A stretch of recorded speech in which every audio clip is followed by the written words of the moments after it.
Good morning. How's everyone doing? I want to welcome everyone back to my channel. And if you are new here, I want to welcome you.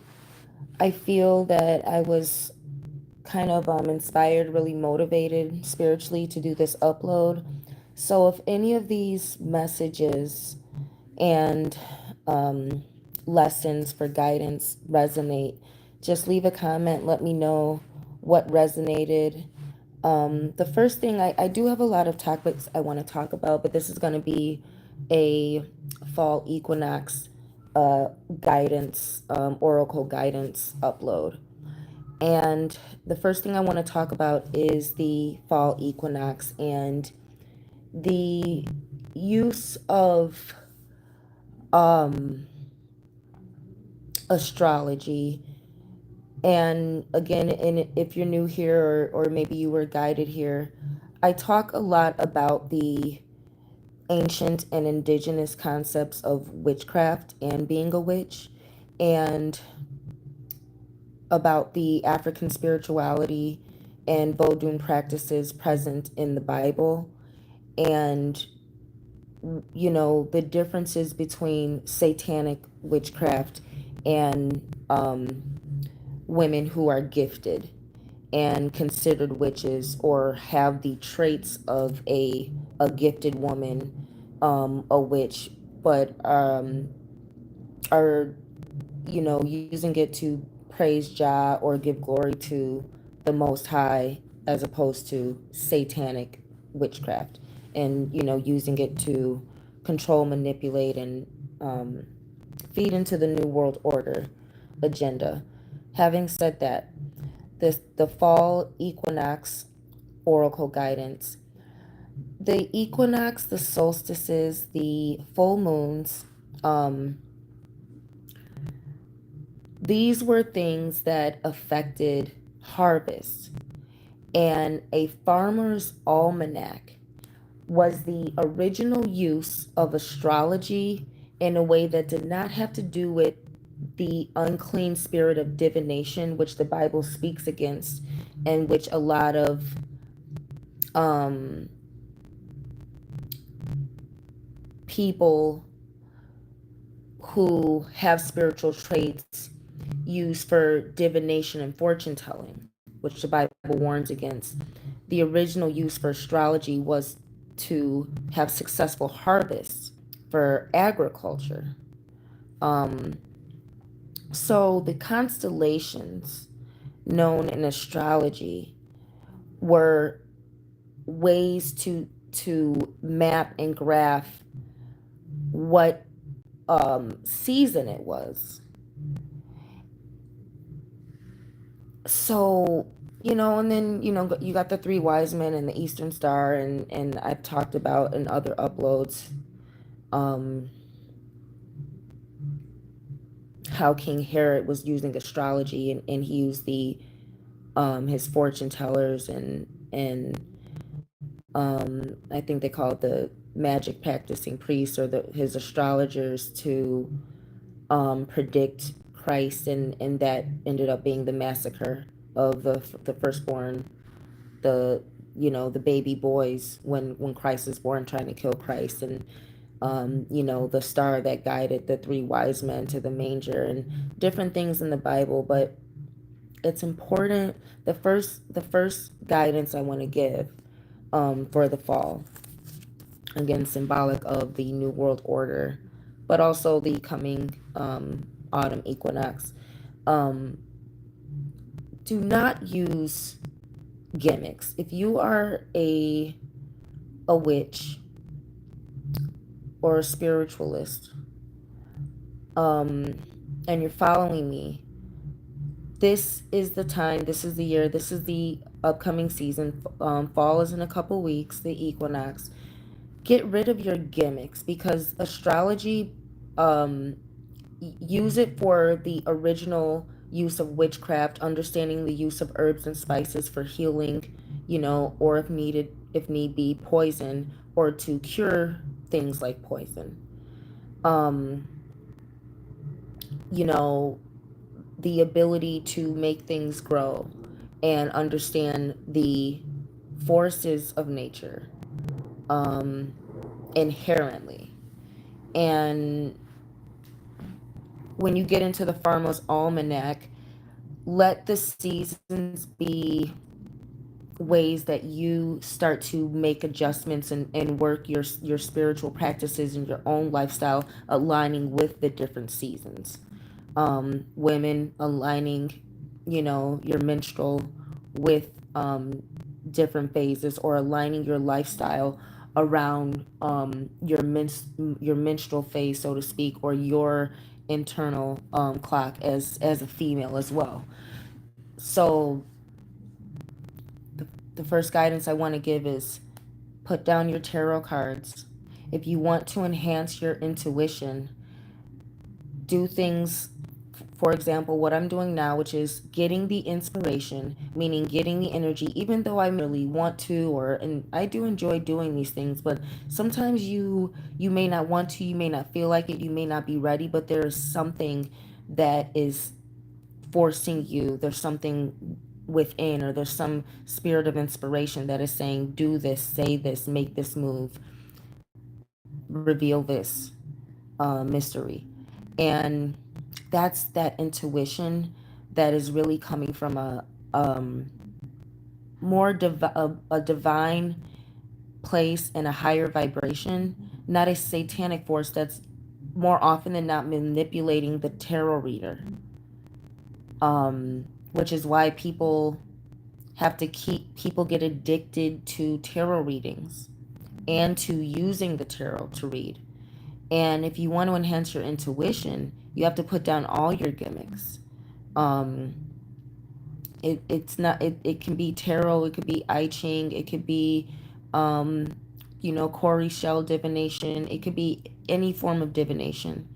Um, and and even bibliomancy, even though I talk about the Bible as guidance, the use of a physical tool to predict or to provide wisdom or guidance, it's for beginners, it's for dabblers, and it's a drug that gets you addicted, and it's not the source of the power. And if you have the power, if you this is why I do these things, to demonstrate, or what I mean, but when I give oracle consultations, because the Bible talks about the oracles given to the Hebrew Israelite um, heritage to recall history and receive the insights in that spiritual way. And Vodun, African spirituality, is an oral tradition, not a written one. So if you're really following me and you have not yet put in away your physical tools, which are nothing but gimmicks to portray a power that you should naturally have and not need anything to give effective wisdom or information and guidance.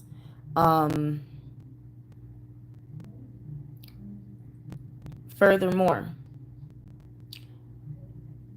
avoid people. This is the season to genuinely start making some real changes in your life and setting some serious boundaries, which I'll talk about next. Avoid people who rely on zodiac and astrology in terms of zodiac and charts to govern their life. One is a very immature person, and an immature person in adulthood is dangerous to have as a friend, to have as a partner, to have close to you. Not Don't jump the gun and cut off long-term friendships and relationships based on this one thing. But I want people to start taking seriously spiritual warfare and how demons get to you and what they use in your life. And it will be the people you love, the things you love, the things you covet the most. That is what Satan, the adversary, the unclean spirits will and are currently using to keep you in a low vibration, in a physical state, and not ascend spiritually. And when people want to understand how some of us spiritually can drink or smoke or do do certain things, have sex out of wedlock or in general, because we know celibacy is a high spiritual ascension as well. We understand not fasting, high spiritual ascension. Um, Drinking and smoking in moderation for spiritual purposes. We understand these things will allow you to excel beyond the physical. But when you are really using spiritual discernment, you have to fight the spiritual warfare. And so many gurus only can teach you how to fight physical warfare. That's why they have to use physical tools. When you're fighting spiritual warfare, you're not dealing with humans. You're not dealing with the physical. So the physical becomes less important, and the spirit behind these things become very important. Um so when a person needs astrology to govern their life, to govern their decisions, they're dealing with demonic forces that have taken hold of their desire to think for themselves. And that is dangerous to have in your life. A zombie is dangerous to have in your life if you are genuinely spiritually ready to ascend, excel, and fight, for lack of a better word, and not to um not to suck the fun and enjoyment out of spirituality. But if you're really following me and you understand the spiritual warfare, astrology is one of the number one things I see right now that people are not willing to let go of in order to excel spiritually. Now, to my astrologers and tarot diviners, I I don't want you to stop your business or stop your brand, or just if you are doing this professionally and making money and things like that, listen to this message.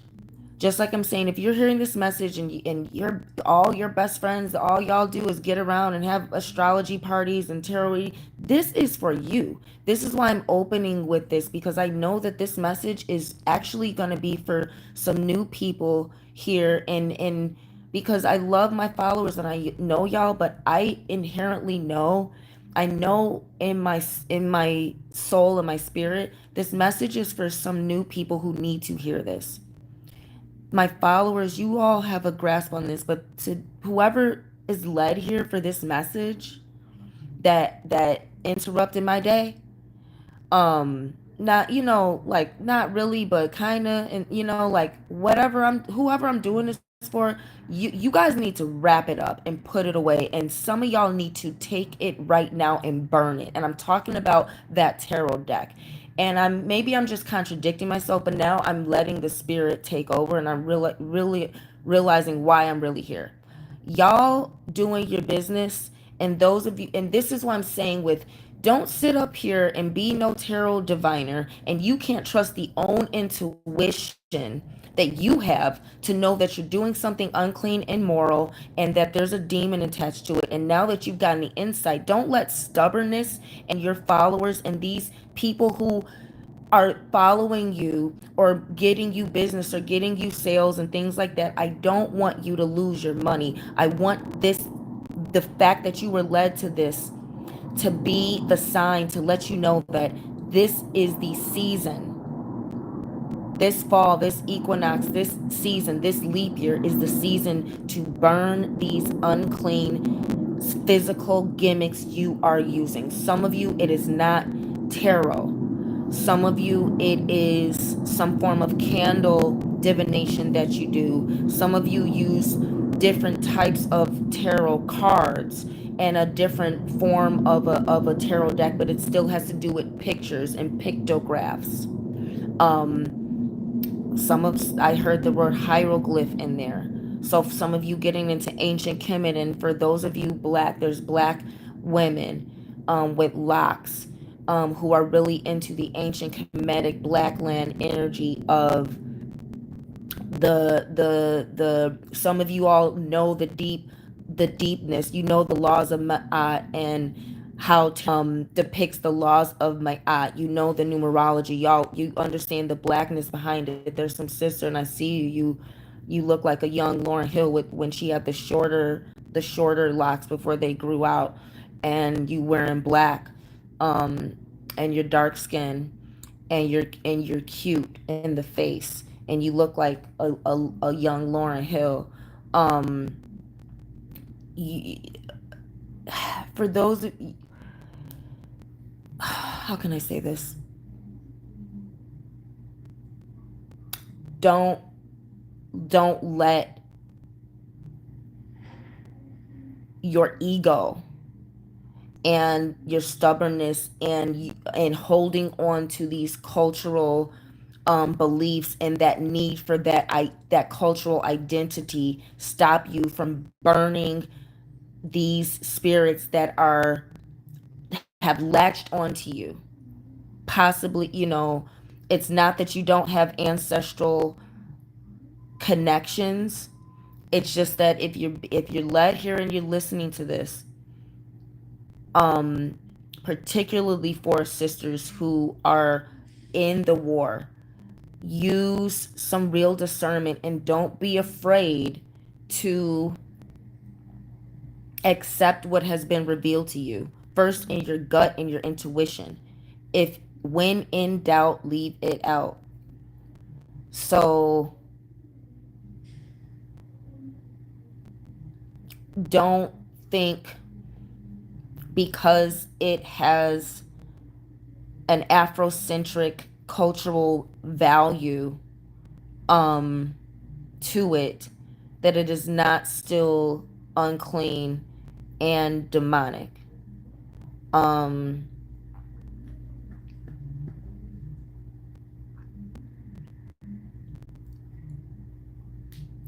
spirits coming off on. Let me get back to what I was saying. The unclean spirits that are really keeping some of y'all in the physical and that are lessening and worsening your intuition because you're using and relying on these tarot cards and these hieroglyphs, these pictographs. Again, they're coming to you through you getting a lot getting more clients, getting more people coming to you. This is what I'm saying, to especially to black women who be needing that ego boost. Don't be flattered by people wanting your wisdom and wanting what you know, and don't be flattered by other people coming to you for these readings and for this information, and and don't don't get too caught up in helping people and helping black people come back to the black versions of something. Understand the root of it. Understand the root. and understand that angels and demons um, are multicultural as well. So just because it's black doesn't mean it's immune to demonic forces and unclean energy. And the main thing is getting you addicted to using these tools. That's what these unclean spirits do. Get you addicted to the power of being able to know something, and the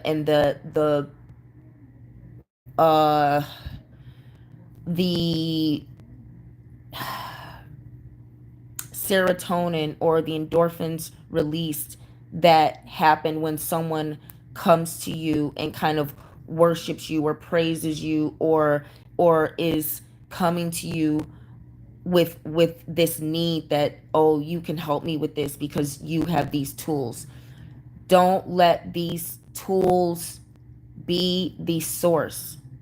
You, if you have the intuition, get rid of these tools and then see, can you really help people? Do you have any wisdom? Do you really have intuition? Are you really psychic? Without astrology, without tarot, without any form of divin runes, Corey shells, um without using any tools, can you tell somebody something about themselves? Without getting a reading, can you make a decision on your own? So if you're in a leadership position and you're being led here and you're feeling a bit hypocritical and you're feeling that, yeah, I'm getting addicted and I'm morphing into something, and you feel yourself becoming a vessel for something that is taken over, and you know that too much energy is going into these readings and into helping other people. You feel you don't lose yourself in astrology. And those of you who are my followers, avoid this, keep away from it. Stay away from it like it's heroin. Stay away from it like it is that addictive drug that will cause withdrawal symptoms. You have to understand something. There's usually three main things people are looking for when they're seeking spiritual help, because the physical world has not conformed to their ideal lifestyle. People are looking for love from a particular person that they idealize in their head being with. People are looking for healing from a sickness or an ailment that they don't want to have to live with. Um, People are looking for something they lost to come back to them, usually a loved one who died. These are the three main things that people want and desire when seeking out tarot. Um, Money is a huge motivation, but because money is something that you can go out and physically acquire, when we get into the ancient thing, it's not that money isn't there, it's just that money is already physical. But making someone in particular love you, that's not something you can physically do. Making a loved one come back from the dead, necromancy aside, we're not going to talk about necromancy right now. That's not something most people can do. Okay? And healing yourself from a chronic illness or a sickness or some form of something that's causing you pain or discomfort in your life. If a person could do it on their own, they would. Making money is something that most people can do on their own. The these things are universal. People wanting money is not universal. It is poverty related. But the three things I'm talking about are universal because no matter how rich someone is, they will spend their money to still get these three things that money cannot buy. So the real reason a person goes into the spirit realm is because of something that their money cannot buy. Po- Poverty is not universal. So it is not the main, is not of the real trinity of what people desire from the spirit realm that is not accessible to them physically. Even before money, a person can go get a physical resource. They can go find a tree and pick a fruit. But if they're sick or have an ailment, they may not be able to do that for themselves. You see how real spiritual ascension, you really deal with the spirit realm. Money and resources inherently are or organically are not spiritual. Those are these are physical things. These are things I'm talking about occur spiritually. Is sickness physical? Sickness manifests physically. But in Vodun, we understand that sickness starts in the spirit realm. It starts with an unclean spirit. So when I'm talking about sickness, I'm talking about a person who understands themselves to be cursed or hexed, um, or spell casted, and needs the spirit realm to heal them. I really did not want this whole episode to be about astrology, but whoever this is for, I really hope you're listening. And I hope if you're not listening now that you find this live stream, because this is definitely for somebody. Um, these are the things that a person cannot acquire physically is what they're coming for.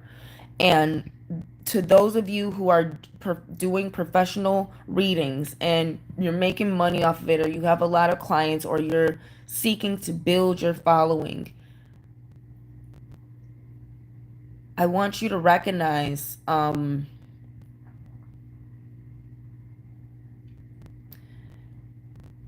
when a person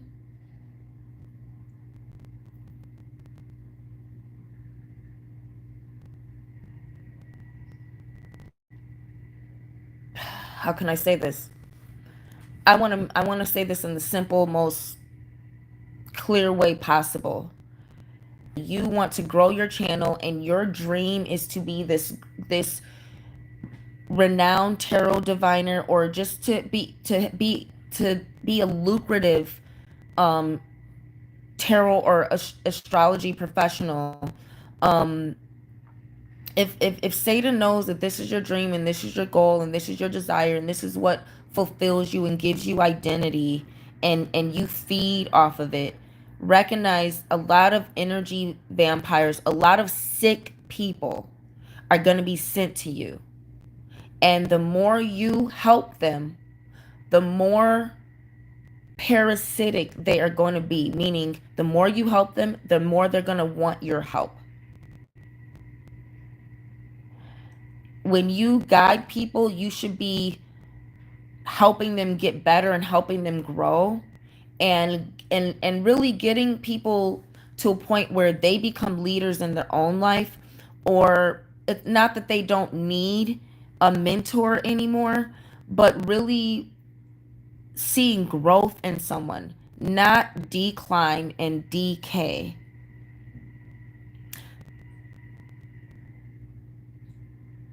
You're gonna get this.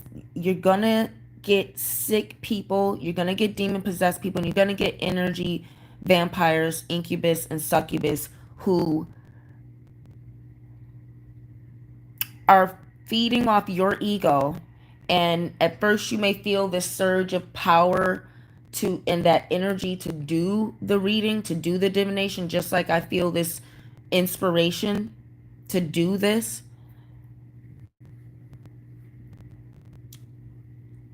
That same inspiration should be used to detach from the unclean spirits and empower yourself, not the physical tool.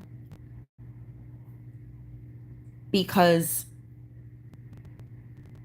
once you get addicted to that power to do the readings, you're going to see there's going to be a repetitiveness to it. And that's hell. That's one layer of hell.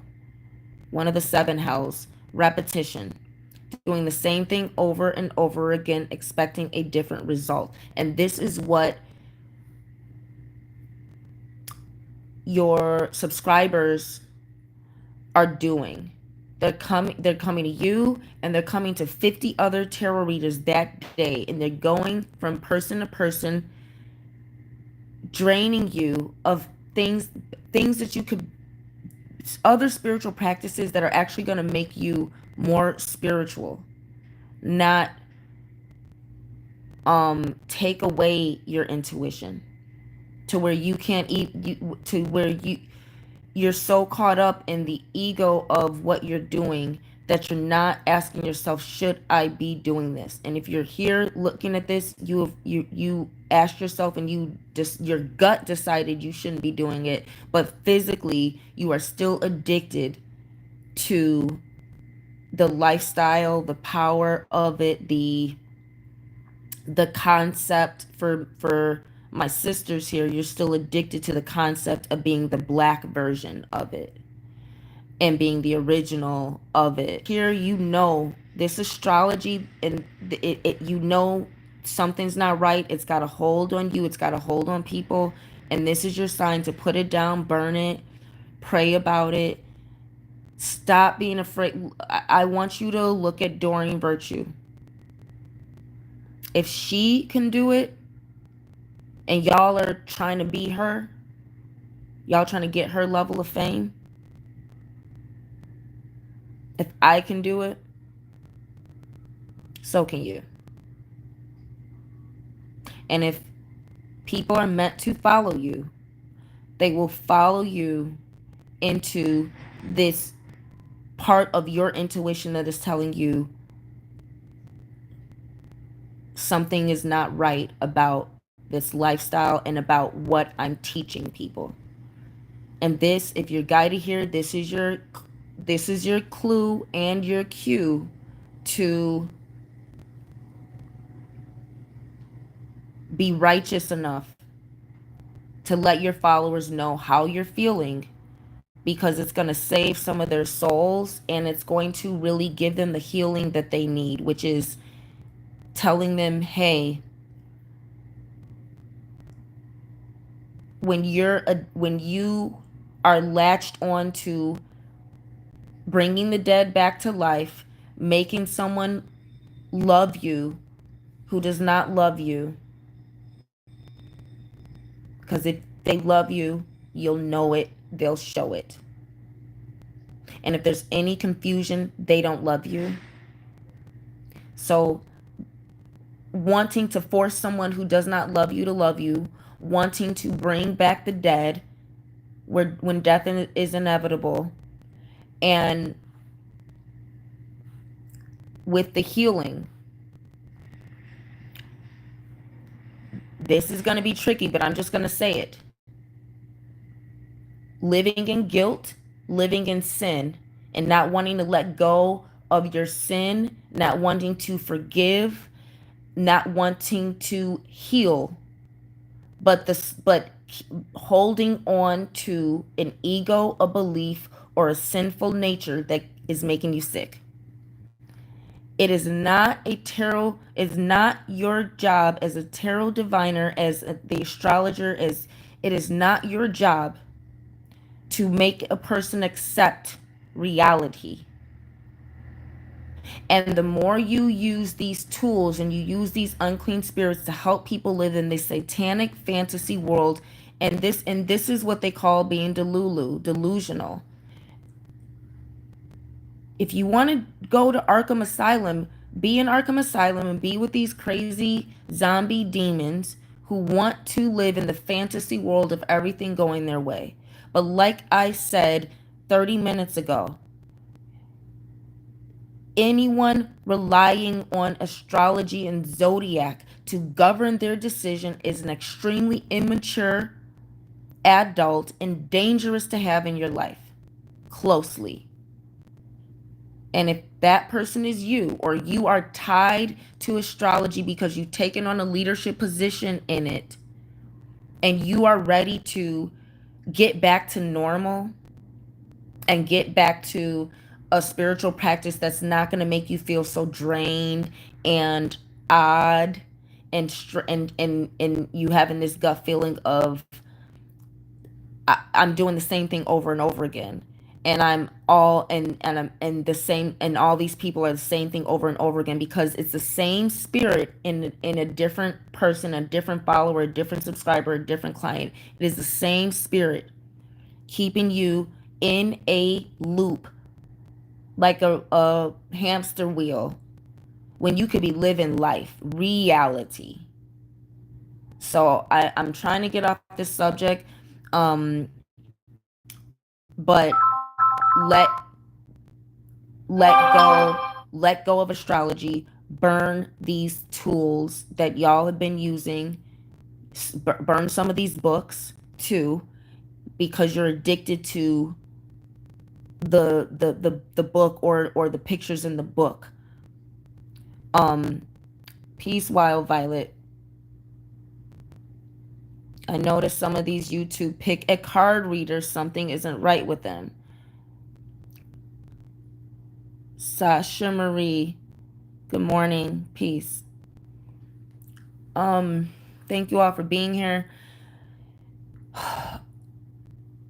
First of all, I want to talk about three things with online, with YouTube, TikTok, whatever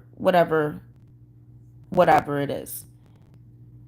Instagram, YouTube, TikTok, whatever y'all listening to. I want you to discern an unclean spirit. One, if you yourself have watched tarot and followed tarot readings, or any type of readings, or a particular reader, notice this. Every time it comes to your zodiac sign, or whatever you're getting the reading for, usually your Greek zodiac sign, whenever it comes to that, it's always negative. It's always, oh, you're going to have a hard time. This is the key word to know that there's an unclean spirit attached to the reader. When it comes to your zodiac sign, they are going to use the word delayed. Your blessings are delayed. Your ship is delayed. There's interference. What I want to tell y'all, focus on results. If you want something to change in your life, or you want to know if something works, focus on the results.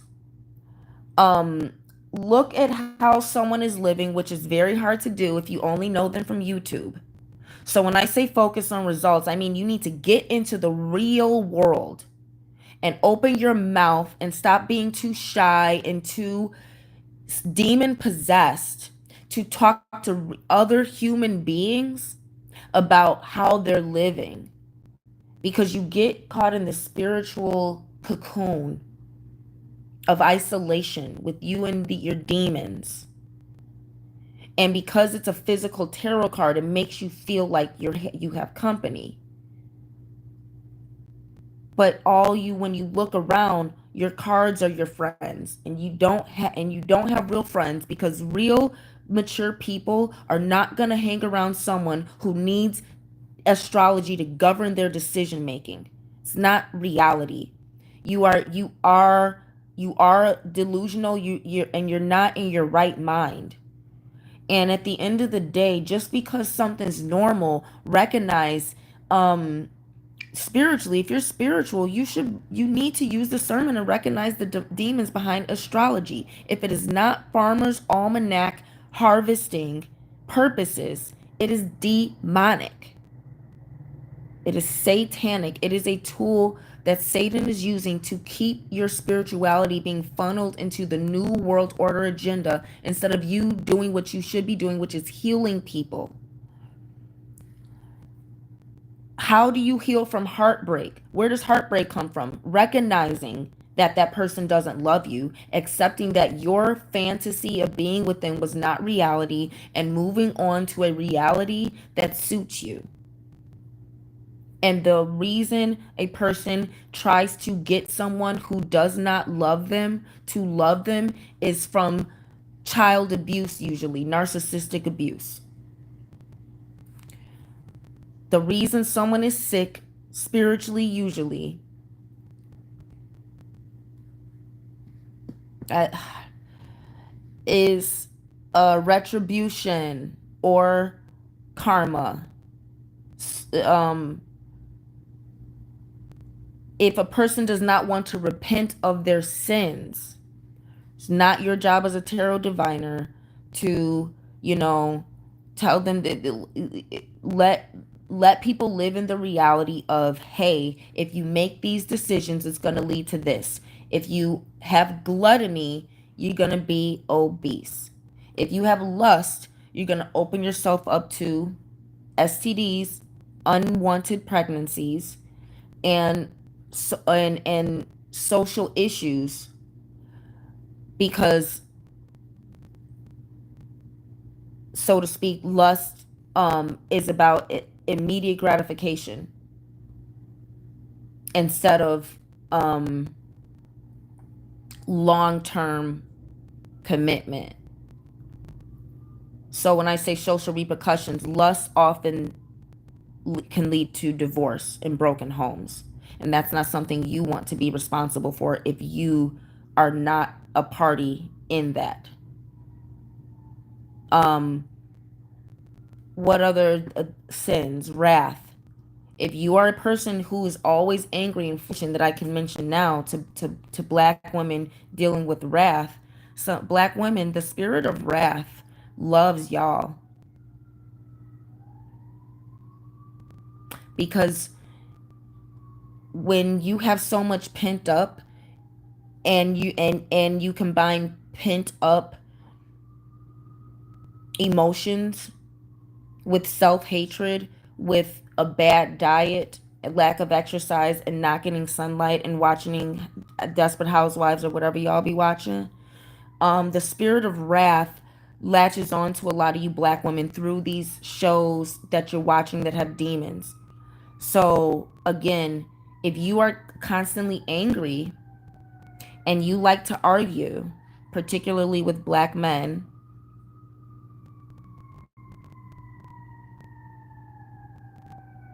black women like arguing with black men, and that is an unclean spirit.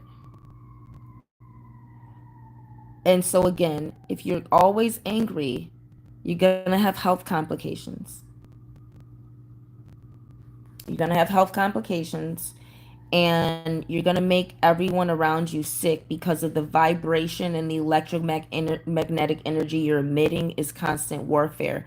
If you're an angry black woman and you have the unclean spirit of wrath attached to you, that that will lead to sickness. That, and what do I say by that?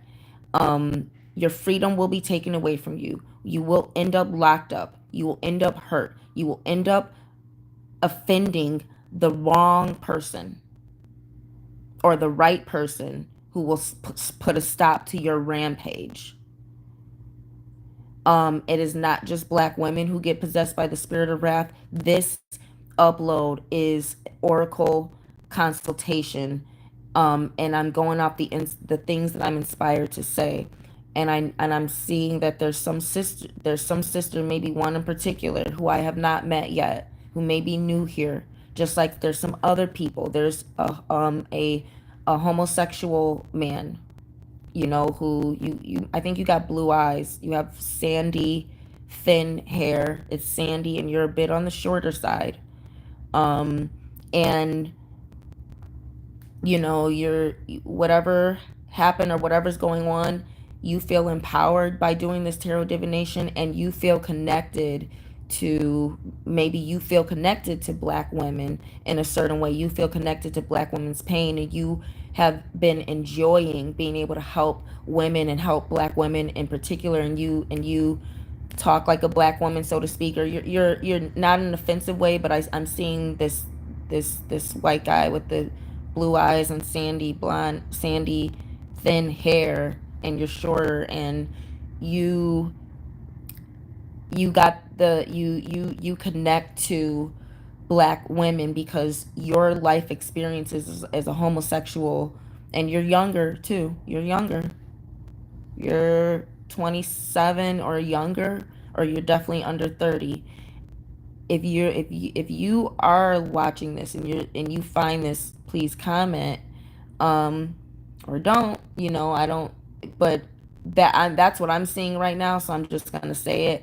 And you found this because you asked, you wanted more, and you are a warlock. Whoever this dude is, I hope you're watching this. You are a warlock inherently. I don't know. It's something, not, it's sweet. You got some Swedish Nordic warlock in you from somewhere Scandinavian. I can tell by your phenotype, and power runs in your bloodline, and you did some ritual, and you called on something, and it got revealed to you about the unclean spirit behind this tarot stuff you're doing, and you didn't want to look, you at first, you didn't want to feel racist or racial about it, but your cultural ancestors showed up to you looking Viking like, but the real Swedish Nordic looking Scandinavian. Your ancestors showed up to you and took you through the slave syndromes of black people and black women, and showed you how you're actually feeding into the black woman slave syndrome by these tropes, and by catering to broken black women instead of healing whatever happened within you in your childhood that made you relate to the black woman's trauma. I don't know what happened with your parents. I don't know what happened with injustice that happened to you. You do not have a problem with your height, but it was used against you somehow. And so I want to say that about you. One thing about that gives you the warrior spirit. And if anyone listening knows someone who looks like this, or you have a friend who looks like this and acts like this, and you're a black woman who your tarot diviner looks like how I described, and he acts like this, and he's been talking about this, mention it.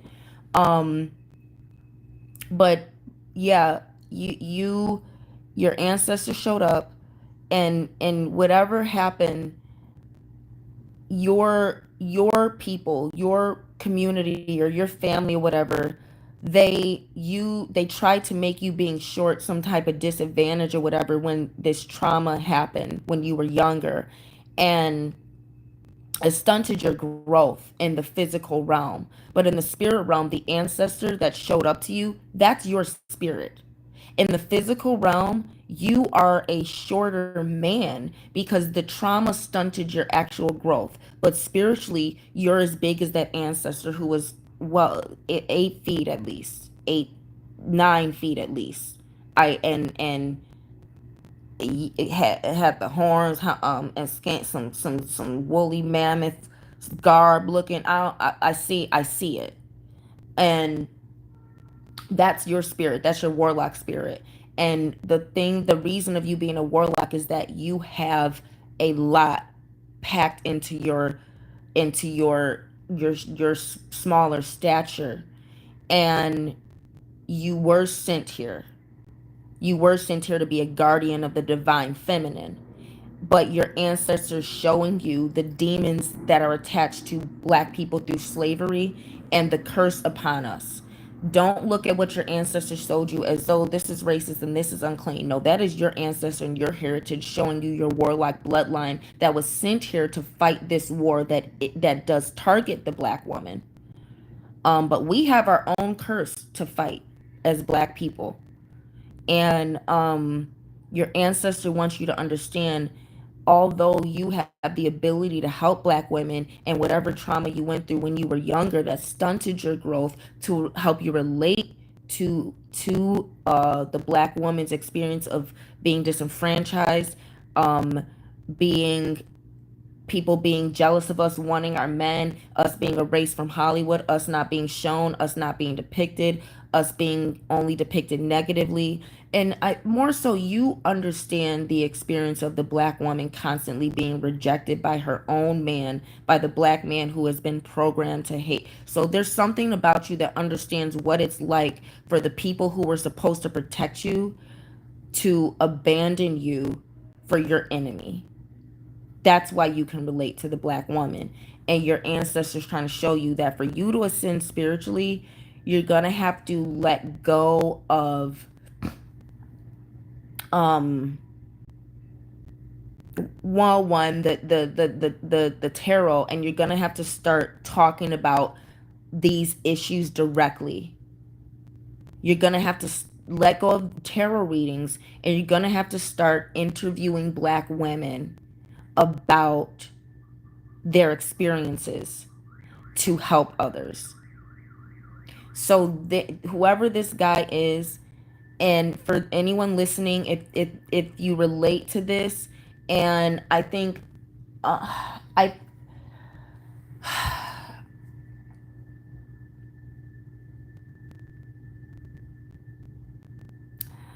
I know that Minnow Pan Tarot, it, it's I don't want to say that it's not him. I understand that he's a more popular diviner, but I'm see this person has chubbier cheeks, paler skin, thinner hair that's longer but thinner, and you are very short. Um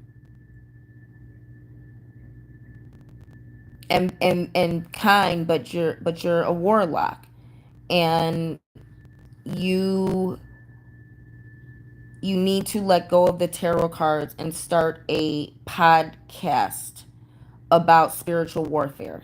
And if you're led here, that's why you were led here. Now, enough about this white guy, but I know that's for somebody, because my brand is about elevating black women. So anyone, and just like the other sister that I was seeing as I was talking about this, a dark skinned sister looked like a young Lauryn Hill, got black tank top on, jet black, kind of locks that are kind of in a bob, a bit thicker locks, um, petite stature, and very, very cute in the face features, pointier nose, um, higher cheekbones, fuller lips, more almondy shaped eyes, um, that arch upward.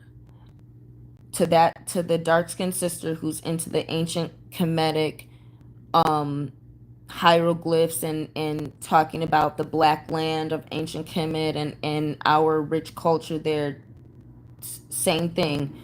um Sis, uh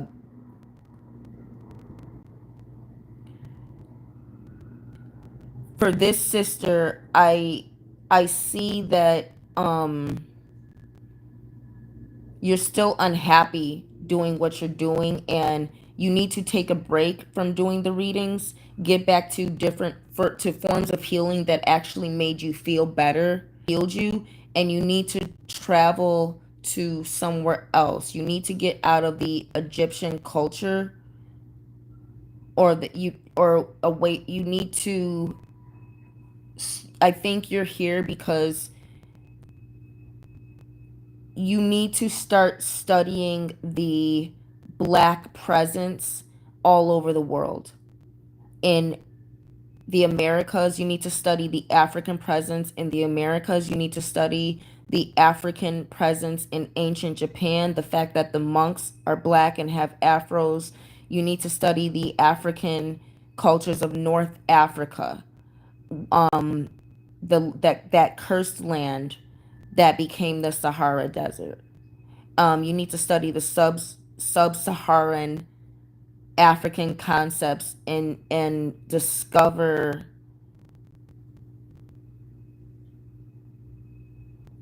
you need to discover the beauty of sub-Saharan Africa. And to the sister I that I'm seeing that is also into this, all this, the Kemetic stuff, the Lauryn Hill, I want to call you a Lauryn Hill lookalike to demean your individuality. You are a powerful priestess, but you have not healed the, it's not self-hatred. You haven't healed the part of you that has been told, because you look better, because you look good, and because you have power and beauty, and your skin is dark and your hair is black and thick, because you look good and you have a healthy African look to you, you've been distinguished as Egyptian or North African, when you have to study African cultures more to understand that your phenotype is sub-Saharan. It is not just Egypt that has that beauty, that Marilyn Monroe, Diana Ross, Michael Jackson. Um, his plastic surgery was to make him look like who? Diana Ross, Marilyn Monroe, the iconic features. You have to understand that that's not just North African. It's not just, it has not been whitewashed from North Africa. All of Africa has those features. And I think you need to really let go of this ancient Kemetic stuff and get into Vodun, where your real power lies. You were told about this, you identify with ancient Kemet because you finally saw black women who looked like you and who were shaped like you. And we got to understand that the more you start to show your beauty and kind of let go of teaching people the stuff that you've learned as a priestess, sis, and start to show your beauty more. Be quiet. Don't talk to people no more about what you know. You're drained because you've casted your pearls before swine, and you've elevated a culture that isn't really truly your own. Start to show your beauty and start to model at African fashion shows and see yourself wearing other type of clothes, and then discover the beauty of sub-Saharan Africa. That's for the other sister. And for those listening, I apologize, but I'm just now realizing this was for these two people in particular. Please feel free to ask me questions while I am live, because this is an oracle consultation live. I did have some subjects I want to talk about, but I am just kind of going with the flow here. Enjoying my matcha. Oh man, a lot of talking. Okay. Wild Violet says, these same people needing astrology to make decisions are the same people that are in servitude to a spirit they called on, but also don't understand the implications. Yes. Um, I I want those who are led here, who have taken leadership positions in tarot and astrology, divination, and helping other people, to realize that, um and this kind of gets onto another point I did want to make too. People are jealous of you. And I'm talking to my spiritual follower, those who are spiritually gifted. People are jealous of you because they see your gift, and you're demonstrating a gift. You're brave enough to take on a leadership position. So just because someone watches you or or just because someone expresses interest in what you know doesn't they are looking for your weakness. That's why I'm telling a lot of, and not just that, the Lauryn Hill lookalike sister who I saw in my head for this, to a lot of black women. um I think I've been saying this for over a good year. This is the season to be quiet. Stop helping other people. Black women, stop helping people. Stop sharing your wisdom. If you're in a business circumstance, black women, if you're at work and you're in a group meeting or something, and you're the black woman, or you're the real sister, um and if you're the smartest one in the group in the discussion, don't share what you know. Don't throw all your brilliant ideas at your company. If you got a side hustle you're planning on starting, or you're thinking if you got other goals other than the company you work for, and your company has not recognized you and acknowledged your abilities, and you've been with the company for 3 years or more, and you have not been promoted, acknowledged, or um um given some type of recognition or recommendation, or certification. If you haven't received something of value, and you're the most valuable person in the room, um stop talking, stop sharing your ideas, go to work and go home. Go to work and go home. Stop letting these companies use you as a black woman, use all your brilliant ideas, make a white woman the spokesperson for it, promote all these homosexual white men who are part of the New World Order agenda, where black women aren't allowed, and make them think that they your friend because they are gay, and they always put a gay white guy there to subdue the black woman, because black men have been subdued for the last 50 years. All you gotta do is throw a white woman in the mix, and they've subdued the black man, because she's gonna target him and flirt with him and sleep with him and this and that, so he doesn't even get a chance to get to know you better. And if he does get to know you, it's gonna be after the white woman used him and gave him an STD or whatever. Now he wants to be friends with the black girl. Now that he got ran through, what they call them, niggas, the like a mandingo ran through. And I do want to talk, professional sisters, shut your mouth at work. Go to work and go home. Don't give good ideas to a company that has not appreciated you, or given you a raise, or made you the boss, and allowed you to inherit the wealth from your ideas and your labor, that the white girls won't do, that the white boys won't do, can't do. Black women, if you're in the black community, and you're at a meeting with these black owned business owners, because everyone owns a black owned business now. So if you you're one of these group think meetings with a bunch of black owned business owners who want to get together and conglomerate and try and figure out how they can steal each other's ideas most of the time, which is what happens when a bunch of niggas get together scrapping for money to keep they stuff afloat. I'm not talking about blacks who are professional. I'm talking about motherfuckers who don't have anything better to do business wise, but get together with a bunch of other business people for no good reason and no real direction, and sit around and talk and figure stuff out and get to know each other and everything. If you at one of these black business networking events, and you're the smartest sister in the room, and you're the smartest one in the room, the men don't know nothing. They're sitting around waiting for the black women to lead and share the ideas, and they're just there to be the man and be the whatever. Or or you're just at one of these things where the black women don't know nothing, and they're curating this, and they're this and that, or they're organizing this event, and they're hosting this, and they got a nice smiling face, but they don't know nothing.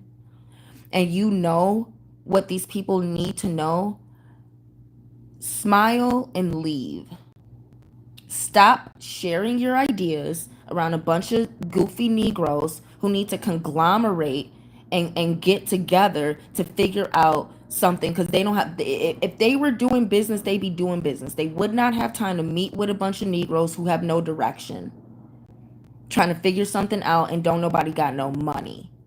Black women, if you at one of these black community meetings, business meetings with a bunch of Negroes who's trying to figure out what they can get from each other, or trying to get some ideas from people smarter than them like you, who will come and show up. Black women, stop showing up, stop giving your ideas, stop telling everybody what you're doing and how you did this and y'all should do this. And I see y'all at these meetings all the time.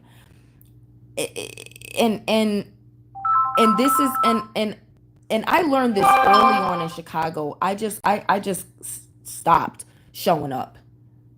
I just stopped showing up, and I stopped a lot of stuff,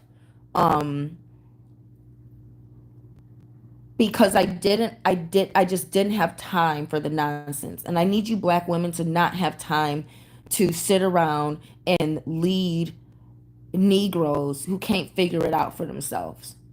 If you figured it out for yourself, you know how to do business, you know how to generate sales, you know how to do the marketing, you know how to make what they're trying to make work, you know how to figure out how we can collaborate. And you know what I'm saying? Leave, smile, bow out. You got something better to do. I gotta go. I have another appointment, and go do your business and let your business succeed. Black women, if you're, you know, if you're on a date with a brother, probably, you know what I'm saying, or just, if you're on a date, and don't be trying to impress him. Don't share everything, and stop sharing your wisdom. Don't be so spiritual, and don't let him get all, oh, you're so spiritual and you know so much. Don't let him flatter you with how much you know spiritually. Shut up and let him impress you. And if he can't teach you anything, he's probably not the man for you. What is my point? And I see all these circumstances where black women are way too eager to be the voice of reason, to be the save the Superman in the situation, to take on the leadership position, to take on the organizing position, to teach everyone how to do and how she figured out. Black women, if you stop being everyone else's resource and be quiet and go home and build your own in silence.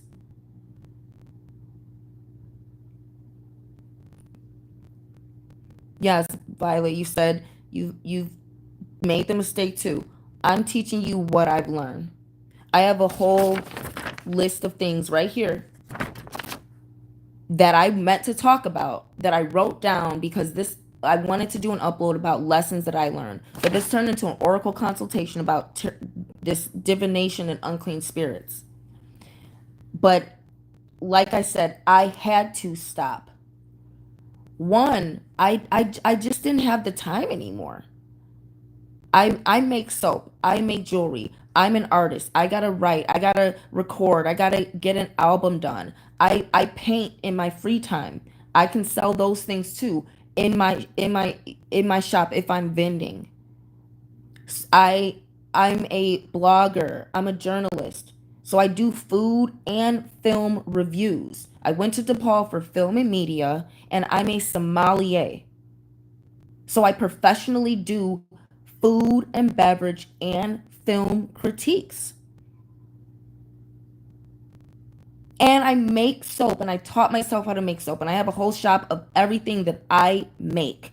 Oil pulling toothpaste, 3 different soaps with 3 different recipes, and a whole jewelry line based on African ancestors that I made each individually. That's all me. On top of that, these are the things that I just recently started doing over the years. I've been modeling since 2005. Boom, just aged myself. Who cares? So I don't have time. And I had to recognize I don't have time for foolish Negroes who need my experiences. I do all these things because I'm experienced in them. And I have these experiences because of how I grew up. And this is another point I wanted to make. If you are single and you're independent and you have goals, you need to avoid people with families. And you need to avoid people who don't have goals, and you need to avoid people who are coupled up and whose priority is another person. A person with a family, their priority is someone else. It's their children, it's their spouse, it's their family. And avoid, like I said, avoid single people who are tied to their parent, to their mom. That was one of the last things I want to say, but this is why single sisters who are productive, you need to avoid any man who has any ties to his mother. If he's single, any ties to his mother, whether he helps her out financially, whether she's sick and he has to take care of her and be around and take care of her, whether he has an unhealthy, incestuous, emotional tie to his mother, he's got this we ride together, we die together, because she's not married and she doesn't have another man in her life, so he became her figurative husband. If he has a hobo situation with his mom where he lives with his mother,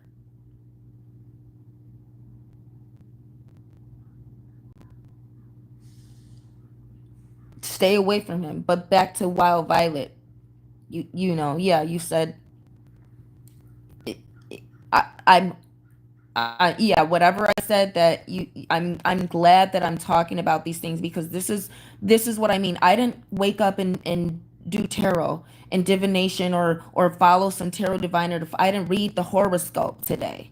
I woke up, the spirit said you need to go live because somebody needed to hear that. And as Black High Priestess, I work for the spirits and I work for you all. I get paid by the spirits and you all.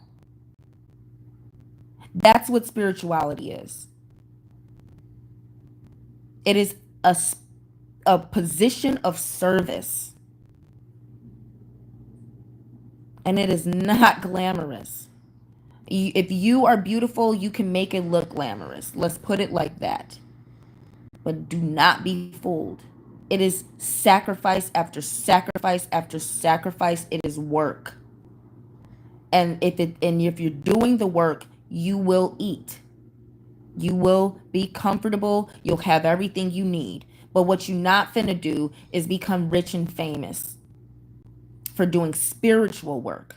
You want to become rich and famous when you were born poor? Do what I said in the last upload for sisters desperate to get a husband.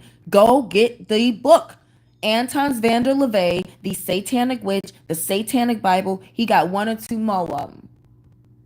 If you're really thirsty for fame and fortune when you were born into poverty, go do the satanic ritual.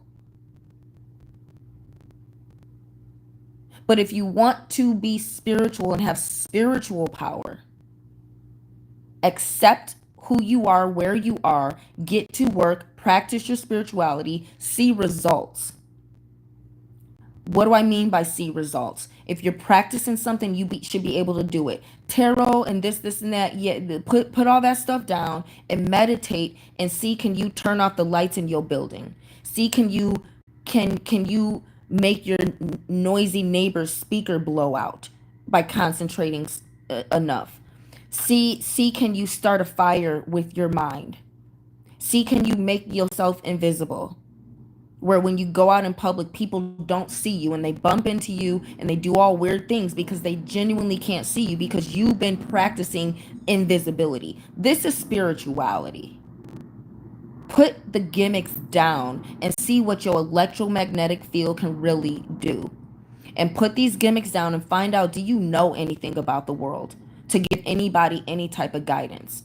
Because wisdom is what helps you guide. And without the experience to know and understand, without the experience for me having Wild Violet made these mistakes and gone through these things, I wouldn't be able to tell you this without no damn tarot cards. I'm telling you what I know. And if I don't know it, I'm probably not gonna be talking about it because I speak with authority. And if I don't know it and I'm talking about it, it's not Chastity Unique Smith talking, and you better listen. Cause there's some stuff that when I'm talking, it ain't me talking, and I don't. That's how I know it's spiritually divine. The ancestors talking to someone who needs to hear it. Who you have your spiritual protection, but you get guided to that spiritual protection.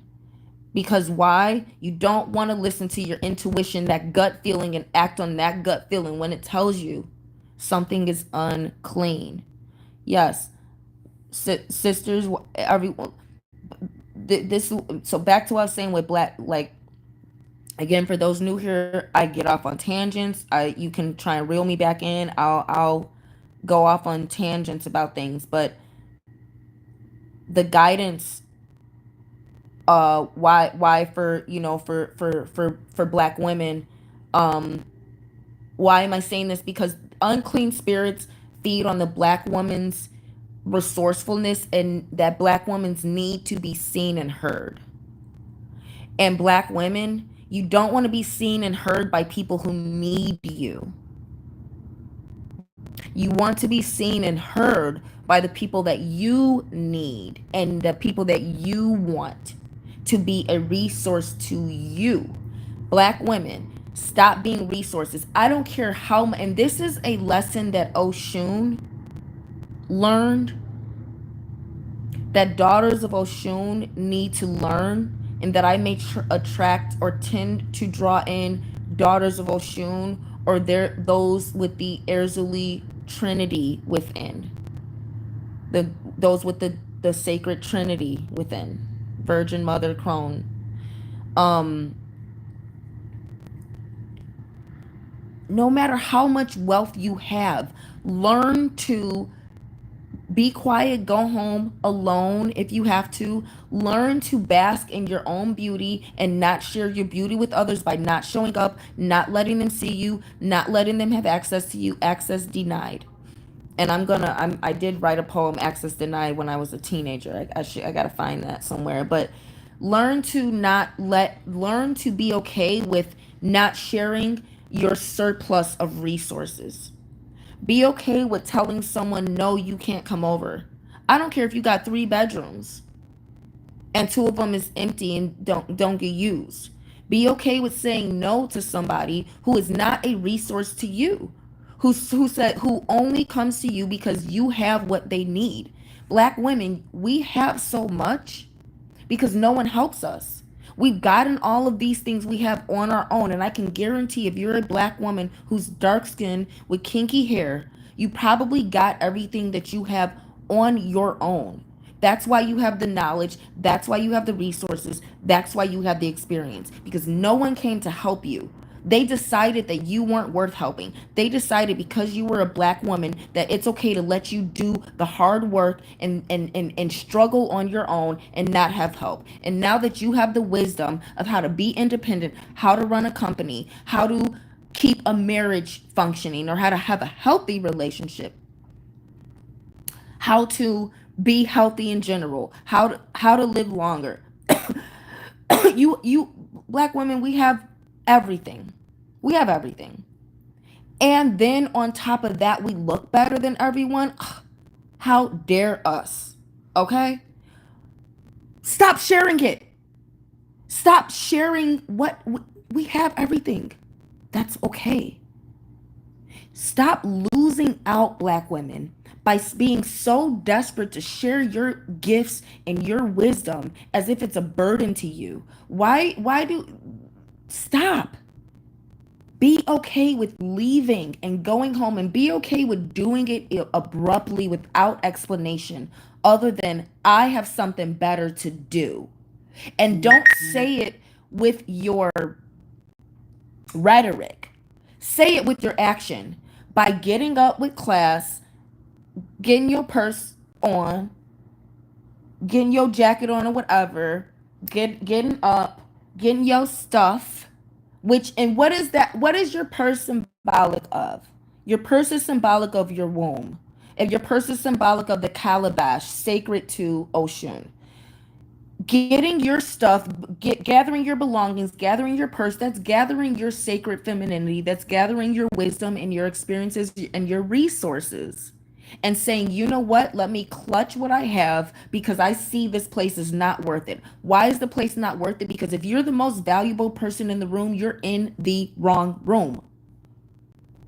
The only time a black woman needs or should or really, really benefits from being an elite, from being the smartest, most resourceful person, is when she wants to lead an unruly, unhealthy household, when she wants to manipulate and there's no man around and she can manipulate circumstances.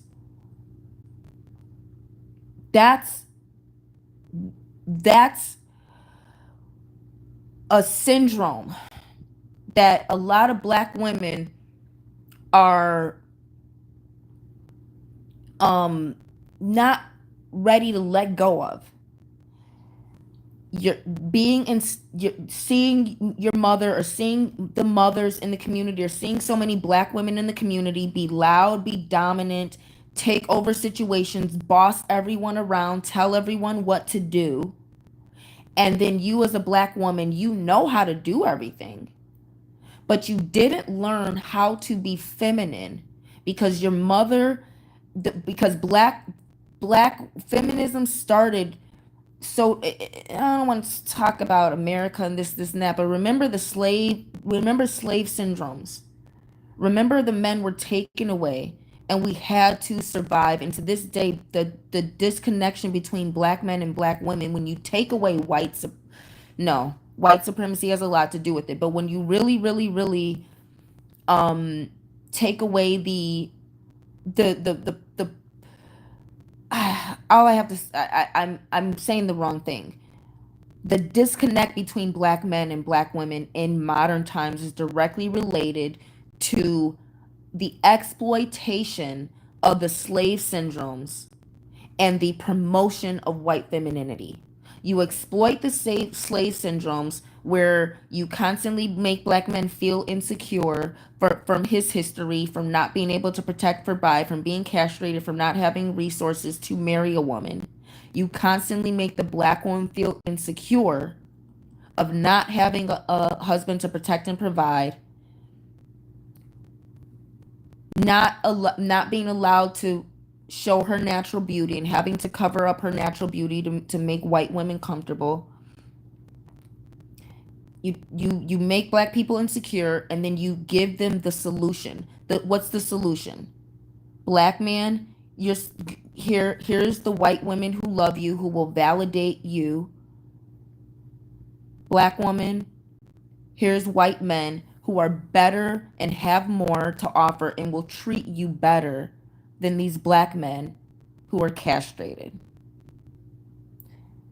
When you combine the slave syndrome, which dealt with white supremacy over us and the curse on us, with the promotion and the programming of white saviors, you get a chasm that has occurred between the black man and the black woman. Is this reality?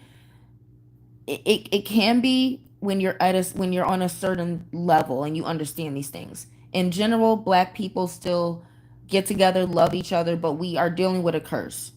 And that's why I say we have to we have to focus on the positive, because the negative is too easy to focus on, but focusing on negative doesn't create the solution.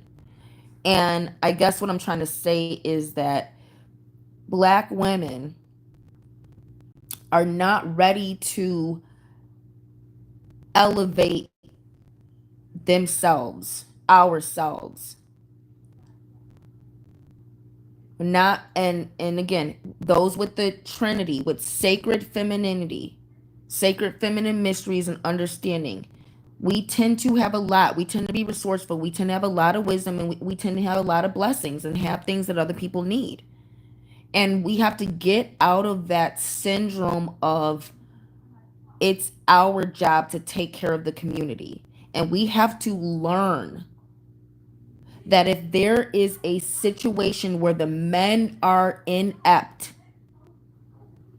and the women are too dumb to hold these men accountable, leave. Stop teaching and training and inspiring black women to hold men accountable when they sit around in the community and let dumb niggas say whatever, do whatever, and they just show up just to be around niggas.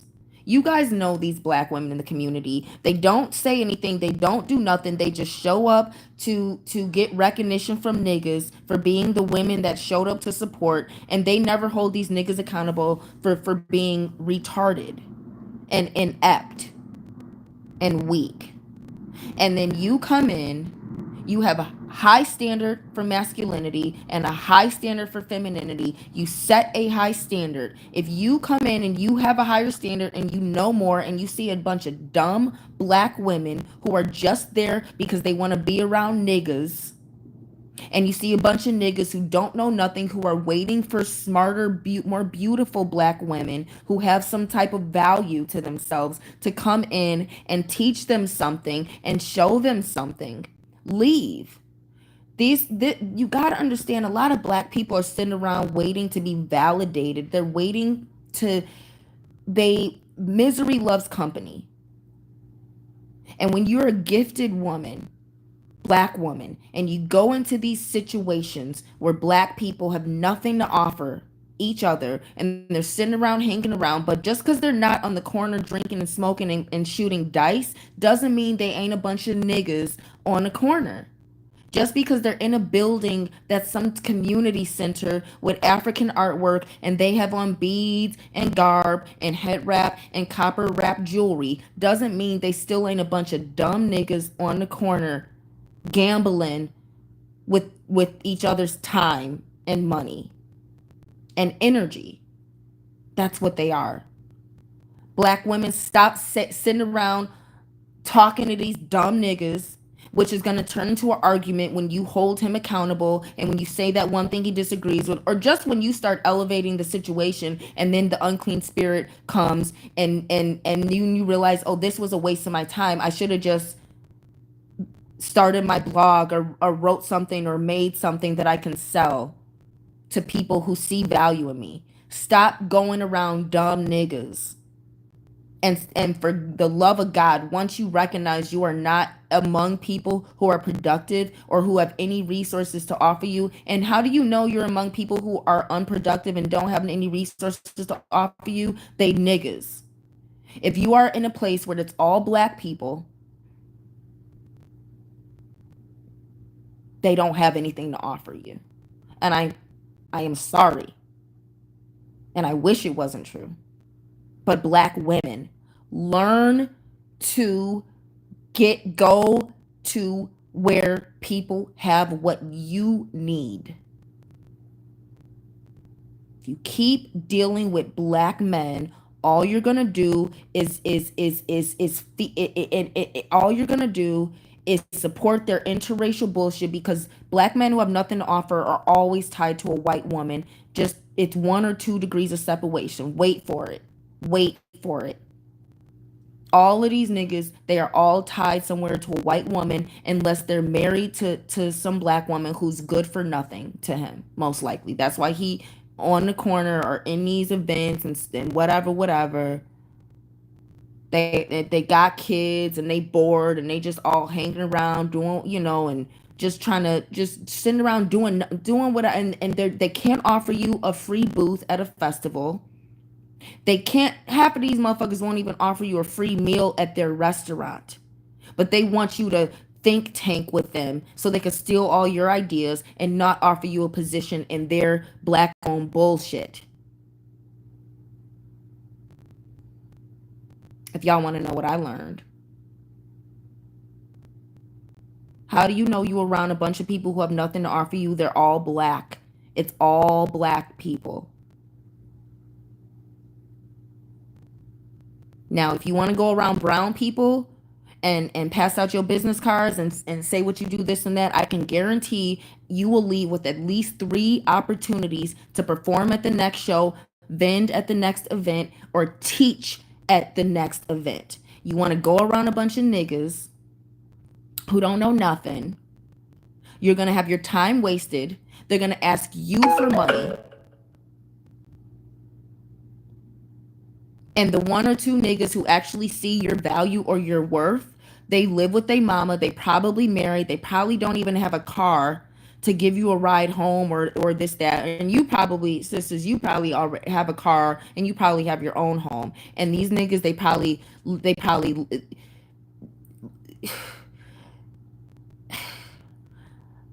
they you go around a bunch of black people, whether they business owners or not, um, you're not gonna leave with no opportunities. You're gonna leave, and 4 weeks to 4 months later, you're gonna find some sister stealing your idea and promoting it as her own without giving you credit.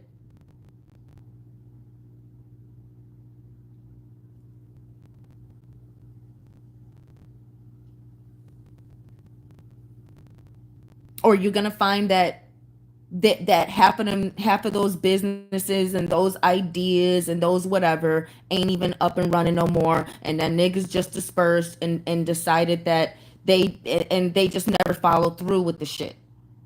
And you would have spent a better time going to where people, to cultures that actually get together and have enough respect for themselves to create a solution after they gather. You go around black people, there will be no solution.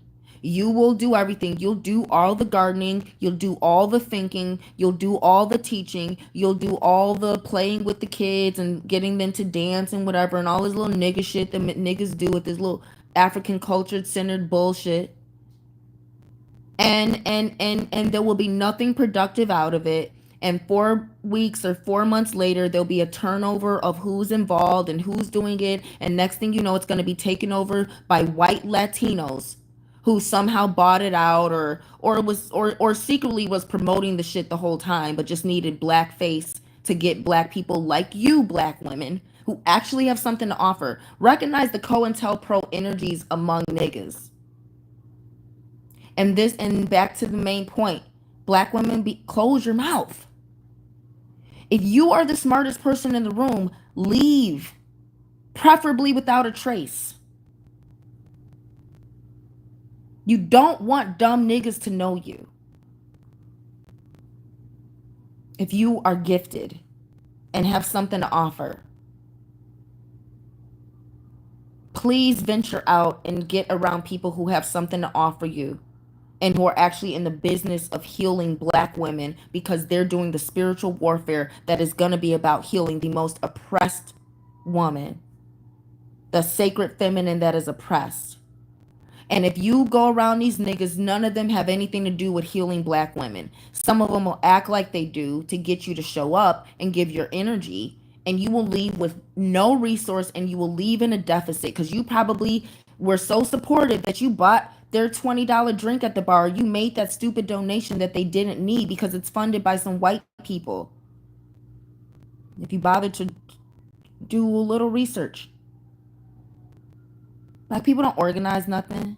And when they do, the only thing you're gonna get out of it is maybe a song and dance.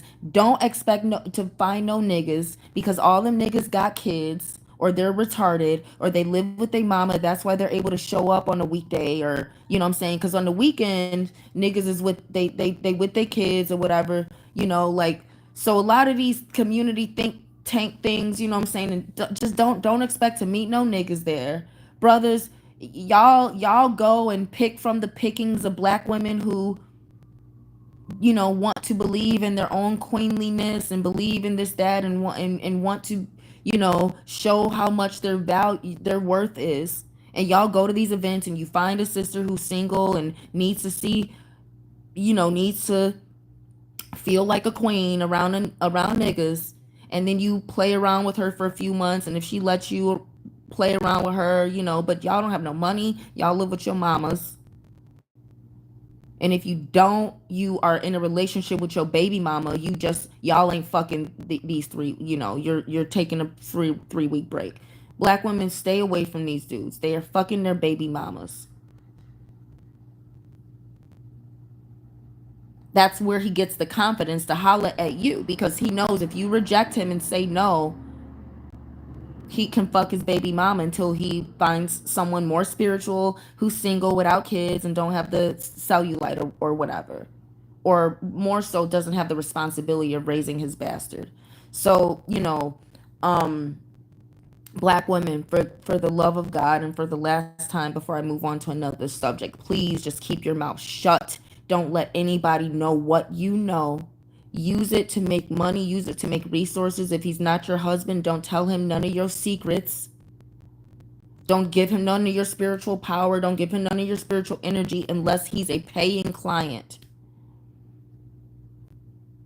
Don't give no spiritual energy to no nigga you on a date with. Stop going on a date with these niggas and giving him all your spiritual energy and spiritual guidance and proving your spiritual worth, this and that. He's not a paying client. If he's trying to date you, he needs to be impressing you.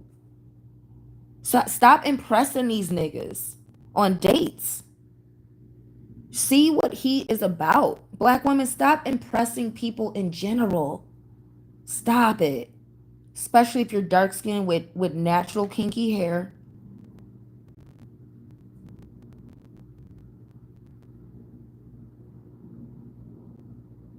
A lot of you black women who are not models, who cannot meet the European standard in the modeling industry, a lot of you black women who who have a negroid phenotype, the West African phenotype, where you have you have a bigger shape, you're more voluptuous, you're overweight, mostly. You're overweight, you don't have long hair because you want to look androgynous because you're afraid of male attention, because you got hurt that one time, couldn't handle it, so now you gain weight and you want to look androgynous like a man even though you still like men. And a lot of you black women, you've adopted this bisexual look to you. You know what I'm saying? I'm talking to y'all. Y'all be needing so much validation. You all draw the strength of being a leader, because you and black women, don't get me wrong, I know y'all don't really care like these white girls care about whether you pretty or not. I know y'all don't care, but I'm saying this in a good way, where black women, we have a pride to us about black people. We have a pride to us, where whether we meet a standard or not, we are proud, we have pride. So sisters, I know y'all don't care because you have pride, but at the end of the day, your insecurities come out and your need to get validation by teaching everyone something, and being the leader, and being the know-it-all, and being the resourceful one. And a lot of you overweight, androgynous looking sisters who have bowed out of femininity because it was too hard for you to meet those standards of sexiness in American society, that have fallen to where you to that you, those of you who have just have accepted, have become feminists, so to speak, into where you've bowed out of meeting the standards of beauty that men um prefer in a white male dominated society. Let's say that. But in general, universally, uh those of you who have bowed out of femininity a little bit, or those of you who are just simply overweight and have short hair, and you are not competing with the the women that Kevin Samuels describes as high value, or the women that a lot of men and a lot of other women are describing as high value um, by looks and by femininity.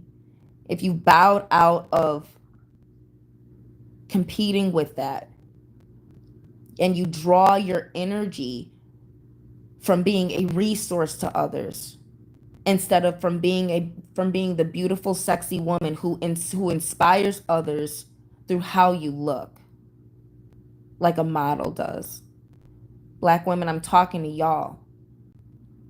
Because you know what? Your mothers, your fathers let you sit around and get fat, and they didn't get you on a weight. They didn't prevent you from getting fat. Like my father would not allow us to be overweight. You know why? Because he loved us and he understood what it would do in society. Furthermore, he went through a fat phase. And as a person disciplined, he was not about to live his life overweight. And he would not let us do it. That's love. So to those of you black women who you didn't get the love from your parents for them to teach you how to be feminine, you don't your girlfriends are overweight like you, or they got issues too like you, where they accept they accept their flaws and you accept your and you know, I want to talk about discernment and how we set boundaries with the type of people we hang around and the demons. Why people are the devil.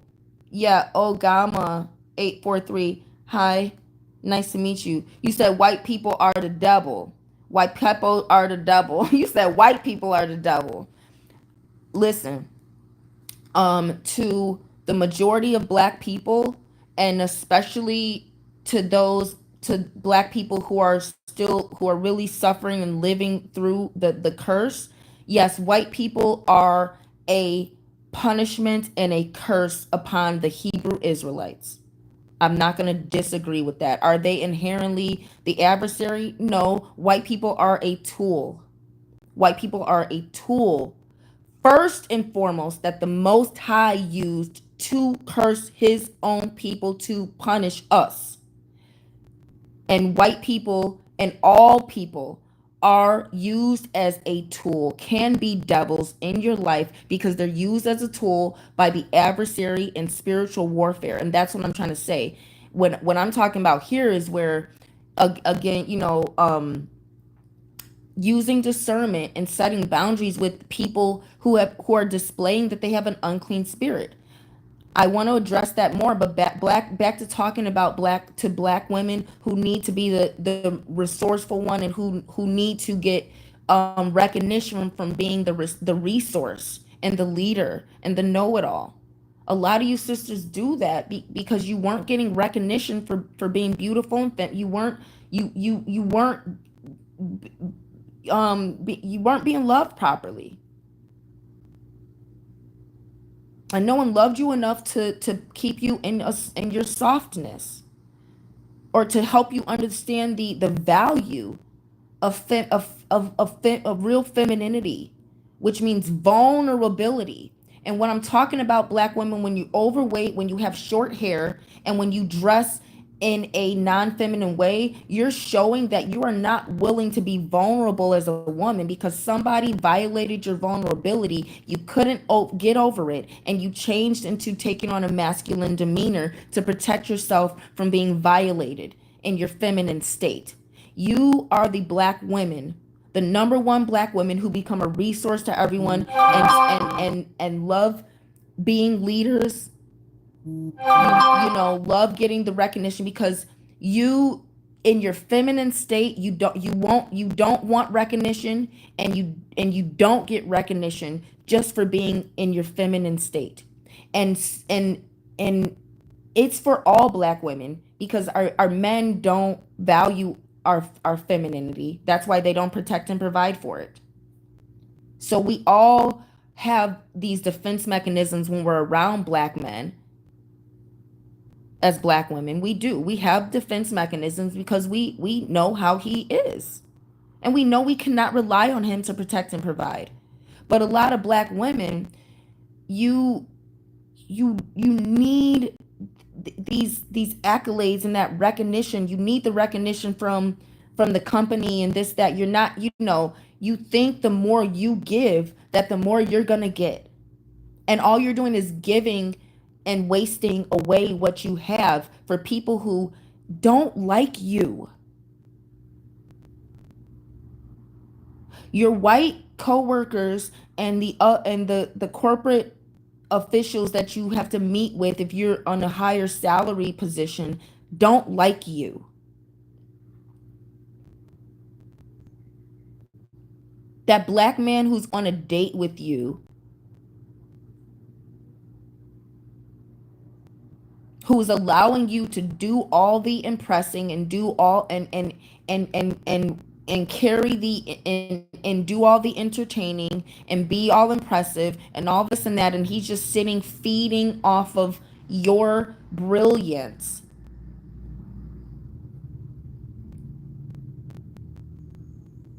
He don't care about you. He don't care. He doesn't care about your story. He cares about how you can stroke his ego and how you can make him, how he can be what he's not by being around you. These Negroes that you go give your time to, who have nothing to offer you, that you know more than, they don't like you either.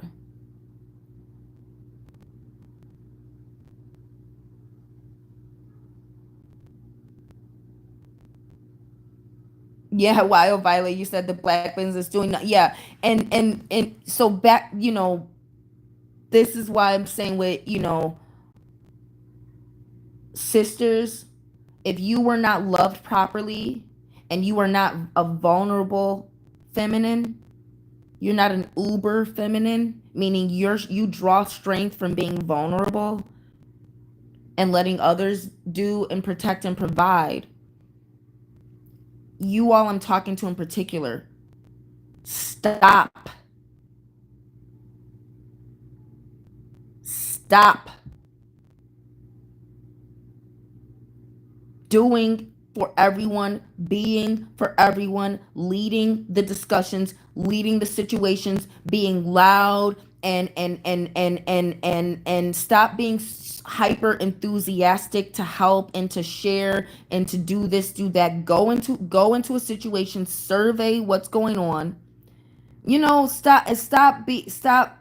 Stop over sharing, black women. Reel it in. The world, don't nobody like us, okay? I'm talking to gifted black women, and I'm talking and sisters in general. I want you to take the same energy you give to sharing and being valued, because you know so much, and you're such a resourceful black woman, and you were taught to be. We were taught our worth is in our. See, black women, we're taught our worth is in how well we can be somebody's mother, not how good you look. Especially in the Midwest, where people just be ugly just cause it's an industrial drab area of the US, and it's cold all the time. We're right next to a lake that turns into a huge ice cube for 8 months out of the year, and everyone dresses and covers up, and everyone looks ugly and eats bad, and no one cares about how they look because there's no new beaches, and everyone's just fucking ugly here. Like literally fucking ugly. And definitely overweight. Maybe we might not have the biggest obesity problem, but I reckon we do, as good as the food is here.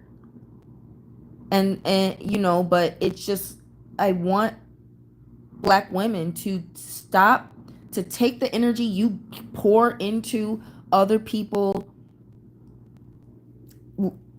hearing you and listening to you and your ideas, pour that into losing weight. And this is this is something that I want to see black women do more of this. Be honest with each other more. And this is bad. I was trying to make a point a while back when I was trying to say, black women, Your parents let you get fat. Your girlfriends let you get fat. Some of your lovers and your baby daddies and your husbands let you get fat because now don't nobody else want you while he's cheating. You can't go out and do it because you're fat. Black women, this is a touchy subject, but some of y'all intentionally get fat. I've heard it. I've heard black women say out of their mouth, I I want to lose weight, but every time I do, I start to feel weaker. I feel a strength. And you all walk around. Some of you black women, you walk around like all your strength is in your weight, as if being fat makes you invincible. And you know what? Your heart is still under that fat and it can still get broken. You're hurting yourselves by stuffing your problems in your face. Stop eating your problems, black women. Stop. What I want you black women to look black men in the eye and tell him he is a failure. Stop eating it. Stop eating the black man's failure and getting fat. Look your baby daddy in the eye. Look your father in the eye. Look your brothers who, and most of you black women, you got excellent brothers. But those of us whose brothers were abusive and not there and this, that, or whose fathers were, or whose husbands or lovers, baby daddies, even some of your sons have grown up to disappoint you after you spoiled him rotten. Black women, stop eating the black man's failure to protect and provide for you. Stop eating your mother's high expectations of you when you deserve to just be a little princess, and you deserve for your mother to treat you like a princess instead of somebody who had to earn their right to live in that house just because you were a female, instead of somebody who wasn't allowed to do this and that because you were the female. And you were, instead of your mother treating you like some goddamn liability. Stop eating your mother's narcissism. Stop eating your father's absence. Your father cheated on your mom, had a baby on your mom. Your father was this, your father was that, and it gave you a bad perception of men. Stop eating the black man's failure. Stop eating the black woman's narcissism that affected you. Stop eating white people's fear and hatred and disrespect of you. Stop eating white people's oppression of you. Stop eating it, black women. Because you have a whole nother demon to deal with. And you can't blame the black man or the black woman or the white racist people on it. You ate that food. You sat there and you got fat. You sat there and did not stop yourself and discipline yourself. And now what you want to do is you want to go find a tarot reader to tell you some bullshit because you don't want to stop eating. You want to go gamble and hope you win amount of money that's going to give you some freedom that you should find. If you can't control yourself to work out, exercise, be healthy, do whatever, what is $1 million or some amount of money going to do for you if you can't find the divinity and spirit to make the changes you want to change that money don't need to buy? Black women, you have all these resources. Stop eating yourself and stop getting pregnant into being the elephant. Stop, black women. Why do you love being overweight? Why? Why do you all do this to yourself, black women? And I want you all to answer this, because if Wild Violet can get on this thread and admit to her mistakes and admit that I've said something that speaks to her, and other people can get and admit these things, I want you black women, get on here and share and help other black women, because you don't tell you get your parents didn't love you enough to stop you from getting fat. Your girlfriends don't love you enough to stop you from getting fat. The men in your life are okay with you becoming less attractive to other men so they can control you, and they do. Your white coworkers love you being overweight. They love, that's the type of black woman, that's what they know, that's what they love, that's comforting to them. You're the slave. You stop stop being overweight. What is wrong with you all? Get over this demon, black women, that makes you think it's okay, and take the same energy you get from being loud, from being angry, from being bossy, from being the number one know-it-all, resourceful, I'm the leader, this, that. Take the same energy that you get and really go figure out how to sculpt your body. Sculpt your body to show some real confidence, not gluttony. I'm not talking about becoming a skinny model. I'm talking about sculpting your body to where your body is a temple that other people want to reside in, that other people are inspired by.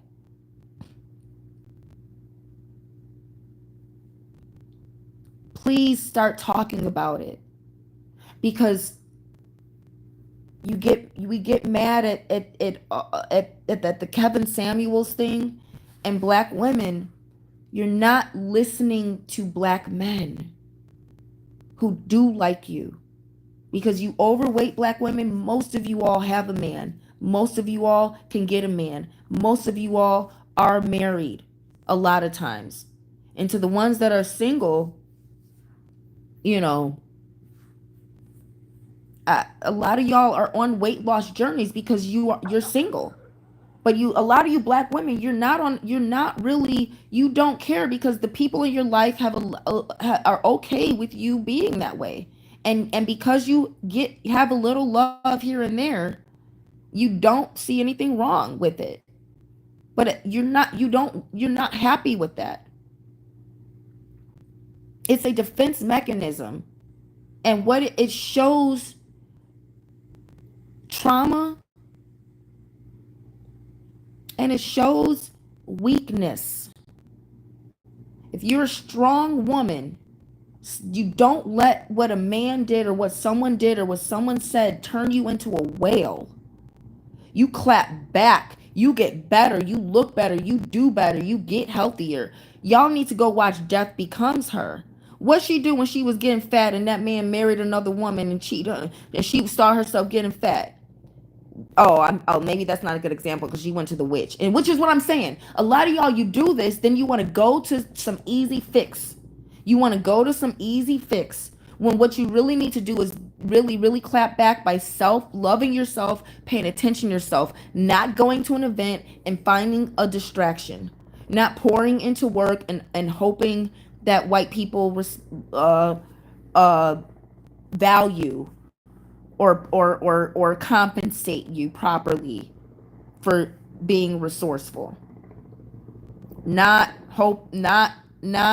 looking for a relationship. Focus on yourself, black women. Focus on yourself. Just like really in general. Some of y'all need to just learn to get up and leave, but some of y'all need to learn to just stay home and be productive. Be productive, stay productive. Stay to yourselves. And lose the weight.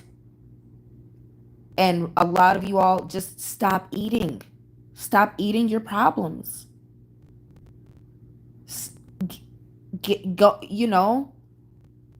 Get counseling. And some of you black women,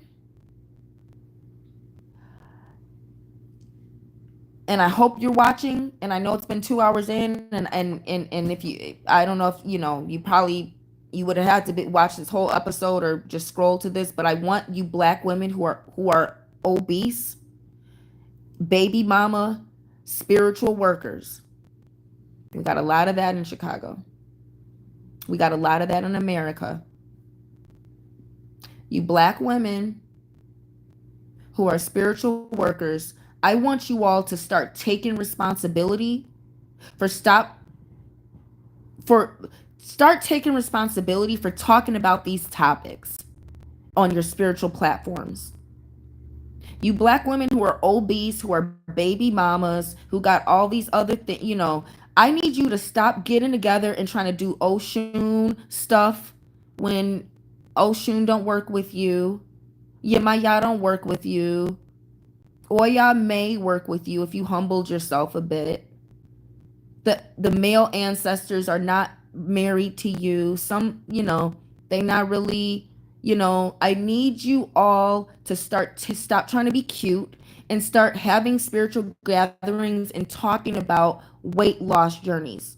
Start talking about get get together in these circles and take responsibility for really doing the healing work for other women. Stop gathering around wearing garb, uh trying to give each other clout that none of y'all are initiated really into spiritually. All you humans told y'all something. None of you guys went through Papa Legba or Yemaya. None of y'all really went through Papa Legba. So you don't have power and you don't have access. And you just stroking your own egos and the egos of other people who get around, wear garb, and bring their kids around so they act like they're raising their kids. And then when all y'all doing is gathering, occasionally eating, playing some drums, don't even know the dance moves to don't even get possessed by the African ancestors ever in your drum circles. None of you all get possessed by the African. None of you all get mounted. So I need you overweight baby mama black women to start hosting spiritual discussions about why you're a obese baby mama and start healing the black women who have those issues. Take responsibility. Stop trying to be something you're not. You're not setting an example for what the daughters want to grow up to be, for what the girls want to grow up to be, for what black women want to see themselves as. You're overweight, you have children out of wedlock, and you still do things that real powerful sisters have no respect for. So y'all need to start talking about the real subjects that black women need to heal from, instead of just playing drums and putting flowers in front of a mirror or a calabash and acting like you have any gifts to offer another black woman who's doing better than you. She's healthier, she has freedom, she's setting a better example. And you black women are afraid to talk about the real subjects. The black men aren't going to hold you accountable, and you aren't going to hold the black men accountable. And this is why I'm telling you, black women, just like Wild Violet said, you know,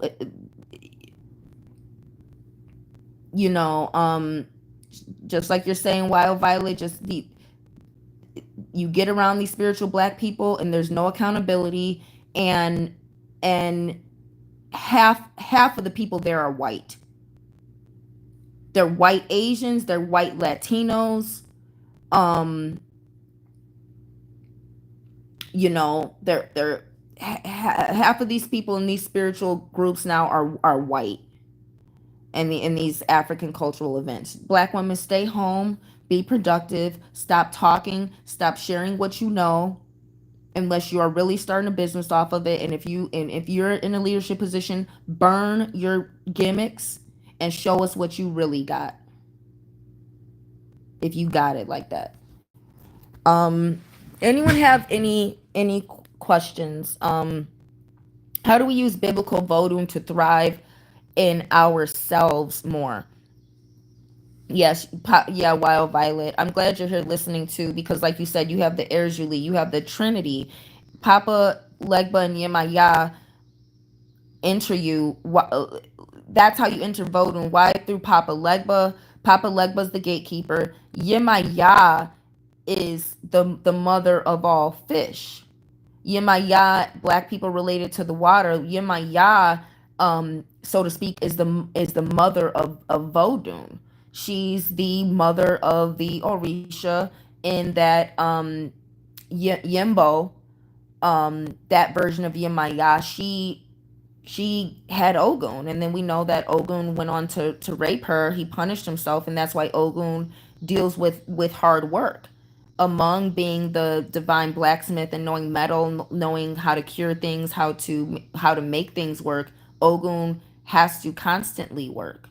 So we, if Yemaya or some form of the sea mother or the mermaid is not necessarily present when you're entering Vodun, that means that you don't have a bloodline connection, meaning you don't have African genetics. And that's why Yemaya has to be present, because everyone wants to go through the black man, and Papa Legba can open you into Vodun, but Yemaya shows that you are of African heritage.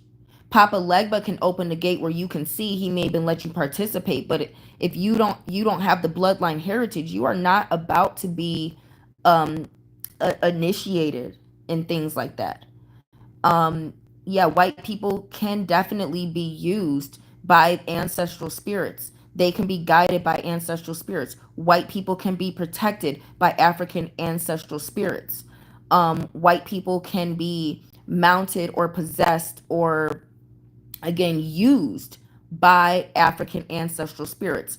A lot of times they may have some African heritage that may not be apparent in their phenotype, that they may not know about, that you may not know about. A lot of times they may have some African lineage, or they may just have the warrior spirit and the intention in their heart, meaning their heart is balanced with that of a feather, meaning their intention is so divine toward healing and elevating the black woman and the black race, that the ancestor chose that white person over a black person whose intention was still set on destroying our heritage.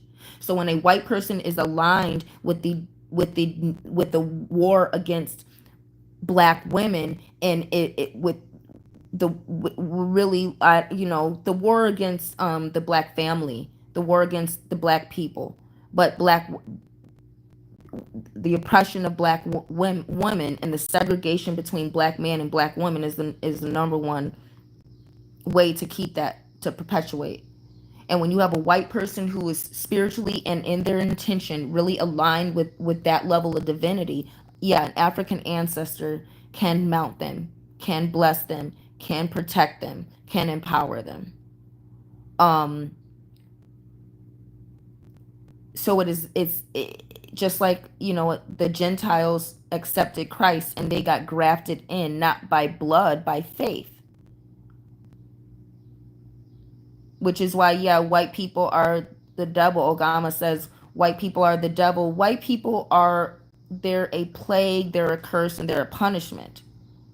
But anyone can be a devil. And Satan was not white. Satan was Lucifer fallen. Lucifer favors the blonde-haired, blue-eyed, feminine look, because that is more in Lucifer's image, the image of light. That's something else, but um that's that you know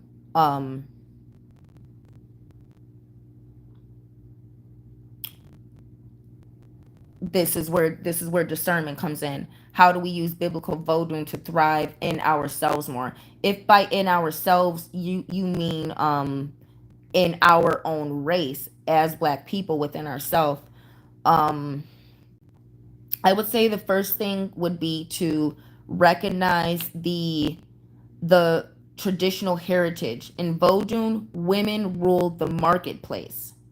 In African heritage, women ruled the marketplace. Oya, the Orisha Oya, who manifests as a tornado, um, and as a storm, as a tempest, as thunder and lightning. Um,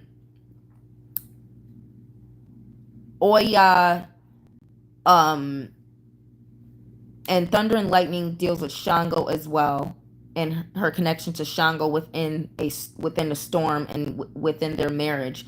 But the storm, the tornado, these things um, are under Orisha Oya. Oya rules the marketplace as well. The marketplace is ruled by women and sacred femininity and African spirituality. The feminine principles of resources went to black women who have the wisdom to share the resources to help the community. A man has the inclination to help himself. The woman has the inclination to help the community, to help the child, the mother instinct. So the marketplace being ruled by women is saying that the mother instinct is the divine principle in African heritage. That goes to why we are a matriarchal culture. We're a matriarchal heritage in that your mother determines your race genetically. And this is why you have to stay away from these black men who want to fuck their way to freedom by impregnating white women and making mulattoes. Um, he's cursing himself. Every time he mates with a white woman, he forfeits any African heritage. And the Bible says that your children will grow up to oppress you, and your sons will grow up to oppress you. I think I'm pretty sure it says that somewhere. I gotta double check. But your mother determines your race. So a lot of that's why a lot of light skinned men thirst for dark skinned black women. They love dark skinned black women. Lighter skinned Latino men love dark skinned women. They want to replenish the dominant genetics in their gene pool as men. And this is why your taste in woman says everything about you as a man. Men with warrior spirit, men with value for their heritage, like dark skinned women. They want powerful genetics. Weak men want weak women. Weak men want weak genetics. A weak man does not want a weak man does not want to mate with a strong woman with strong genetics. And so you gotta understand, these black men, they want to forfeit their heritage. They want their sons to be weaker than them. They don't want their sons to be stronger than them. They don't want their sons to be better than them, and they see themselves as white men. They believe they want to be white men. They want to be equal to the white man. They want to think like him, look like him, act like him.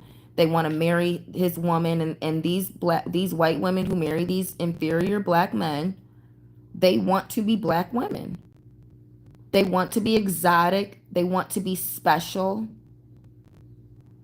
They want to be powerful.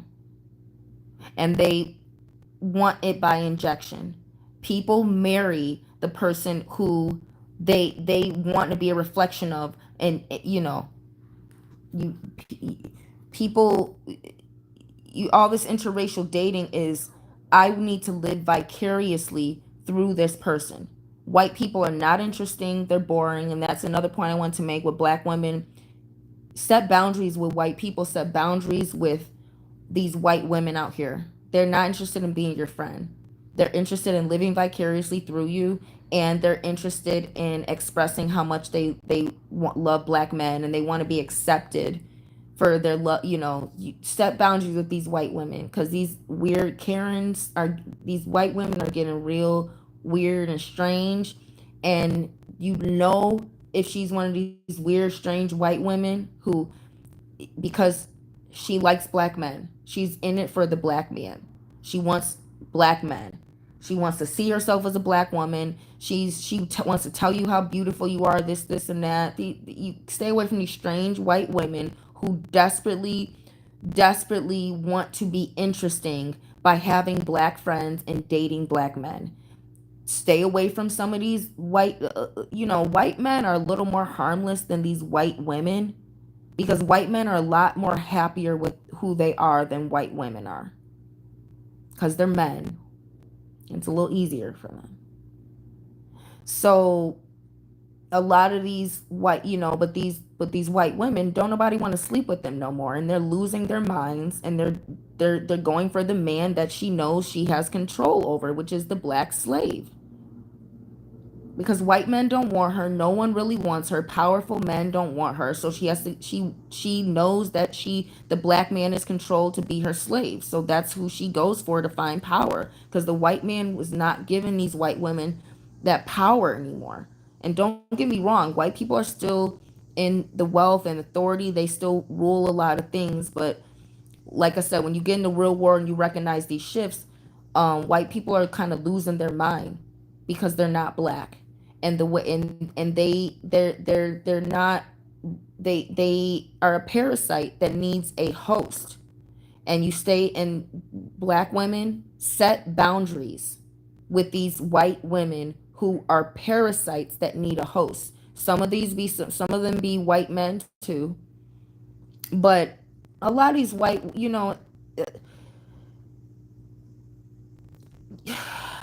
don't deal with black men connected to white women. Be around white women all the time. They're weak. Um, don't don't let white women coerce you into a friendship. Because she has self hatred. She's bored with her life, and she thinks that she owns you, and that she can own you the way she owns black men. So black women, when I say set boundaries with these white women, black men have let these white women run rampant. So when you're around a black man who be around these white women and stuff, he's dates white women, he's around white women, all he knows is white women. He lets what, that's who he is and what he be on and whatever. You gotta understand, these white women, um they have these black men on a leash. So she looks at you and she wants to put you on a leash too. So you have to set boundaries with these white women who have black men on leashes, and they think they can come around you and put you on the leash that she has the black man on. That's why I said stay away from black men who deal with white women in any fucking capacity. Any fucking capacity. I'm talking to spiritual sisters. These are you other black women, y'all too busy, y'all wearing blonde weaves and stuff. So y'all go be friends with white women because y'all want to look like them anyway. But to my spiritual sisters, set boundaries with these white women spiritually, because they're after your spiritual power. They got these black men on a leash, and now that you're done dealing with these black men and you've protected your spiritual energy, she's not getting the energy she needs from the black man. She's used him up, chewed him up, spit him out. He's black. He's over here trying to go to community events, trying to figure out how to be Afrocentric because he been fucking a white woman for. Ask these niggas who y'all be around trying to tell everything to and lead the community and show them how to do this and that. Ask them about their last relationship. He fucking a white woman right now. One of his baby mamas is probably white. And they come around trying to find black women energy so they can still impress these white women who they're going on to the next nigga. And when the white woman goes on to the next nigga, these niggas lose all their resources, they lose all their perks, they don't have access to that rich house that she lets him stay in, and her car and all the stuff she pays for and does for him. She on to the next nigga who got some good energy because he hangs around black women all the time. But now he wants to be around this white girl because and she wants to be around him because he hangs around black women and has the energy she wants. White women don't want black men. They want to be black women. They want to be black women. Everything she's doing is to compete with you. She hates you. And she'll flatter you and tell you how beautiful you are. That's how you know she don't like you. Now, I'm not saying every white woman that compliments you doesn't like you. I'm saying every white woman that compliments you who's in a relationship with a black man or desires to be hates you. If a white woman compliments you and she's in a healthy relationship with a white man or is looking for a healthy relationship with a white man, she means it. If she compliments you because she has a desire for black men, you need to get as far away from that demon as possible.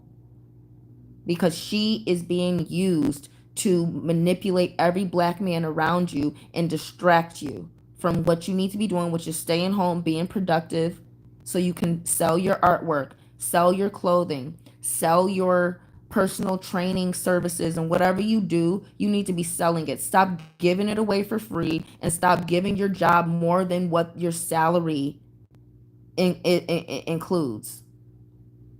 And most of y'all black women, need to do what the white people do. You need to go to work and go home. Don't hang out with the white people unless you know for sure that going out and having a drink with them or going to this sporting event with them on a Saturday or going to this one show or whatever, unless you know that that comes with a promotion, that comes with the opportunity that you want, or that comes with a financially stable marriage, unless you know that making that move and spending leisure time with white people outside of that corporate paid time that you spend is going to lead to what benefits you, don't do it. Go to work and go home and be productive in silence. And then when you create something amazing, share it, sell it, patent it,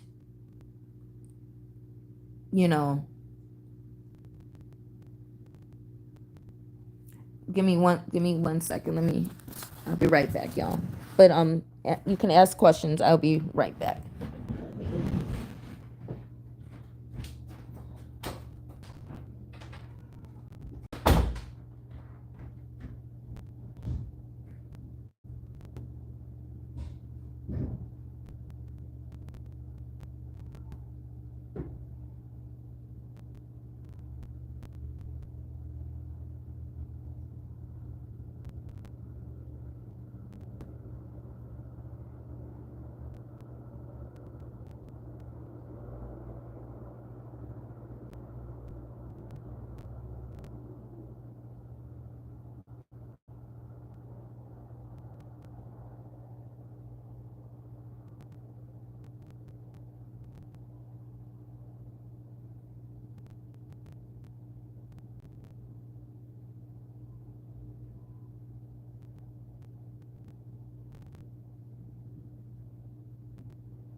Okay.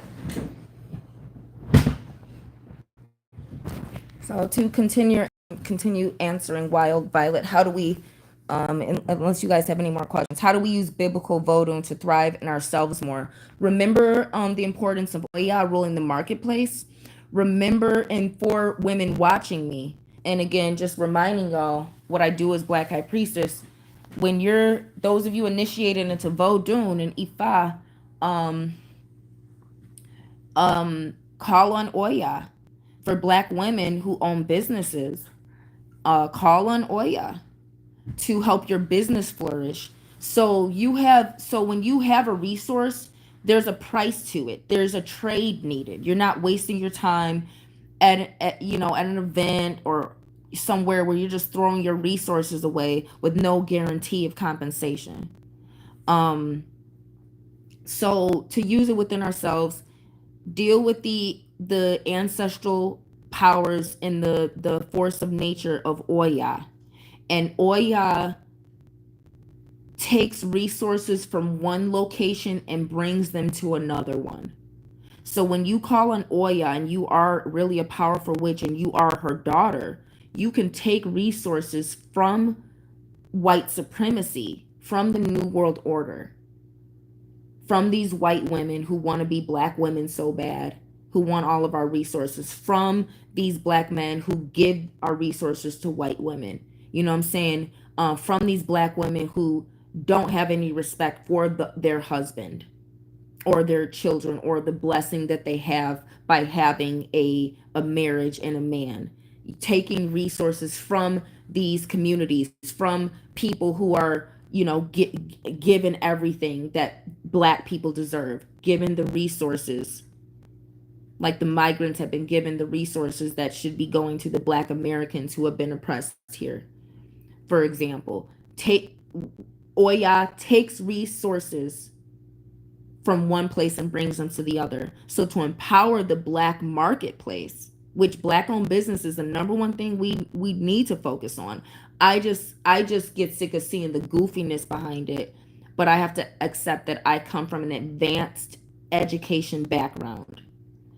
My frustration comes in when Black people don't want to learn from me or learn from those of us who are advanced and take accountability for raising the standard. Because that's the frustration, because when we can reach a higher standard, when we know better and we can do better, and Black people don't want to do better, that's where certain Black people who are advanced in this have to work with the enemy, because we are advanced enough to where other Black people, the enemy will destroy them just through contact. So they have to stay around other Black people and work at the level of the plantation slaves who have that familiarity with what they know and understand. And when you're a house Negro and you're advanced and you have access to the house and access to those resources, you have to operate like that. And it's not about being better or worse. It's just that we have to operate in the environment as Black people that we are actually in. Some Black people are on the plantation. Some of them have a very low rank on the plantation. Some Black people are on the plantation, but they have a high rank. You know who's a Black person on the plantation who has a very high rank? Jay-Z.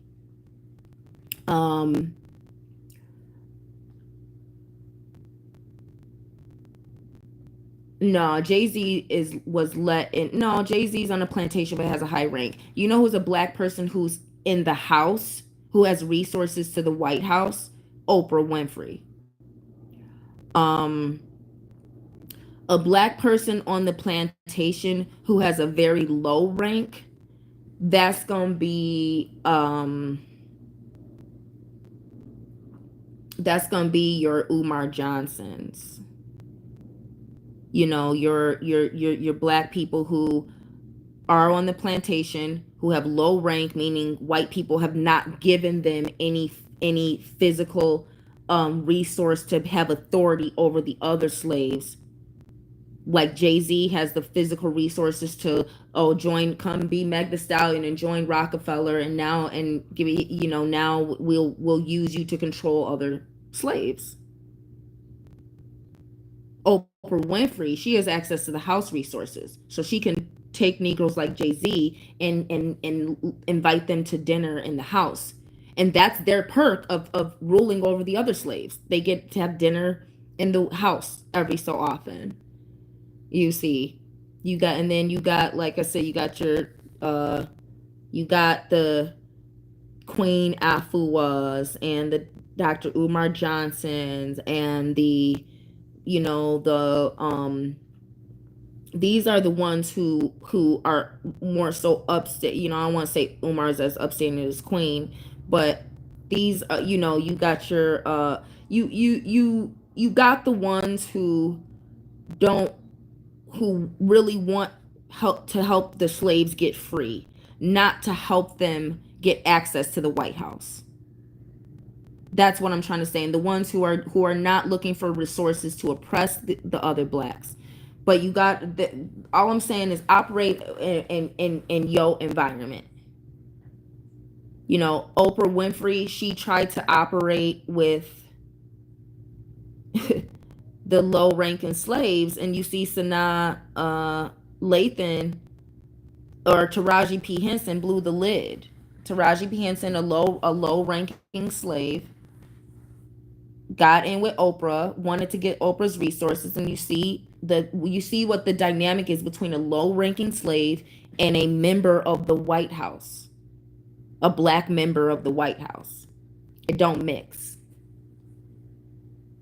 Taraji P. Henson should have been looking for a Jay-Z, a plantation Negro with authority over the slaves. She should be looking for his resource, because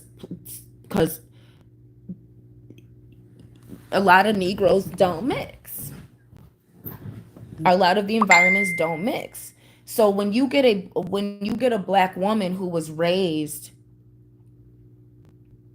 there's a little bit of a tangent.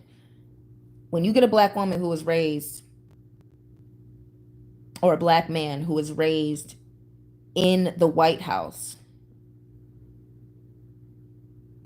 a Negro, a slave raised on the plantation is going to accuse the the the Negro raised by the White House of preferring white people. You prefer white people. You want to date a white man. You only like white girls. You want this and that. It's just a different environment. They're used to a certain type of femininity. It's not that they prefer the white people. It's just that they prefer certain behaviors. A woman crossing her legs becomes normal, not a woman spreading her legs because she's getting raped all the time. A woman crossing her legs because she's held to a high standard. That becomes normal to that black man. And when he sees black women opening their legs, ready to get pregnant out of wedlock, and he's used to a woman closing her legs, and all the black women who cross their legs are already taken by white boys or just nowhere to be found, and he doesn't want to die a virgin. Guess what? When you get a black woman who was used to men holding the door and paying for things and riding in a car and blah blah blah, and she's trying to date a slave who might have got his dick cut off, or don't know how to drive, don't you know, um she has a different expectation for what he brings to the, she has a different expectation for how she's being treated. She's not treated like a expendable whore, like a bed wench. She used to be treated like a lady. So she's going to be accused of preferring white men.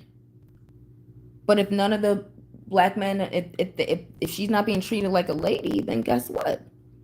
That's where a lot of interracial dating happens, when black people have tried to love other black people, but can't find people who have the same morals and values.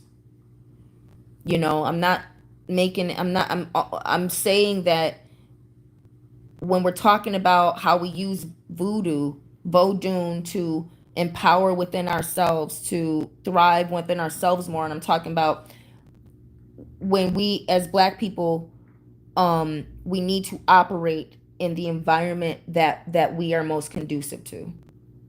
um Oil and water don't mix.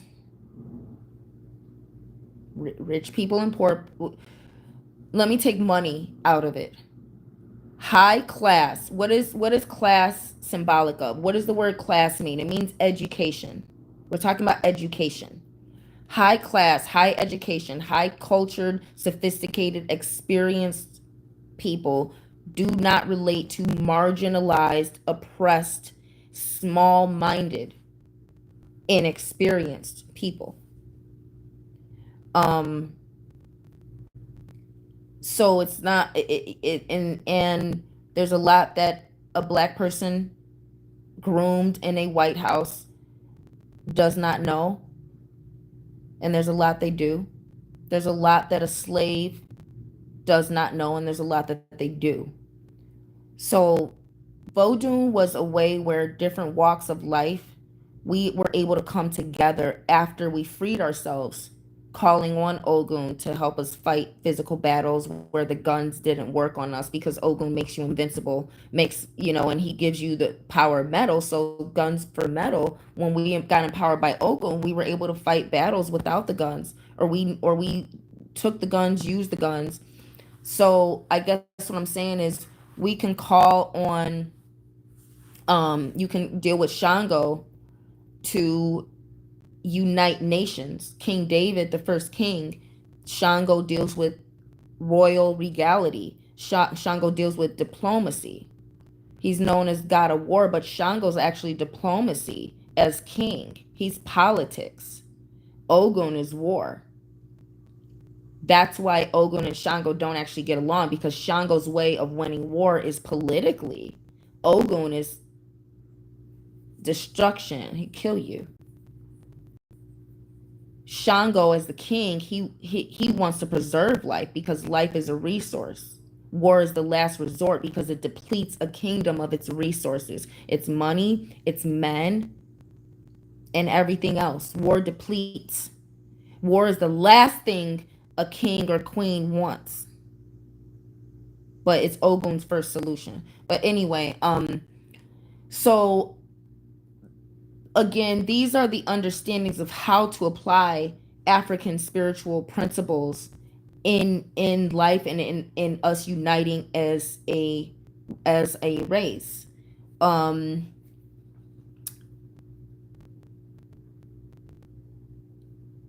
um to thrive within ourselves more.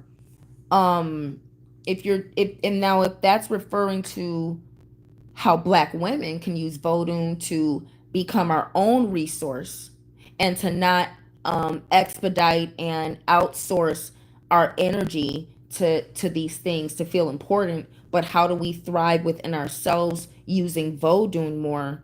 um Yemaya will give you wisdom.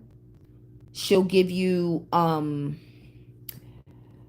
Yemaya will give you a clean slate by cleansing you. And why I say Yemaya for black women who want to use Vodun to thrive is because Yemaya will cleanse you, and she'll cleanse you of that, of holding on to the identity of a black woman, which is where a lot of the problems start. She will give you that mirror and cleanse your reflection so you can see yourself the way you want to see yourself, and stop seeing yourself as just a black woman and see what your spirit is, and you'll start to live that out. And you won't let other people marginalize you into being a black woman, because that's how a lot of you black women behave. You behave like black women. You don't behave just like women. And Yemaya will cleanse your ego and your fear, and she'll cleanse your pain to where you can take off everything that hurts you, everything that's a burden, and you can see yourself fresh, new, purity, virgin, and you see your reflection as who you are and who you want to be, not how the world tells you you're black, you're a woman, you're fat, you're dark, not how the world categorizes you and then judges you. You're not high value because you weigh this much and you're 5'4" and you weigh this much. So you're not high value. To who? Not to Kevin Samuels, who happens to be dead, I believe. So you get it? But 5'4" and overweight, I'm sure that can be high, that's high value to somebody. Because inside that shell, that's where Yemaya. She takes away that physical and shows you the mirror of what's inside, and you can start to be the woman you are inside, not your skin color, not your hair texture, not your height, not your weight, and not the fact that you're just a woman. That's what Yemaya will do for you if you really accessing Yemaya.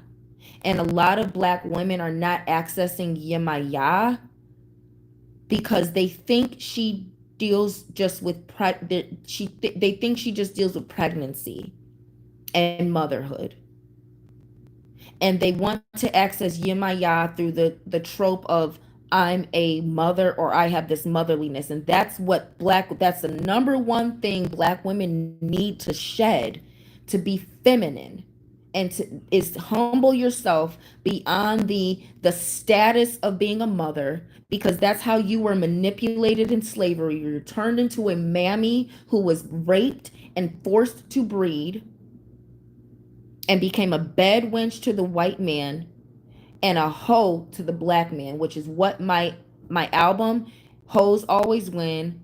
And I have a single out and I'm still producing a lot of things, but I hashtag Hoes Always Win because I'm telling the story of the black woman without a husband.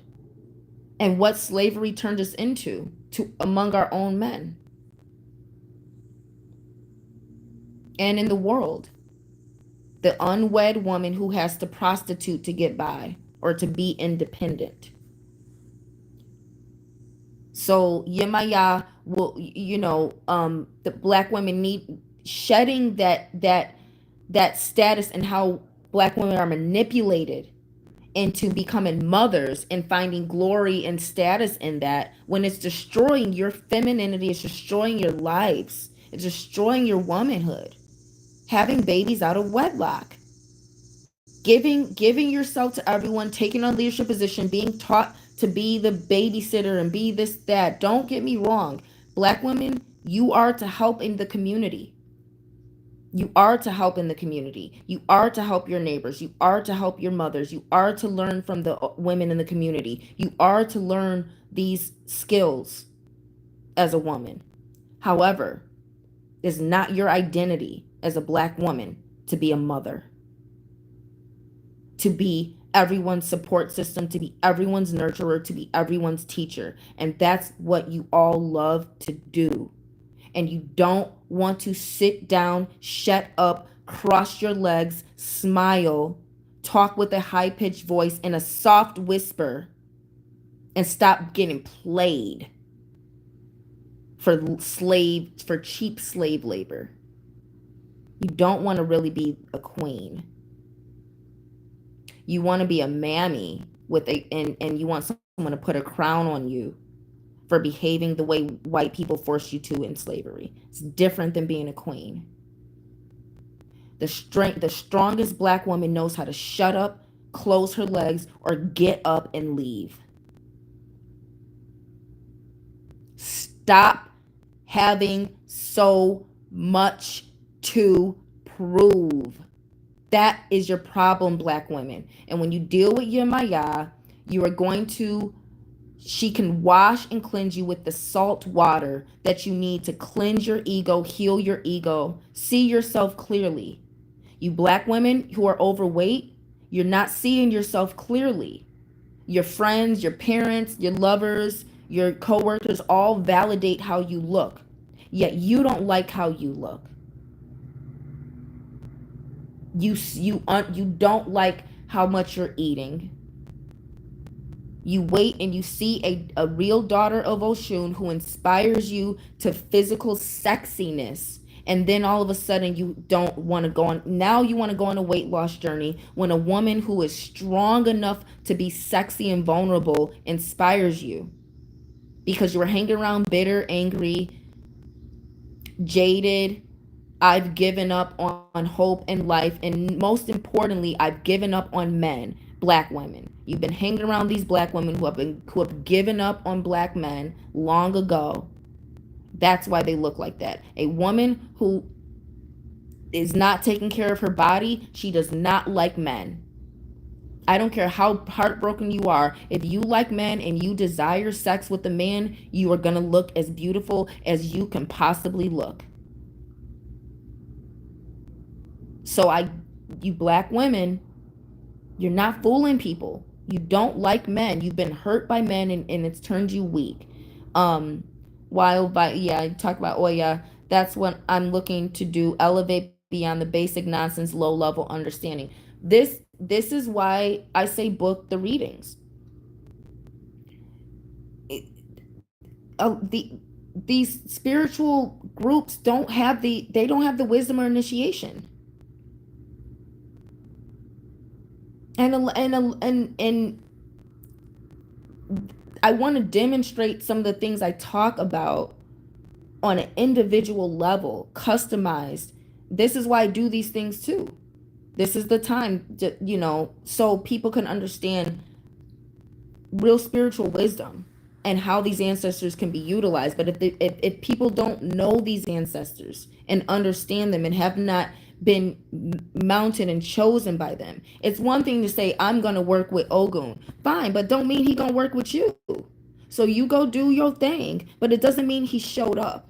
Doesn't mean he acknowledged it. Doesn't mean, a lot of those things. And this is not about competing of who has this or that. It's about really recognizing it's about that.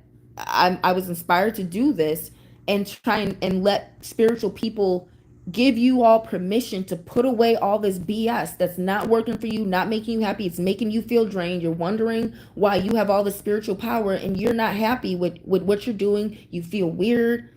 And you black women, you're going out doing all these things and you don't have what you need in life.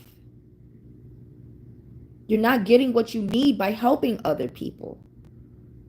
That's what the ancestors, this is what the Iyami, the collected, this is what the mothers and the Vodun ancestors inspired me to say. And Mac Johnson, nice to meet you. I'm glad and just let me know what specifically you like best so I can make more or talk about more subjects that you all are specifically interested in.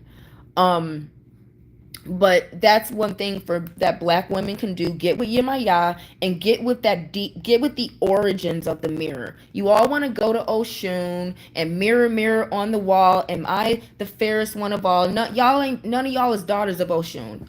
If you think you're a daughter of Oshun, you're probably not. And if you are a daughter of Oshun, you might really be under Yewa, and you might think you're under Oya, but you might be under Oshun, who takes all the daughters of Yewa, who Shango raped. And see this and this, I really don't want to talk about it. I kind of do, Wild Violet, and that's for you. But there's a lot of girls and women who think they're daughters of Oshun because Oshun takes all the daughters of Yewa, who's in the cemetery because Shango raped her. She was supposed to be a virgin. You got Eshu to thank for that rape. Eshu told on one rape and then caused another one. So Eshu chaos, and chaos is another lesson that I wanted to talk about. But I'm sorry, but a lot of you all who think you're daughters of Oshun, you're probably not. If you talk about Oshun and being her daughter, you're probably not, or you probably just found out about her in the last 6 months to a year. If you openly talk about Oshun and her mysteries and being her daughter, you're probably not. You're probably dealing with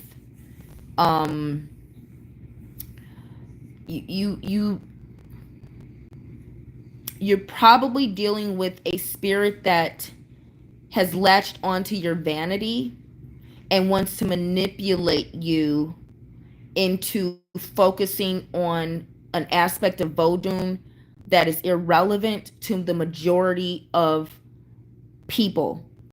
Why do I say that? Oshun is the youngest Orisha, which means if you're a daughter of Oshun and you don't have another Orisha, Oshun needs supervision. She's the youngest. And what does that mean? Love is a young concept in humanity. She's the last Orisha. She's the youngest Orisha. And Oshun rules love within itself. That manifests as honey, which is sweetness. It manifests as sweet water, meaning the water that you can drink that's not salty, water found within land, rivers, lakes, streams, ponds.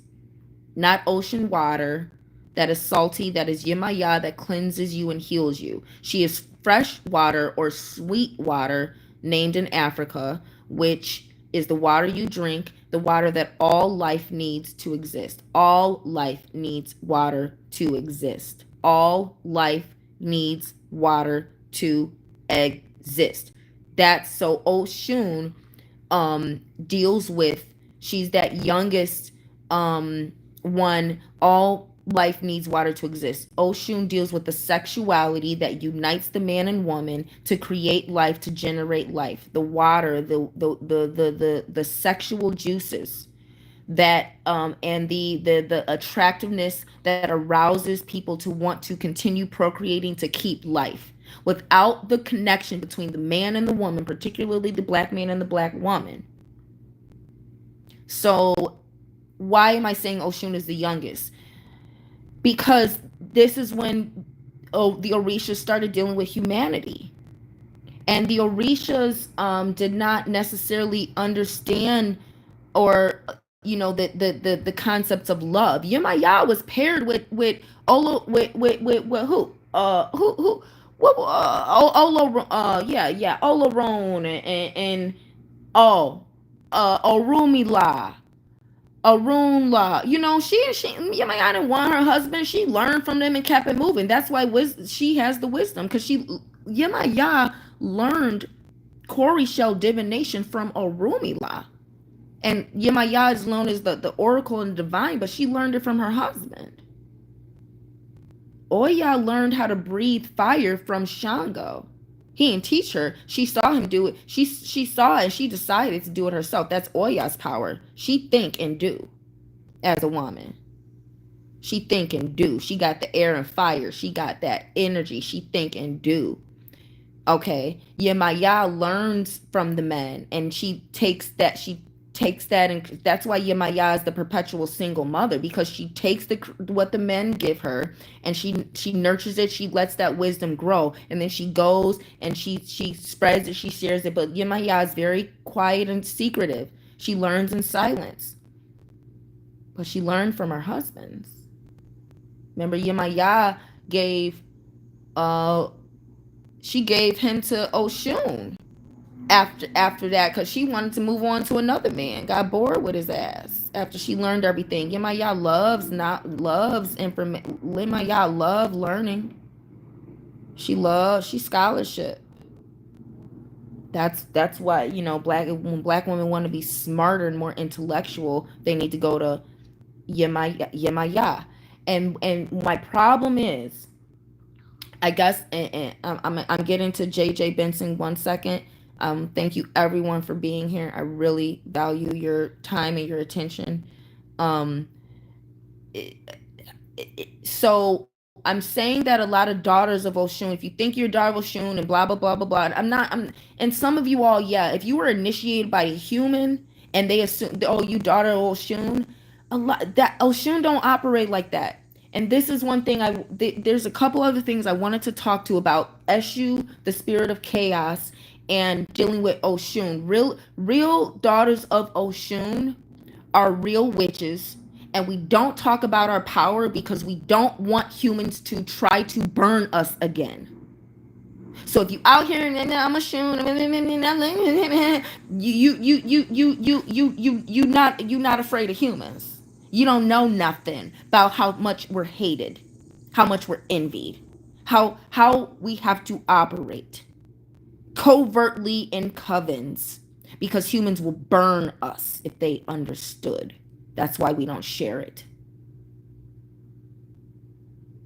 You all, if you're a daughter of Oshun, forget all the extra noise, forget all of that extra ibu anya and even, like and iyalorde and all this stuff. If you're daughter of Oshun, you could skip the yellow, skip the gold, skip the honey, skip the squash, and go straight to ibu kole. Burnt bird, bitch.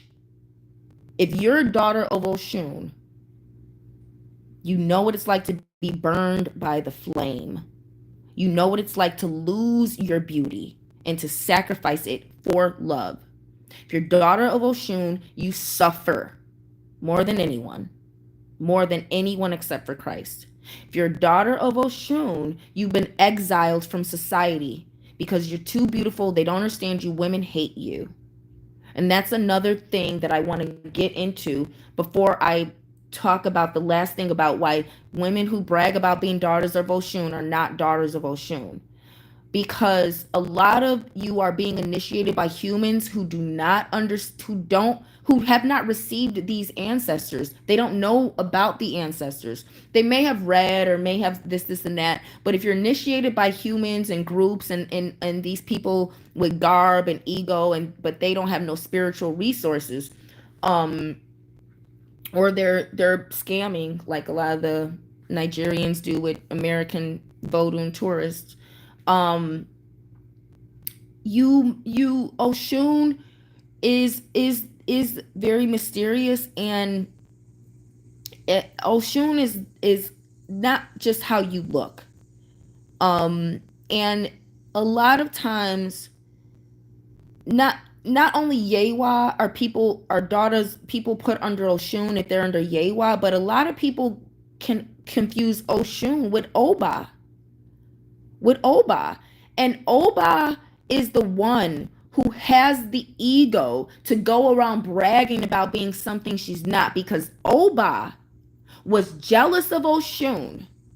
And Oba wanted Oshun's position with Shango, which Shango loved having sex with Oshun the best. Shango loved Oya the most, because remember, Oshun seduced the Egungun, which are Oya's 9 to 11 children with Ogun, who kept Shango locked up. She seduced the Egun, got past their guard, and got Shango out. And Shango chose to go back in jail because he loved Oya and he wanted to be punished by her. Shango loved Oya the most. He loved having sex with Oshun the most. Oba was the wife given to him for the community, because Oshun and Oya were not women whose powers were meant to be bound by children, marriage, and domesticity. You gotta understand why women who brag about being the daughters of Oshun are not daughters of Oshun. They're most likely under Oba, who is extremely jealous of Oshun. Extremely jealous of Oshun. So much so that she tried to get Oshun's mystery of witchcraft, and Oshun was smart enough, she learned from Oya. Oshun learned from Oya how to be wise and shrewd. And instead of giving away her mystery like you black women love to do, to just show how powerful and resourceful and hey, love me because I know this, Oshun was smart enough at that very moment where she realized, okay, Oba is the wife. She has the wealth and resources. I don't. Why would I give her what I have, which is irresistible sexuality that can manipulate any man, and that why women hate her. So Oshun manipulated Oba to cut off her ear. And that's the length a jealous woman will go to actually receive the gift that God gave Oshun and Oshun's daughters. And that is not a gift we talk about, black women. And that's why black stop. If you brag about being a daughter of Oshun, you either just received Oshun in the last 6 months to a year, and you're a little too zealous and enthusiastic about recognizing your power, where you don't have any respect for it yet, or you are under Oba and you're jealous of the daughters of Oshun. You want a beauty that you don't have, can't wield, and you want sexuality that you don't have over your husband. You Oba women, you don't have sexuality you don't have seductiveness over men, over your husbands. What you have is a brightness that comes from being married. Domesticity. You're a mother, you're a wife, or you have the privileges socially of a mother or a wife.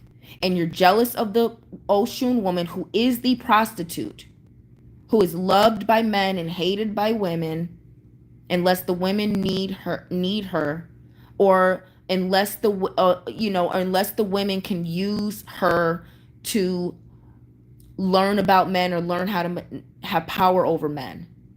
A domestic woman does not have power over man. She is submissive to a man. Oshun and Oya have power over a man. Oba, she does have her warrior aspect. Yes, she does. However, most of you who think you're daughters of Oshun, you either are a daughter of Oba, who is jealous of Oshun, who will be jealous of the woman whose sexuality is not for having babies but for spiritual practices, not procreation. Or you, if you have Oshun's beauty but you have Oya's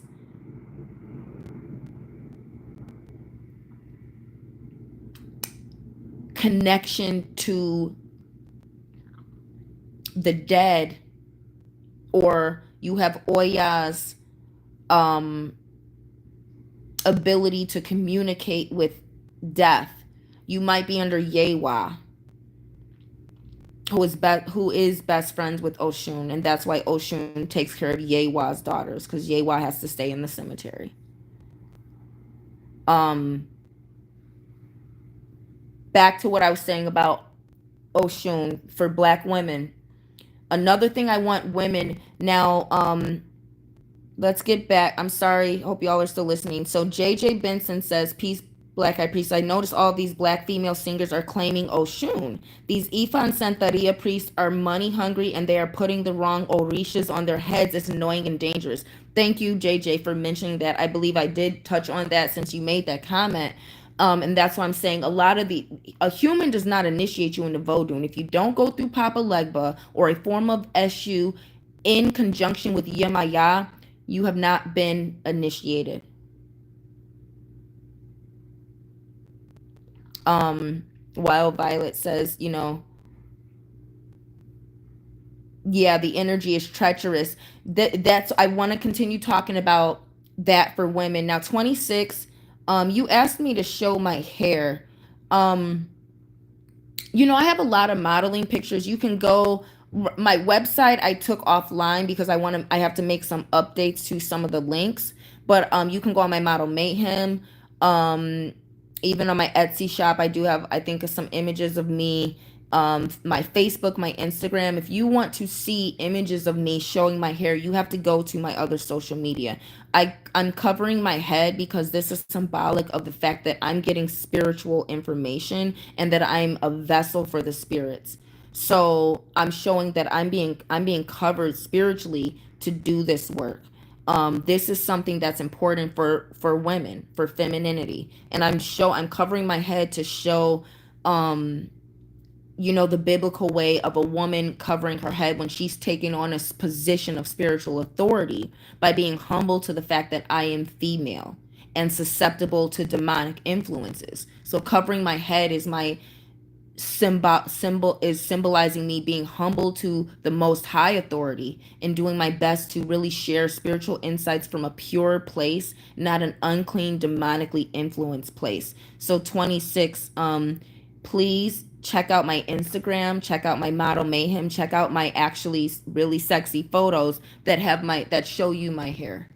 And if you're a photographer or something, book a reading, we can get some work done. I mean, book a session, we can get some work done. Now, Wild Violet, and back to what I was talking about. Wow, 3 hours already. Okay. Another thing I was inspired to say in this oracle consultation, for women, for beautiful women. This is something that inspired me, and this is an example of what I want to say. When you're really a daughter of Oshun, women don't like you, and I want, for fall equinox oracle guidance, I want women who are daughters of Oshun, or women who have an uncanny beauty or a sex appeal, who have an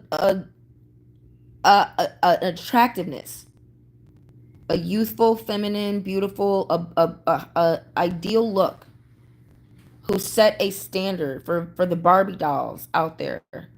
Daughters of Oshun.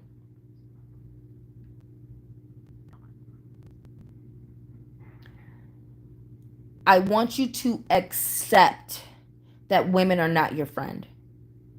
I want you to accept women don't like you. I want you to accept that because you are beautiful, women are threatened by you and that people are afraid of you. Men are afraid to talk to you because you have a power over them. Men don't like you because you have a power over them that they don't like, and they're used to ugly women. They're used to unattractive women or fake beautiful women. So men don't like your beauty because it makes them feel weak, it makes them feel inferior, it makes them feel afraid. They're afraid of rejection. They're afraid of not measuring up to what they desire. So they're going to demean you because if you reject them, he has failed in life because you are what he idealizes and desires. And he's confronted with an opportunity to show his manhood. And when you go around and he sees that he's not even man enough to express his desire for you in a gentlemanly way, you castrated him just by making him recognize he's too afraid to even let you know how beautiful you are, let alone ask you on a date. So you've castrated the man just by being beautiful, just by making him attracted to you, but he's not going to holler at you because he knows he's too inadequate. What makes him inadequate? The fact that he's won't come up and holler at you or tell you you're beautiful.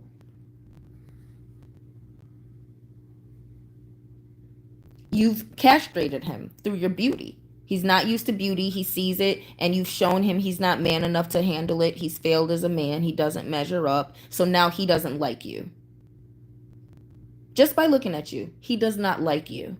And everything he does and there on out, if he's this type of man, is going to be to demean you. Whether it's ignoring you, whether it's giving extra attention to the uglier women around and not acknowledging you, whether it's actually demeaning you or your value or how you look somehow. That's weak men don't like you. Married men will try and holler at you if their wife isn't around, but married men don't like you either, because you're an example of because if they don't love their wife, or if their wife isn't bringing them glory through her beauty, he wants to demean you to make himself feel better about the decision he made in a woman. So, beautiful women, I want you to accept you castrate men by your beauty. And women don't like you. Women don't want you around. You'll take all the men, you set a standard, you're letting men know, hey, there's a woman like me available. He's going to choose you, the ideal standard of femininity. That's what you're bringing in as a Barbie doll. And women are not going to like that. Their only chance with a man is that you are not around. Then they can have their pickings of the men who don't have the option to choose you, because any man who has the option is going to choose you. Not a weak man who wants to demean you because he can't afford you. He can't afford to defend your honor against other men. He can't fight. He's not a warrior. Forget money. He can't defend your honor. He's a coward. Cowardly men hate beautiful women. They'll date you. They'll fuck you. They'll manipulate you sexually to conquer you, but they don't like you. And they will do everything to destroy your life if you allow them to date you. If you allow them. Recognize up front, men don't like you, women don't like you. Humans don't like you if you're a beautiful woman. And I want moving forward, I want Daughters of Oshun to accept this so you can set realistic boundaries with people. And the first reason I want beautiful Daughters of Oshun to recognize that women can't stand your guts is because you will now value the one or two friends, female friends especially, who you know love you and have your back and would do anything for you and have proven that they value a friendship with you and they don't care about how you look. They're not, and women who have proven that they love you for who you are, not for how you look, not for what you can do for them, not for what your looks can do for them if they're seen around you. Women who are really friends with you and love you and care about you. you're going to value those women a lot more if you accept that women hate you.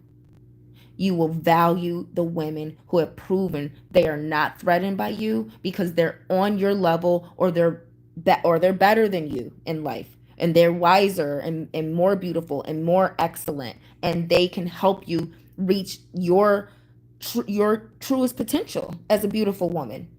You're going to value the women who help you, who elevate you, who show friendship, who show the rarest thing on this planet, which is sisterhood. Rarest thing you're going to see is a black woman genuinely helping another black woman do better.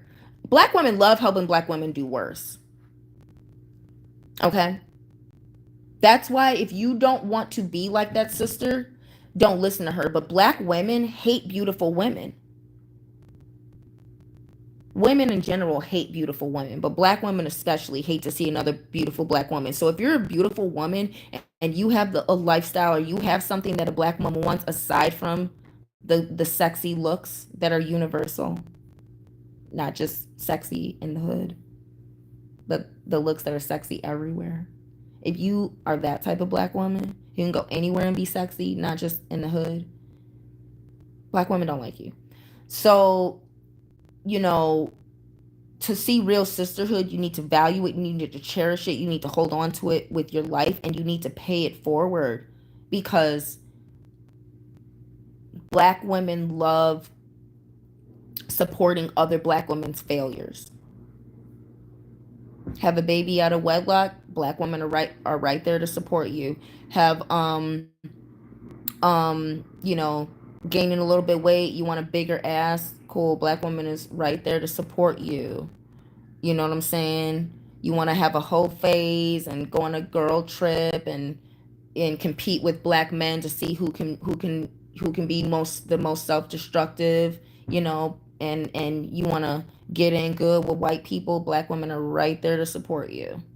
You want to change your hair and dye your hair and get a new weave and go get a tattoo, black women are right there to support you. You want to worship God, you want to burn your tarot, you want to let go of astrology, you want to cover up your tattoos, and you know what I'm saying, you want to better yourself and exclusively date black men no matter how hard and difficult it is. You want to change your mindset, you want to think positive, you want to start drawing in better black men to you, you want to have healthy female friendships, you want to set boundaries.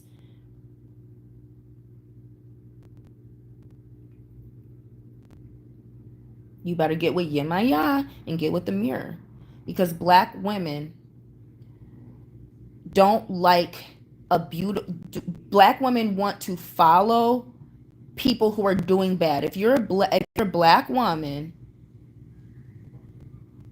and you're doing good and you look like Marilyn Monroe, black women don't want that.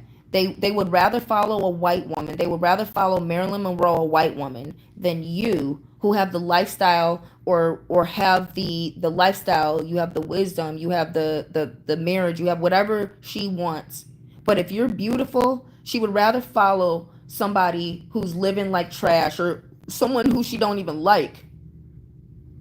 Black women will follow people they don't even like and don't respect, just to avoid giving admiration to a naturally beautiful woman. So I want daughters of Oshun, other black women, while Violet, I want you all to accept that women don't like you, black women don't like you, weak men don't like you, most men don't like you, and gay men especially don't like you. No, don't nobody like a beautiful woman. Gay men don't like you. Women don't like you. Most men don't like you. You're setting a high standard when have natural beauty as a woman. You are the ideal, and people believe because of how you look, you have won the jackpot in life. And the example I want to put is I was watching Instagram, and I was scrolling through this she was a real, she was pretty, I will say. She was a really pretty, naturally natural features, clean looking face, youthful looking face, blonde hair, looked really good, very attractive. And she was talking about what you have to do to succeed and how you have to I forgot the way she worded it. I didn't necessarily agree with, but then when she was talking, she was explaining how what she means is how diligent she's like, how you have to not be you. She's basically was saying your energy is your currency, and how you have to always be willing to work, always be willing to work. I didn't agree with that concept at first until she gave the example of she was in a bad mood, and she went out and she chose to be diligent and work instead of wallowing her sorrows and this that. She funneled her emotions into, okay, I'm gonna go do this sale, I'm gonna go to this house visit. And she said she made the first sale, she made the next sale, she stayed diligent instead of stopping and letting emotions stagnate her. She funneled them and kept her energy up, and it ended up helping her sell. And it made her sell. And her point ended up being that you have to work through your pain, you have to work through your emotions, you have to keep working because you're in the amount of energy you have to show up in places, to show up for yourself, to show up and do work, that's going to translate into wealth. Then it made sense. Because I've been through that. I don't believe in working yourself to death. I don't believe in, not getting any sleep and you sleep when you die and all that. I don't believe in unhealthy stuff to become rich, because you never, if you're poor, you're not going to become rich. And I that's something else I want people to kind of accept too. But um I scrolled in the comments because I was curious. And I was curious for that exact reason. I wanted to see what other people were saying and whether they agreed or not. And it was like three comments down. It was like one, they agreed, and the other one said, oh, this, that, yeah, you gotta, yeah, I was successful, blah, blah. And then the third one, it was a little bitter comment saying, oh, that, I guess it says something like, that's easy, or it's like, oh, coming from a woman with pretty privilege. She used the term pretty privilege. And that comment had, I think, over 100 or like over 1,000 likes. That comment had that many likes. And it inspired me. It was another thing I added to this upload that I wanted to talk about, and telling beautiful women, naturally beautiful women who don't need cosmetics to be beautiful, no one likes you. You operate accordingly. When you accept that no one likes you, you're not going to be nice and be kind anymore. You keep doing what you're doing, keep shining. This is my solution. Is it's imperative that you accept that women don't like beautiful women. So use it or lose it. Use your beauty to promote yourself, promote your business, promote whatever cause or mission, or use your beauty. Use your beauty to get ahead. Use your beauty to get the date, to get the job, to get the opportunity. Use your beauty to get ahead. Use it or lose it, because nobody likes you. So you might as well be that beautiful shine, because everything you do, someone wants to dim your light just because they feel you're too bright already, because you're attractive. No one likes an attractive person. And when you're attractive, know that you can choose who you want to be with. So if you're a beautiful woman, I think one thing, and me as a woman, I don't throw myself, I'm not gonna throw myself at no man. But as a beautiful woman, I think we're so used to men hollering at us and throwing themselves at us or coming at us. And I think we have to also realize we can choose. We can look at a man, decide he's attractive, and we can shoot our shot. And I'm not saying ask him out or do something that doesn't agree with your feminine nature, but you can demonstrate interest and let him respond because you can choose.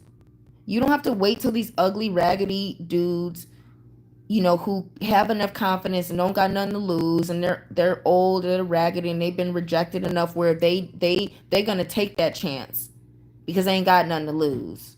Their ego already gone, so they gonna take that chance, or they're confident enough to take that chance. um or they just don't have really any respect for you, and they just see you single, and they see you alone as a woman, and they want to take the opportunity to degrade you because you are attractive. You don't have to choose from those men. You can survey the room, see the man who you decide is most attractive, and you can make the move.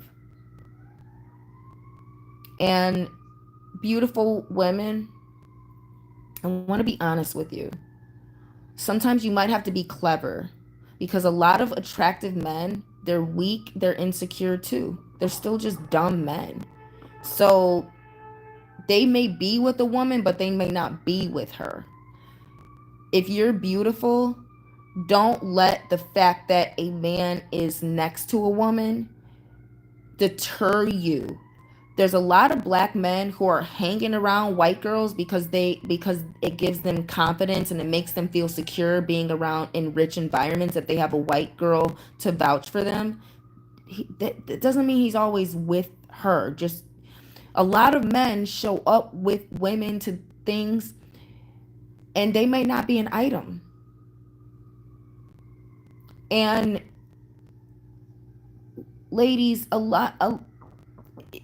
it's hard for everyone. And I know you ladies see these attractive men with ugly women. Now, one, you got to understand, and here's something else I want women to understand. A man who is fit and goes to the gym and he's a gym rat and he's a personal trainer. If he's fit and he's a personal trainer, or he's just like a gym rat and he looks good, got muscles, and he's fit, but he's always leaving the gym with a fat woman, understand he has a preference for fat. There's a lot of men out here who enjoy fat women, and there's a lot of men out here who enjoy helping, help. They want to feel needed. So they enjoy helping a fat woman lose weight, or they enjoy the idea of, you know her dependency, or helping her lose weight. There's a lot of men with fetishes. A man, I want beautiful women to understand, men who have fetishes for fat girls are not as open about their fetish as a man who has a fetish for a slave syndrome. Men who have fetishes for being used like slaves by white women, they're with white women. They're open about it. They're Kanye West. They're vocal. These men have fetishes for antebellum slave drama. Women who have fetishes for being raped or being abused or whatever, are not may not be as open about it, because it's a little more taboo than our society that's programmed to tell men to have a fetish for a racist white woman. Men who have fetishes for fat women are not as open about it, but you'll notice it. A man, you'll. So I'm telling beautiful women this because men will use us for social acceptance when he genuinely is attracted to fat women or low class women. So, I want women to um oh, I want to put my charger in. I want women to and I want beautiful women, models, I want you to recognize that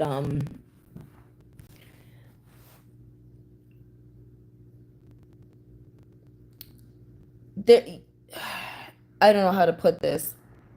Don't let a man who genuinely doesn't like beautiful women, don't let him don't let him use you and play with you, or trying to, don't just be like eye candy and social clout for a man who doesn't genuinely like the attitude or the demeanor of a beautiful woman. There's men out here who want to seem like they're high class, but like I said, there's a lot of men, you see them, and the reason I'm saying this, after I'm talking about beautiful women, we can choose what man we want. We can, but recognize too, just because a man looks good doesn't mean he's really internally qualified for a beautiful woman. So when you see these good looking men in the gym or whatever, you see a lot of these gym rats, and they're always going to be black. um some white men will hang out with fat black women, but they're usually homosexual, and they'll act like they're not. They'll act like they're couples, but that white man is homosexual most of the time. He with a fat black woman, and he's like a skinny white guy, whatever. Most of the time, he's gay. Um, but like, it's always gonna be a black man usually, and he's with a fat woman.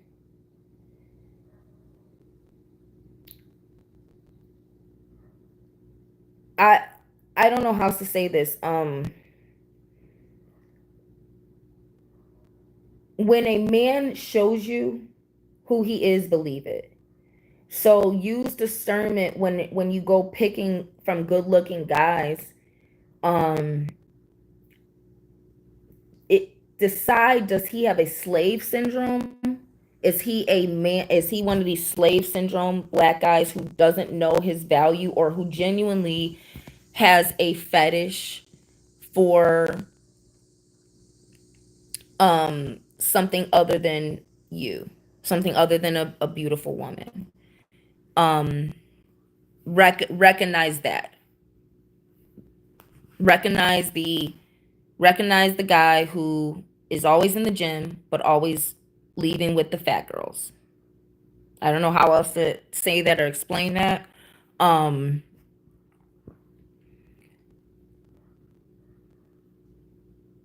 there's a lot of men who have to surround themselves by um by insecure women. That's not your flock. Birds of a feather flock together. And I did an upload about female friendships a couple uploads ago, and I talked about some things, but I really want beautiful women to understand, no one likes us, no one's our friend. So when you have a genuine friend, cling to her. When you have a genuine friend that's a man, understand he's waiting for his chance to fuck you. And understand that as a beautiful woman, when you you can have guy friends, but I want a lot of beautiful women to understand that there's a lot of men out here who, if you friend zone a man, be careful of him manipulating you into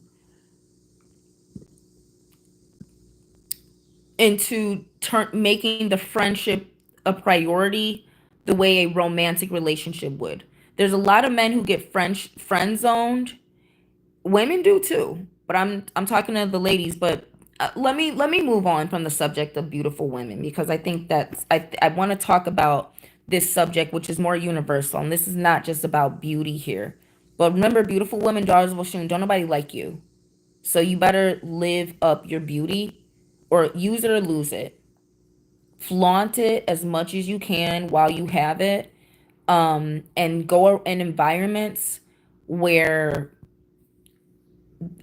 where um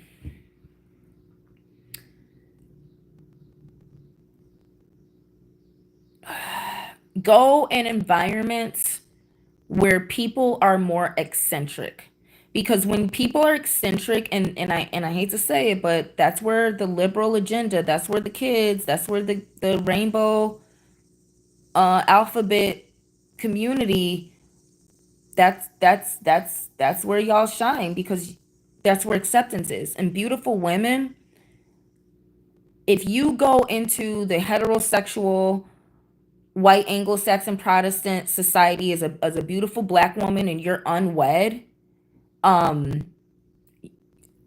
that's cool. White people are a little more accepting of a single black woman, or a beautiful black woman. But understand, like, if you go in certain societies, whether they're white or not, or if you go in societies where there's a lot of Christian morality and you're a beautiful single woman, um you may not fit in. Although they might have high standards and morals, a lot of those people are married. And a beautiful single black woman does not always fit in to a society where the people are married and get together and everyone gets married younger and has kids and everything's family oriented. But if you go into eccentric places where there's cosplay and there's the LGBT community, where it's about accepting everyone for who they are, including being a beautiful woman, where you are not accepted. You are not accepted as a beautiful woman anywhere except high in society. And if you're single and beautiful and black and high in society, good luck. I mean,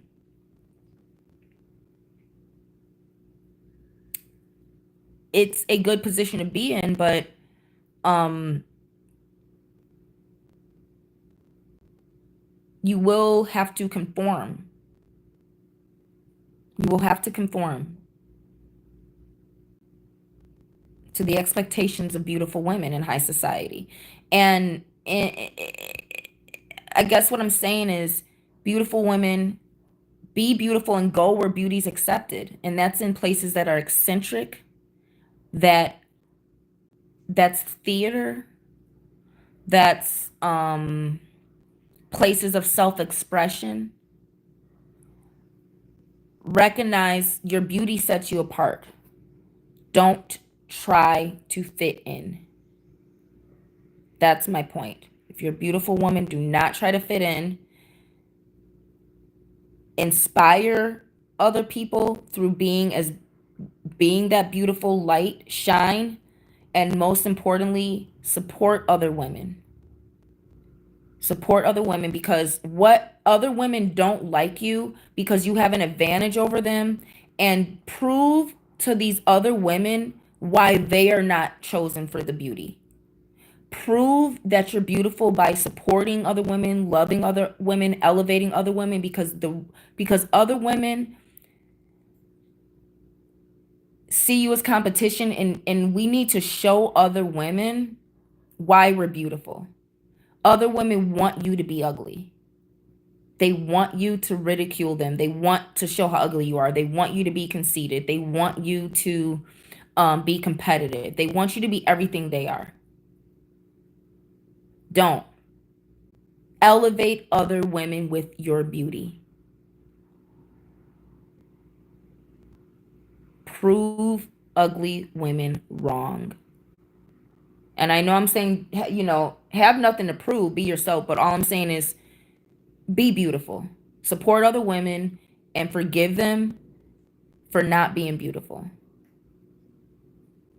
Because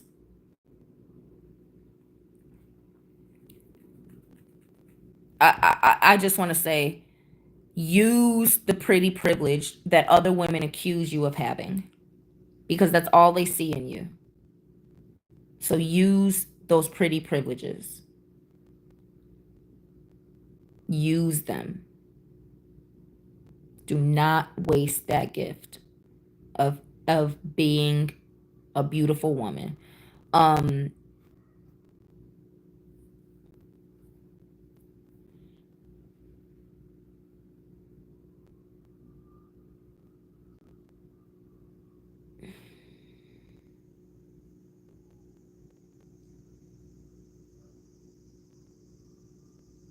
I lost my train of thought. I wanted to move on from oh, I wanted to move on.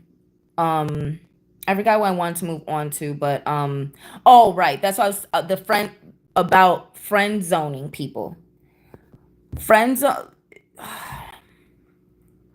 when you friend zone a man, even a woman, and they stay in your life, and they want, and a lot of times it's manipulation.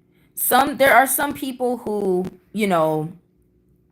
can be friends with a person that they desire and just accept it as a friendship, but you know um if you friend zone someone, set boundaries, because they will keep you single. If you are a man who has a female best friend and you friend zoned her and she manipulated her way into being your female best friend that threatens every other woman you date, and she's manipulated you into having to mention her to all the women you date because she's your best friend and she has such this, understand, you got to get, that's not a friend. That's not, I mean, yeah, maybe someone you have deep shared experiences with, but your real friends want to see you happily married. They want to go to that wedding. Some of them want to help you raise a baby if that's your goal. Your real friends want to see you successful. They help you. They'll help you find a date or find this or find that. Your real friends love you and they want you to succeed.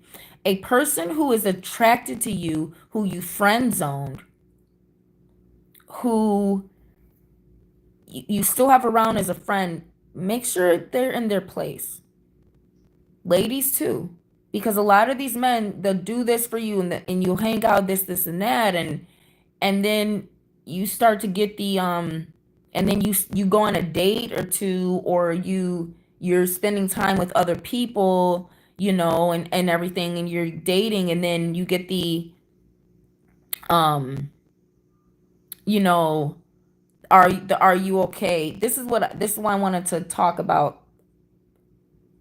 Someone needs to hear this. Are you okay?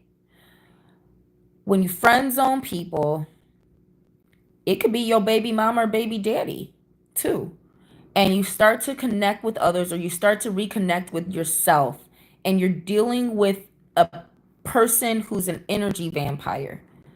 So I'm talking spiritually. You friend zone someone because you're not attracted to them, or you don't see, you're not romantically interested, and they manipulate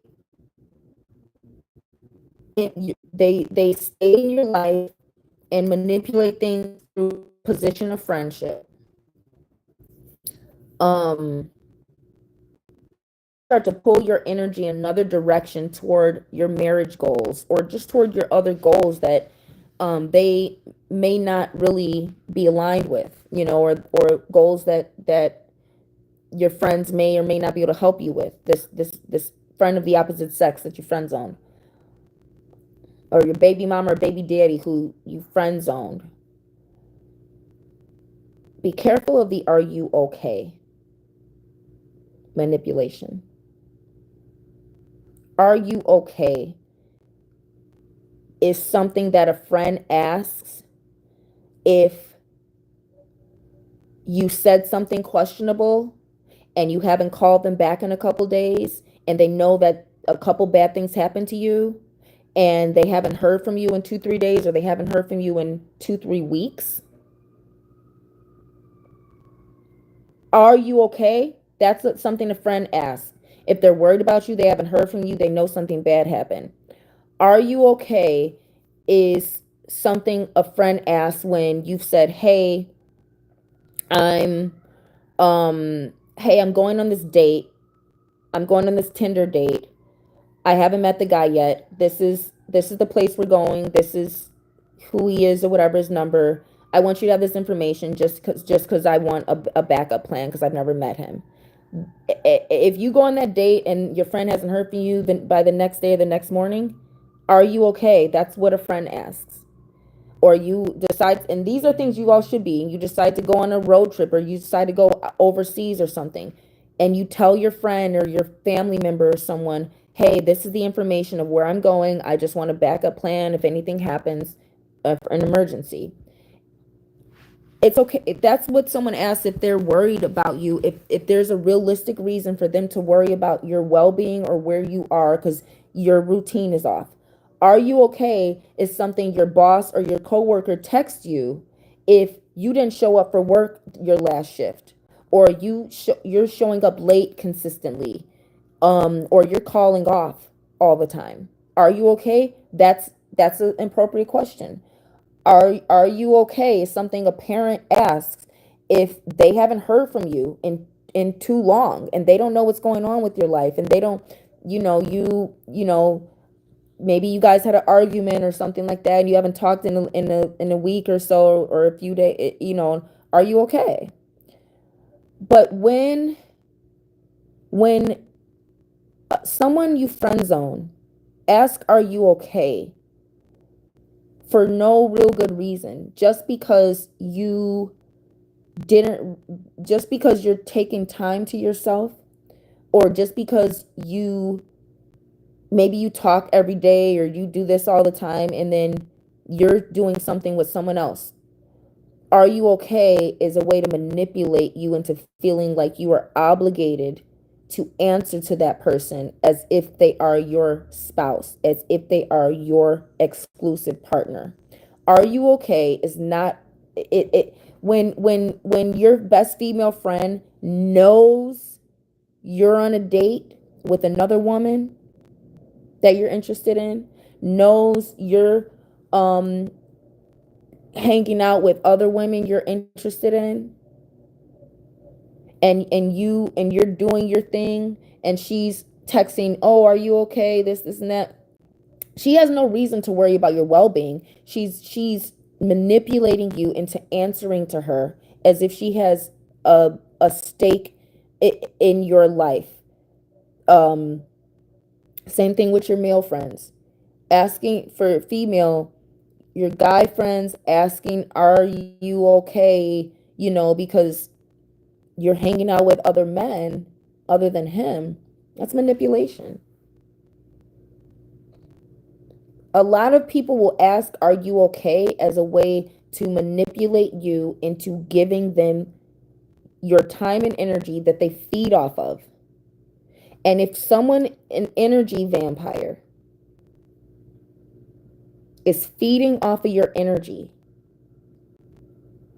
one of the best ways to know an energy vampire is, and I want to talk about the friend zone people, the opposite sex friend zone people who are really energy vampires, who they wanted you all along, they desired you all along for your spiritual energy, and they accepted being friend zoned because what they were really interested in, it was your energy, not necessarily just having sex with you, not necessarily an exclusive relationship. They were interested in feeding off of your energy. That's why they wanted to come at you sexually or romantically to begin with, because they wanted your energy. You were not attracted to them because you sense intuitively that they're not for you, that they're an energy vampire. You can sense your energy draining, and you friendship zone them because you saw red flags, or you just weren't attracted to them. You got to be careful of this form of energy vampire, the opposite sex friend that you friend zoned, because a lot of them will accept that friend zone position, and a lot of people will accept a non-committed fuck buddy situationship, friends with benefits situationship, if they're only in it to drain your energy.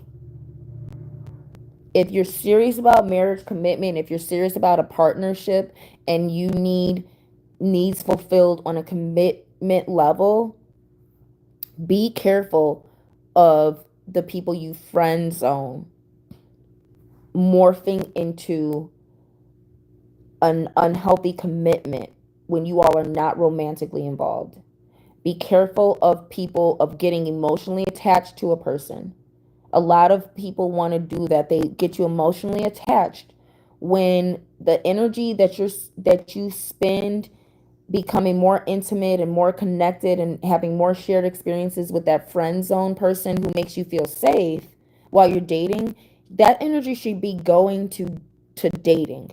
And I'm not saying not don't have fun with your friends, um but try to do it in groups if you can, or maybe do things that are focused on spirituality. So you're doing spiritual things when you're hanging out, but hanging out with someone of the opposite sex that's just a friend, that's going to cock block, that's going to block people from hollering at you, that's going to block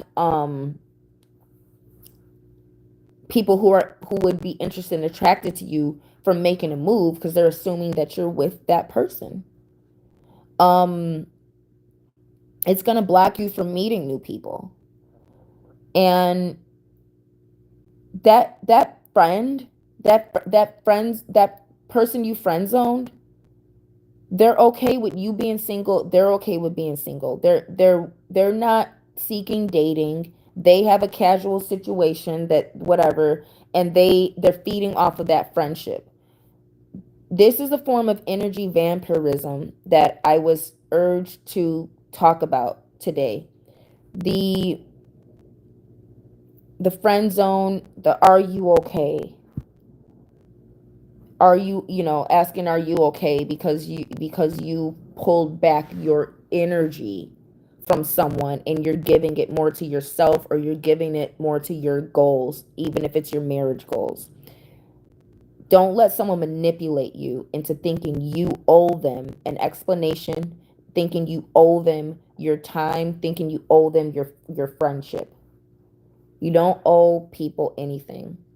And you got to know the difference between a person asking, are you okay, because they care about your well being, or asking, are you okay, because they're worried about their well being.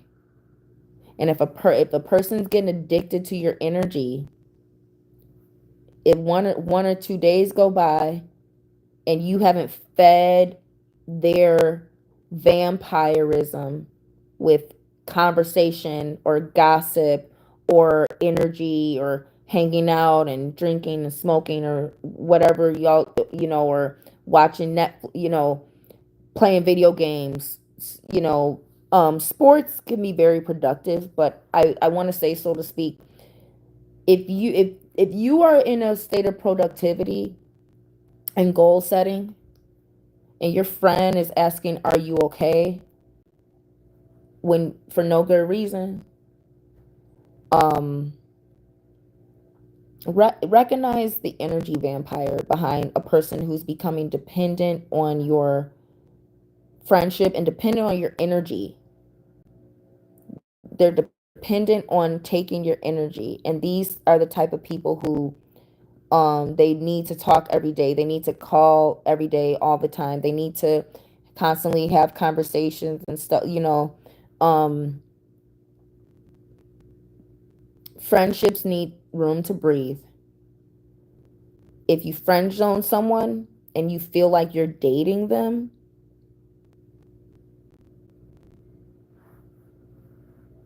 and you don't want to feel like that, think about it spiritually. Think about some spirits that may be going on, spirits that may be working through your close friends.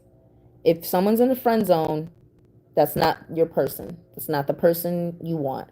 Is it possible they could be? Yeah, but I think you're gonna know up front if you want someone or not. So, this is why I tell women, don't date a man with kids. Um, and do not take guidance from a woman who is not in a position you want to be in. Do not listen to advice from men who are not themselves happily married. unless he's a man that you are interested in dating and he's telling you what he wants and needs for the relationship. Don't listen to these gurus out here, these and don't and a lot of these men out here and a lot of you brothers, you fail with women and your whole social circle is full of black men who hate black women, full of men who are divorced, who are baby daddies, full of men who don't respect women, who have an unhealthy tie to their mother, and you wonder why all your relationships with women fail. And you black men never look at your social circle. You keep this bro code that keeps you in a state of homosexuality. And a lot of you black men don't understand you're homosexuals. You don't like women. You praise men who openly hate black women through their actions, through their words, and through their choice in the women that they spend the majority of their time with. So as a black man, if all of your black male friends hate black women and disrespect black women, why are you around them? If you know, you have to, a lot of you, all you black men, you have to look in the mirror strong and hard and accept the fact that you don't like women. You are a homosexual. And if you just accepted your homosexuality, if you just accepted your homosexuality, you would save our race and our society a lot of damage. You black men who simply don't like women, you don't like black women. And you know, black women, I think a lot of you have already recognized that your social circles are not working for you. That's why y'all are traveling by yourselves. And I want to shout out, that's why I want to shout out to black women. Set boundaries with these white women. Because a lot of you black women, we're out here single and we're traveling alone. We're doing, you know, we're doing different things um by ourselves. And there's no one's really there to protect us from how white women attack us and impose on our personal space. And you got to really start practicing setting boundaries with white women and rejecting black men who bring white female energy around you in an unproductive way. You have to set boundaries, because as you travel the world and as you grow and you find places that you belong, um you you know, you're gonna see a, nothing really changes. Nothing. You're gonna see that anywhere you go, there's, I'm not saying, I'm just saying, like, learn to set boundaries with white people, because there's white supremacy all over the world. Yeah, you can travel places where you're going to be treated with more respect and more dignity because AI robots haven't taken over their whole society. But learn to guard yourself, because black men are bringing the disease into our sacred space.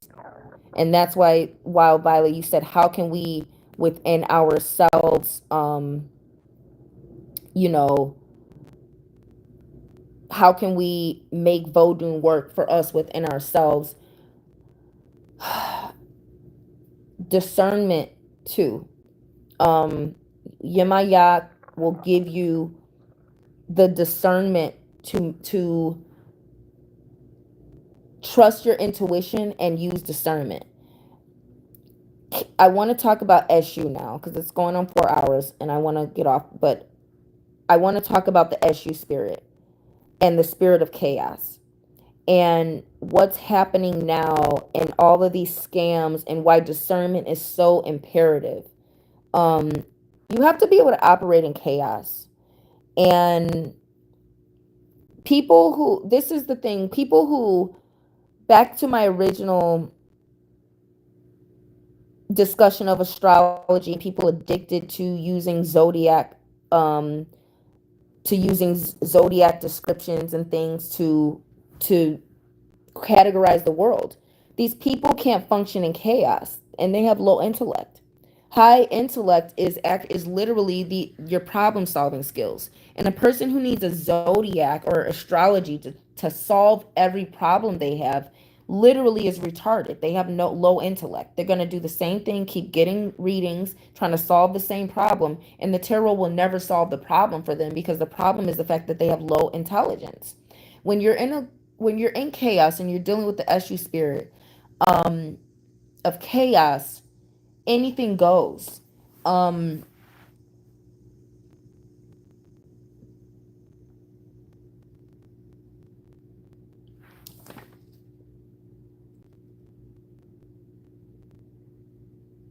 so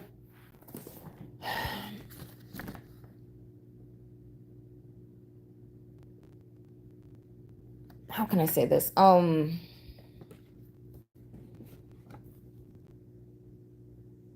When you're do I the fall oracle wisdom that I want to talk about with chaos is, and with using Yemaya for discernment and trusting your intuition, is we're in a world where everything's fake and everything's a scam. So I want you to, and when I made a statement I want to revisit here, where if you're poor, don't get in the cycle of trying to get rich. Accept your position. Yeah, you want financial stability, but trying to get rich is gonna be, it's got a distraction and it's a scam. That's not what your heritage. It's not what and there's too many people, white and black, but mostly black, trying to get rich, and there's a lot of white people who want to reach another level of richness because they're white privilege. Having white privilege just ain't enough. They want to be rich and wealthy, and this is not something you should strive for. You should strive to be a good person. Trying to get rich is a scam, and it's gonna and a lot, and I see people spending their whole life and losing financial stability trying to get rich, trying to win the lottery, and trying to use tarot divinations and stuff as a way to, just looking for something to tell them a lie, looking, begging something to tell them to get away from reality, being delusional. And so the chaos that you need discernment in is, you got so many gurus telling people be delusional, think and grow rich, manifest this, do, say this mantra, tap it out, which works in healing ways.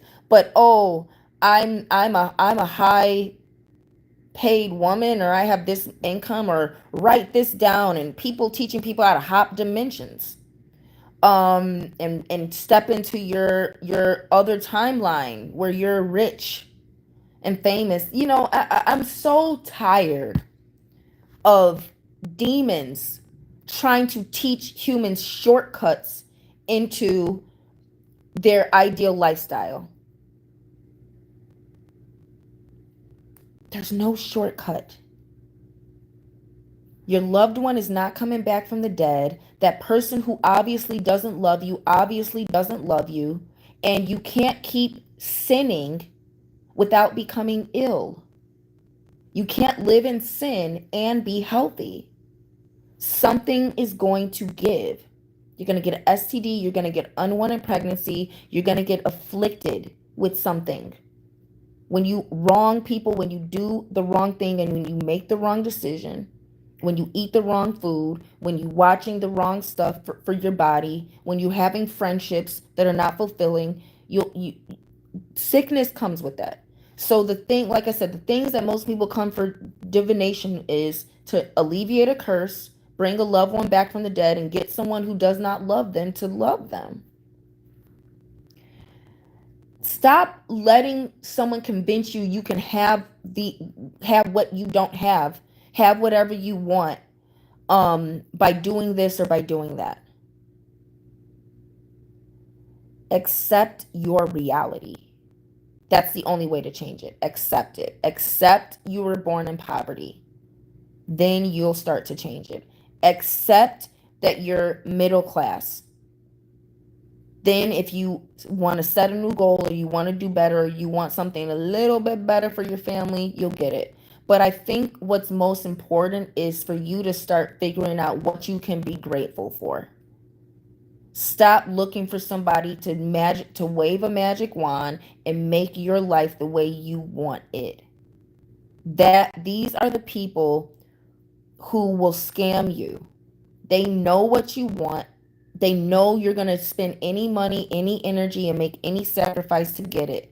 And they are right there giving you an offer, giving you an opportunity. And this is what Satan does. You can have all the riches of the world. Just sell your soul. Bow to me.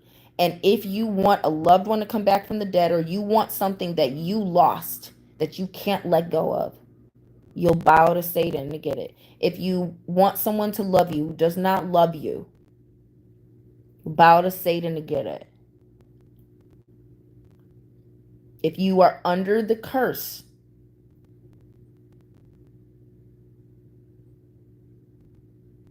if you're afflicted, or you're a black person under the curse, we know the curse on us. We know how hard it is to be black.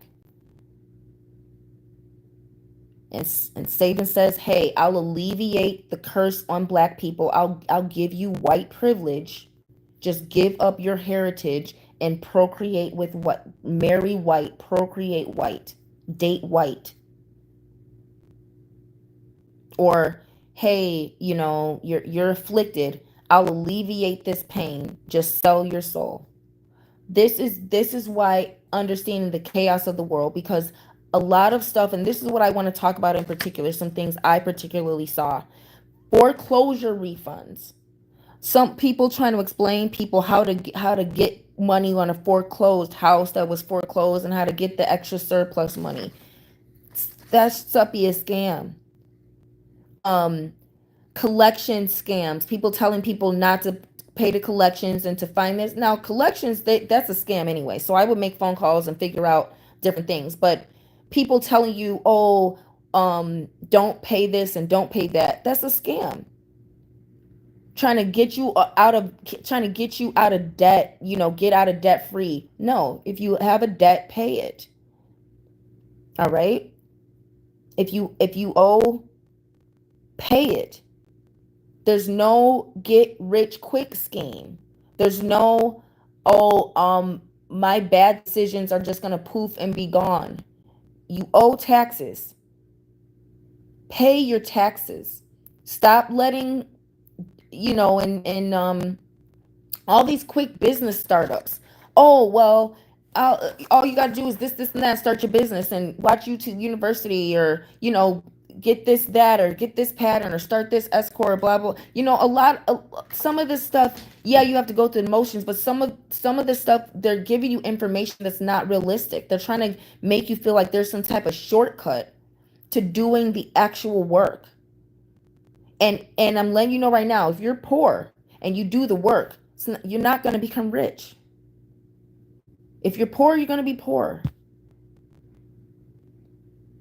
That's not what people want to hear.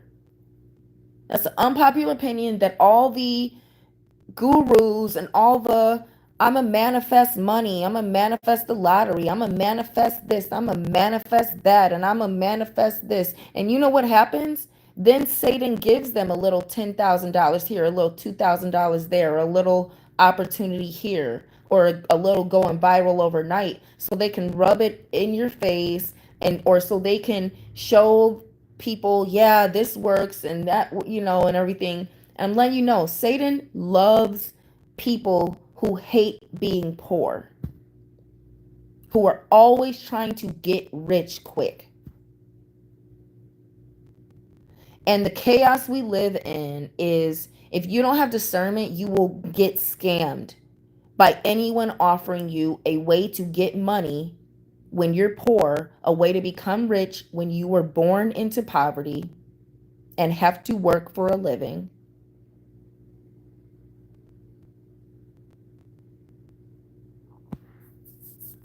Or you have the spirit of greed, which means you just want more than you need. And most poor people are greedy. You don't need to get rich to be happy. You don't need to get rich to get married. You don't need to get rich to fulfill your goals. You don't need to get rich to be a better daughter, better mother, better sister, better black person to other black people, a better employee, a better owner to your pets. Um, you don't need the money to be better. You're greedy.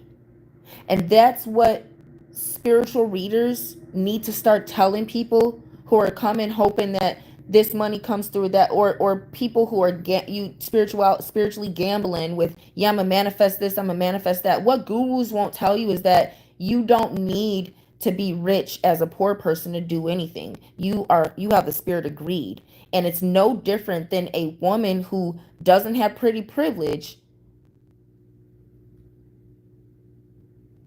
wanting to be something she's not, instead of accepting what she does have. Because the woman without pretty privilege, she'll get a husband.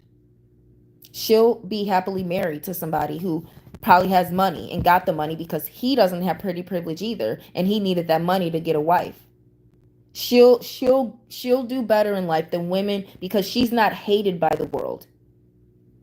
She's a hater, most likely. But she'll get what she needs. She's greedy because she wants what you have, with no idea of how miserable it can make you be. You poor people who want to get rich so bad so your life can be better have no clue how miserable rich people are. And you have friends who love you for something other than money. You have parents, some of you, who love you and will take care of you, and will still give you some money if even if your grown ass needs it, and still let you live with them. And you have a parent who has an extra room for you to live in, you're wealthy. Some of you poor people don't even know that just having a parent with a house and a room that you could stay in if shit hits the fan, you're wealthy. A lot of us don't have anybody who has anything. And if you are like me and you don't have nobody who has anything, you don't have time for ignorant people who are always trying to get something for nothing. You know the value of hard work because you got out there and you worked like me to survive, to make sure you didn't fall on your face. And that's how spirituality helps you. If you don't have money, you probably have spiritual resources. Don't give them away, use them.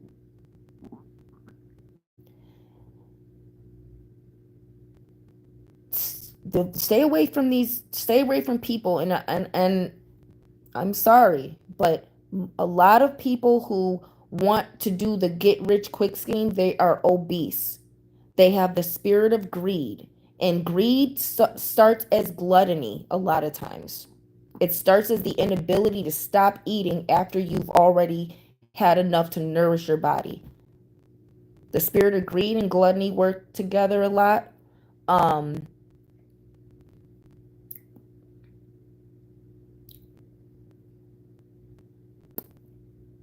Envy and lust work together a lot.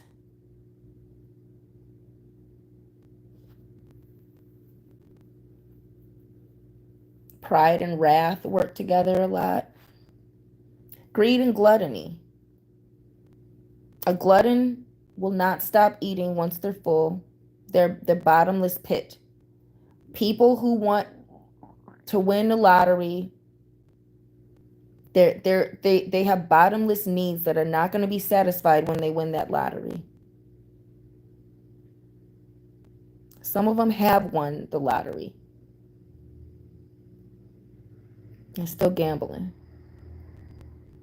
So notice these spirits. Don't succumb to these spirits. Don't succumb to all these schemes and scams that are manipulating off of your deepest, sometimes darkest desire.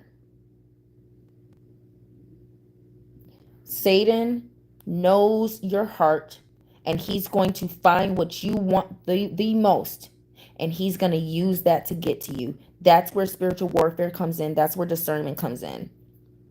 Here's another thing some of you need to hear. You have more than one pet, or your pet is acting up, getting feisty. Pray. You love your pet a lot, and now your pet's acting up a certain way. A demon's trying to cause conflict in the home through your pet, through your pets, through what you love. Pray over your pets, pay attention to your pets, cleanse your home, because demons will attack you through your pets' misbehavior. I don't have to tell y'all about your children, but y'all had the children out of ego and narcissism anyway, so you get them little devils y'all had, because that's what most of them are. The little demons that you have been afflicted with. And they run you and they run your household. But, some of y'all need to really hear this. Poor people, Satan always, always, always will get to you through offer of money. A lot of poor people, you get addicted to a job that gives you quick money. You get paid once a week, cool. You get cash money tips, or you get quick money. um you know you'll be working forever because you're addicted to the quick outcome of the money. um Gambling. Satan loves to use gambling to get poor people who are not okay with the fact that they're poor or born into poverty and want richness. I'm not talking about financial stability. You want financial stability as a poor person, get a job, work like everyone else, budget, and then go live your best life. But if you want to get rich as a poor person, you're going to start the sprinkle sprinkle movement. If you're a lazy heifer who has nothing to offer, you're going to look for a man to do it for you. If you're a bum, you're going to look for a rich woman, a sugar mama to do it for you. If you're lazy, you're going to look for the lottery to do it for you. If you're smart, you might come up with a business proposal and try and position yourself around some donors who have money, and maybe you can start a business or get someone to donate to you. But you have to be smart, you have to have connections, you have to have money, and you have to have some partnerships to help you. But realistically, no one is telling y'all the truth. If you're born into poverty, be okay with the fact that you were born into poverty. Being rich should be the last thing on your mind. Being a good person. Because being a good person is going to get you the opportunities to make the money that you feel you need to be happy. And if you need money to be happy, something wrong with you. Be poor. Be okay with being poor. It's not that bad to be poor. If you're not making a certain amount and you're poor, guess what? The government will give you free food. The government will help you pay your bills. The government will help you find housing. So stop having a problem with being poor. Our whole government is set up to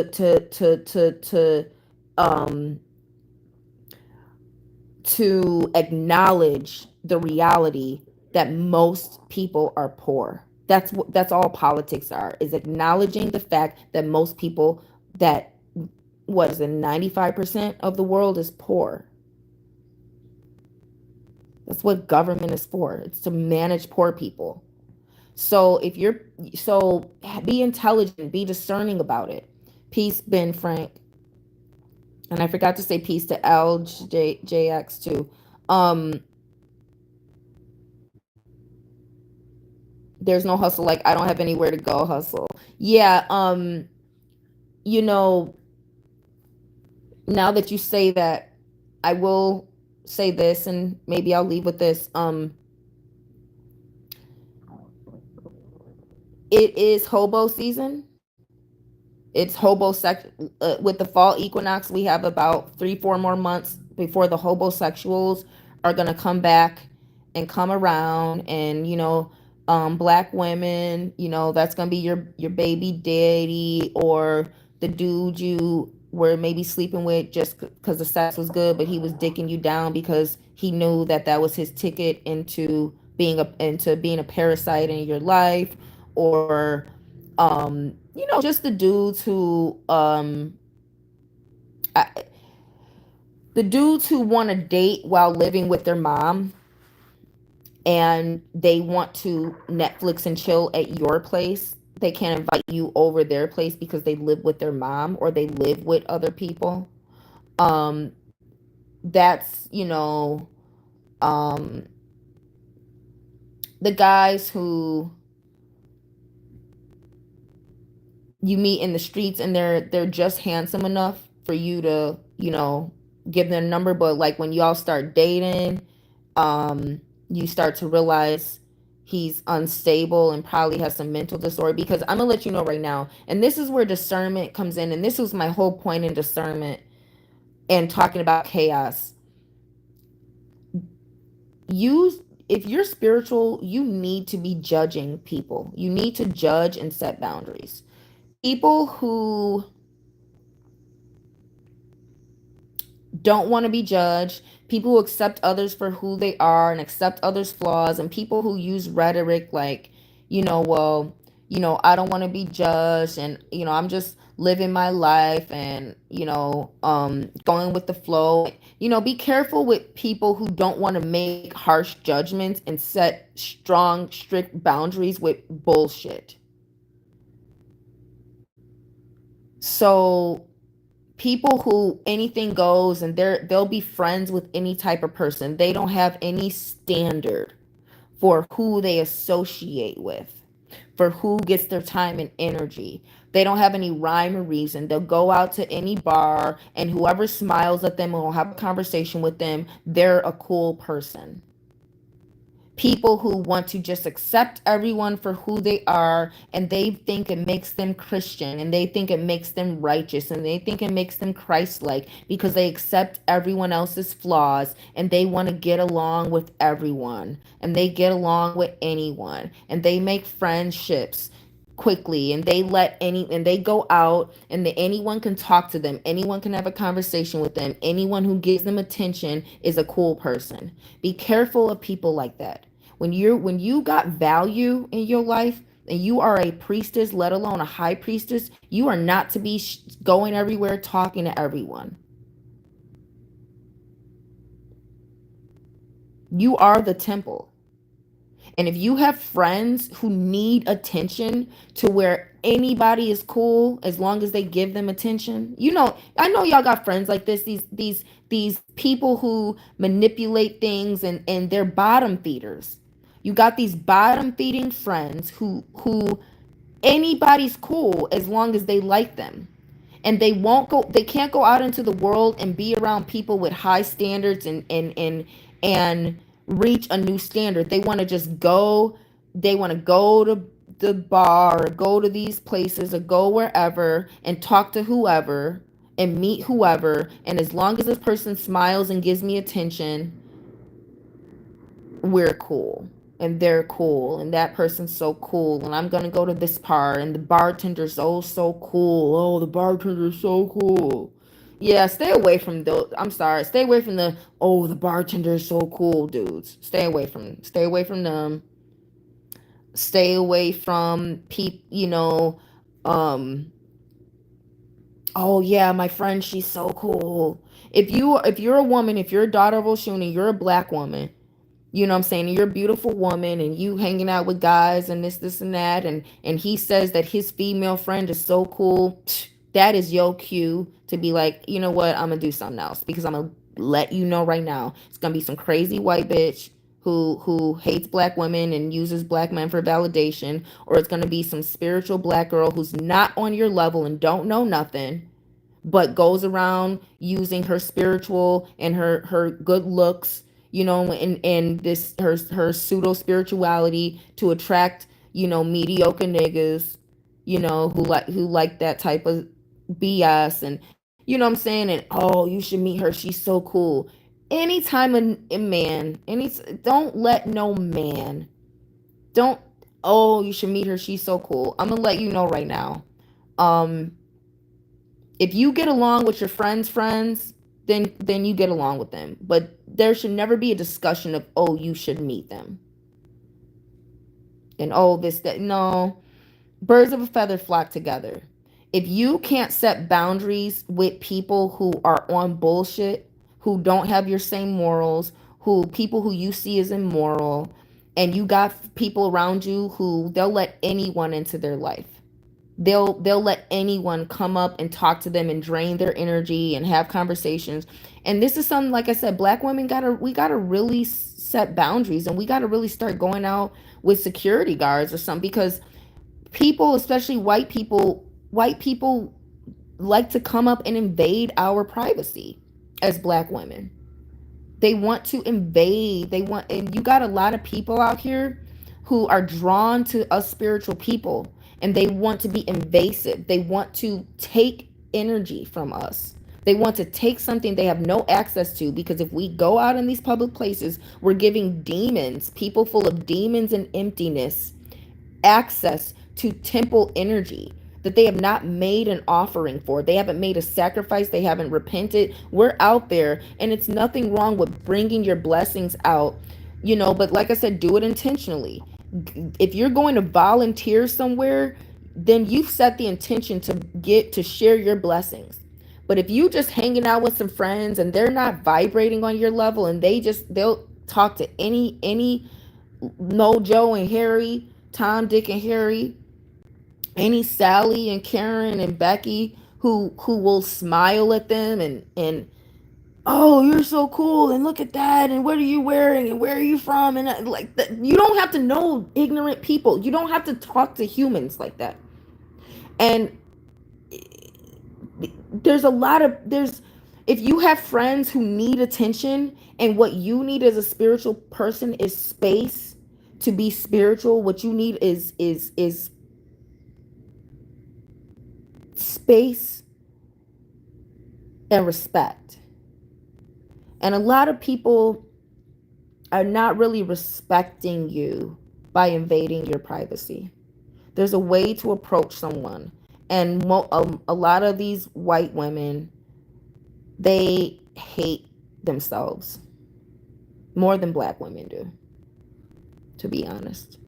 Because black women don't go throwing themselves at white men, um, and and trying to lasso white girls into a friendship, like these white women who just hate being white and hate being irrelevant, and they're not trying to lasso other ethnicities into friendships like white women are. Black women, if you want peace, if you want real peace, go out of your way to find friendships with other black women. Go out of your way to make peace with your female family members who are your blood, as long as they're not too toxic.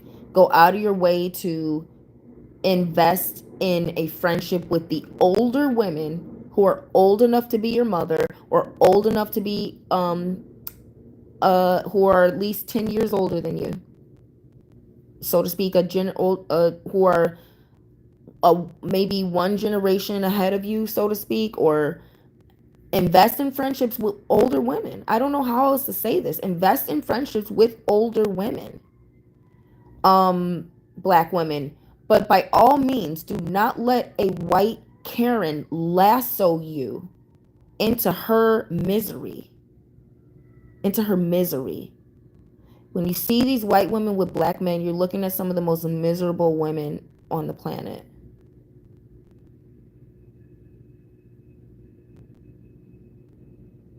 You think you got it bad as a black woman who there's no black men for us, and this and that. You're still not as miserable as these white women who have to resort to sleeping with the slave on the plantation to feel beautiful.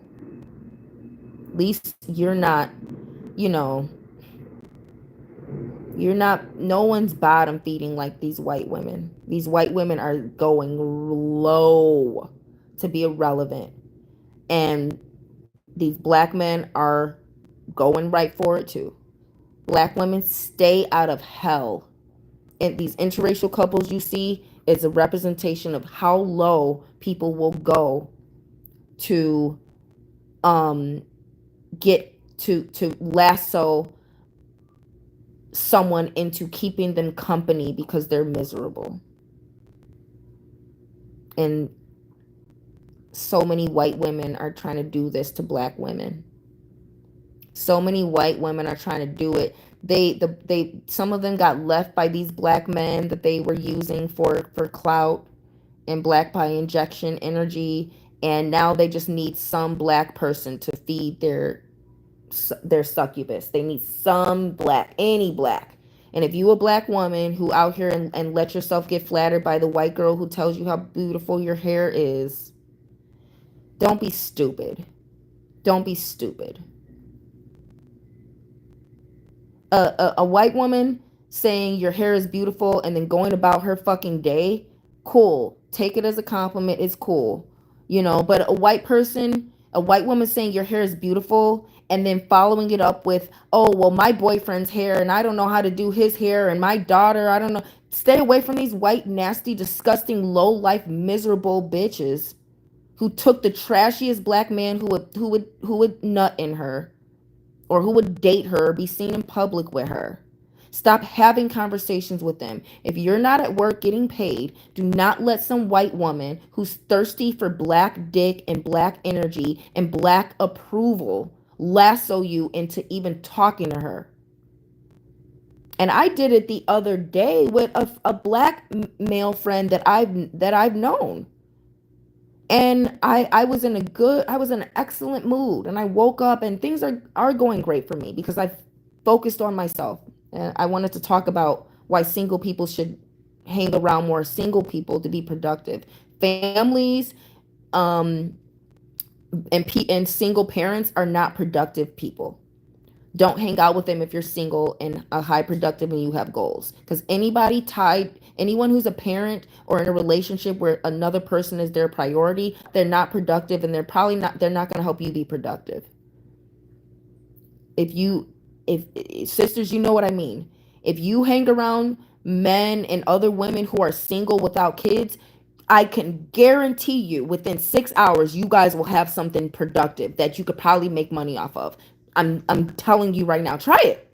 Try it. Hang around 2 or 3 other people of any race who don't have kids and who are not married and who are also artists or maybe have one thing in common with you. And I can guarantee you after 6 hours, you will have produced something that can be sold for money.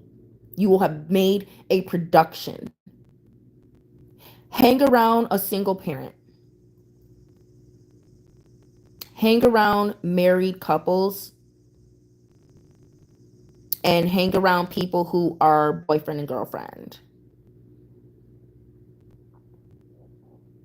See the nothing that gets done when you're single and have goals and you are partnering up or relying on people who are in relationships or who are parents. They are unproductive. They can't help you. All of their money, their resources, their energy goes into somebody else that's not you. That bastard they have, their children that they want to make the legacy that they're not going to be. That's why people have kids, to avoid becoming anything in life. Now it's all about the kid and you can avoid becoming a mature adult, right? Stay away from people who have priorities other than their goals. Married people and people with kids. If you are single without kids. Now, if you're married, you should be hanging around married people, or you're gonna end up I don't want to say, it's not that married people aren't swingers, but just protect your relationship by not hanging around single people. Married people and single people shouldn't be mixing like that. For obvious reasons. If you value your marriage, hang around other married people. I don't want to say it like that. I'm just keeping it real. And if you have And if you have children out of wedlock, hang around other people who have children out of wedlock so y'all can help each other, because you can't help single people without kids. You can't help us achieve our goals. You got too many problems. um your friends problems become your problems. That's what I'm saying. Use discernment. Don't be watch how your friends operate, because if you got friends that need to be in everybody's face all the time and need constant attention, and more importantly, again, an energy vampire or a immature unproductive person, an energy vampire, they need that attention. They need to feed off of somebody, so they will go out into the world to get energy.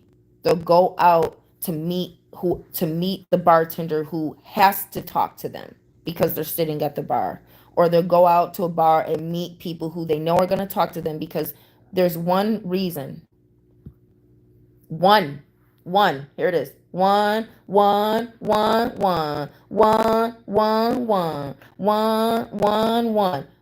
reason people go to the bar. I would say I'll give a prize to the person who can guess, but I don't know how many people are watching, but I will wait 5 seconds for somebody to comment. Can anyone guess the one reason that people go to bars? There's only one. There is only one. There's only one. Can we guess? 6, 5, 4, 3, 2, 1, 0. Misery. The one reason people go out to drink around strangers, because they're unhappy. Thank you. They're lonely. Well, okay, we can be a thesaurus with it. Lonely, miserable, unhappy, depressed, lonely, lonely, in a relationship but lonely, married but lonely, fucking somebody but still lonely, got kids by somebody and the lonely. They're lonely. And if they're single, if they're single and lonely, I can guarantee you they have a bunch of tattoos, probably have their hair dyed some wacky color that looks unnatural. They probably have some off-kilter job, like they work at a bike shop or something, or they own another bar and they want to come to this one to get drunk for free, or the single people you meet at bars are trash. And if they're not trash, they're there with their trashy friend. This is who I'm talking to, y'all. Y'all single spiritual people who have been chosen for a much higher vibration, a much more responsible lifestyle toward the spirits. When you go to the bar with your miserable friend who loves to go to bars and talk to other miserable people who are doing nothing with their life unless they own the bar. Um the, you, your friends are lonely. They're not they're what am I trying to say? The single people you meet at bars are usually trashy, unproductive, unreliable people who will try to convince you that they have something to offer, that they do this or they do that or they whatever, but at the end of the day, they're lonely alcoholics. Sometimes sometimes you get that person at the bar who's not actually drinking alcohol. They're weird. I don't want to insult weird people. They have a social issue. They have some quirk about them that when a person gets to know them for more than 5 hours, no one will that friendships won't stick. So they go to the bar to try and act normal because they're not normal. They probably have some serious mental disorder that needs medication, and you'll find out the hard way if you go to the bar and talk to them and sit next to them and try and, you know what I'm saying? Everyone else at the bar is lonely and miserable. Whether they're married or not, they're lonely and they're miserable, they're unhappy. That's why they're at a bar, because they want misery loves company. So the moral of the story is when you're operating in chaos, there's a lot of everything is a scam. And using discernment requires you to use your best judgment. And when you have friends or you have people in your circle who don't use their best judgment, and they allow any energy into their life, they're accepting of any energy and they don't judge how that person makes them feel. If someone's talking to you and you feel imposed on, that lets you know that that person is not vibrating at a high level. That person cannot nourish you through interaction. That means they're going to drain you, they're going to take away something from you that they can't replenish because they are vibrating low. What else do you find at bars when you have lonely, miserable people? You find married people who have ruined their marriage through cheating, and you find single parents who are acting single, but they're really tied to, they really have a family that they probably can't really provide for. That's why they're spending their money at a bar drinking to impress, to act like they're single. But if you get to know them, you won't get a date with them because they can't date and they're not ready to date, and they just, because they got kids. And if a single person is at a bar alone,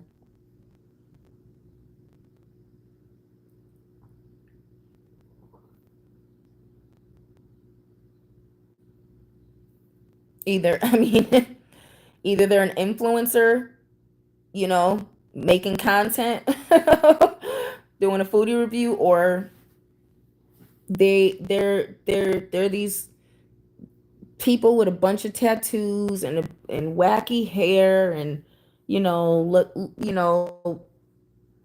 just extra. They're these extra people who, when they get in relationships, they're manic, bipolar.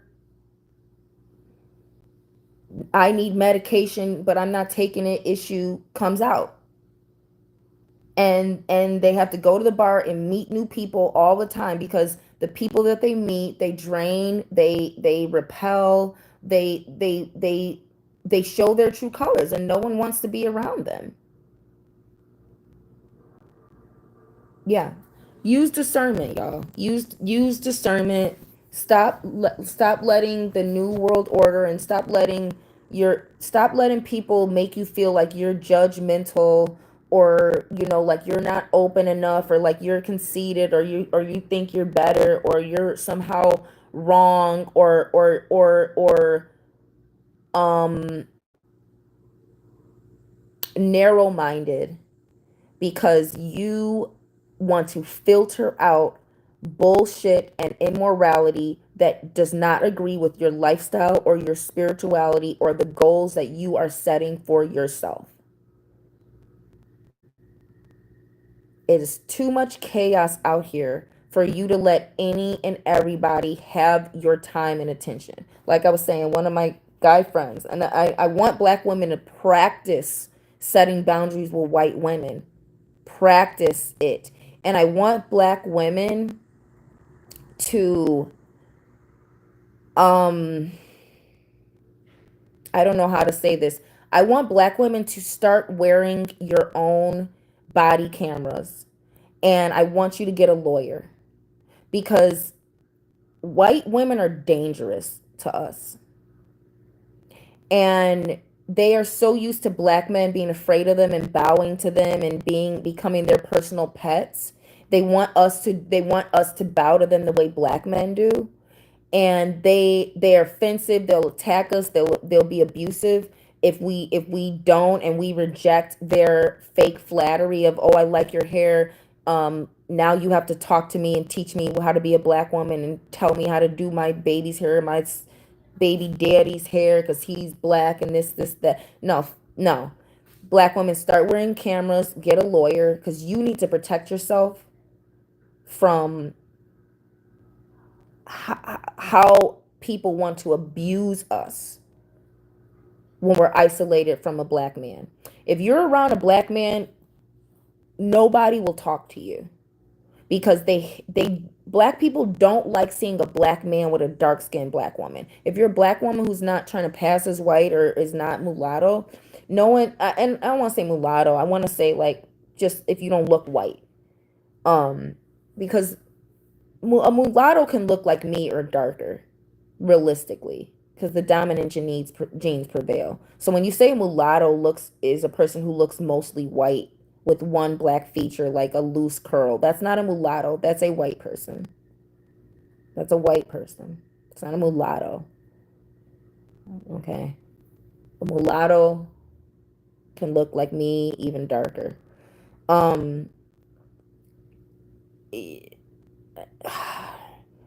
but so to speak, if you're a black woman with a black man, and both of y'all is dark skin or brown skin, um, a lot of times, no one's gonna bother you, acknowledge you, because they they're afraid. They're afraid of the fact that you found a black man to respect you, and they want to make you invisible. People are programmed to be in a society where black men are on a white woman's leash and black women are alone, and anyone can have their way with us like the slave plantation. And in the new world order, we're in a situation where it's socially acceptable to see a black woman alone, and white people can rape us of our personal space like they raped us on the slave plantation when the black man was castrated running around on the white woman's leash.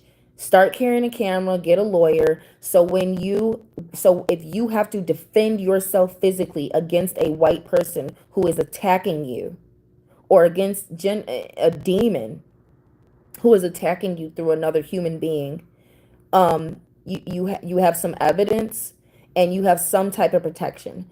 And I want black women to start investing in a lawyer the way you all are investing in your houses and your cars and your vacations to get your groove back like Stella.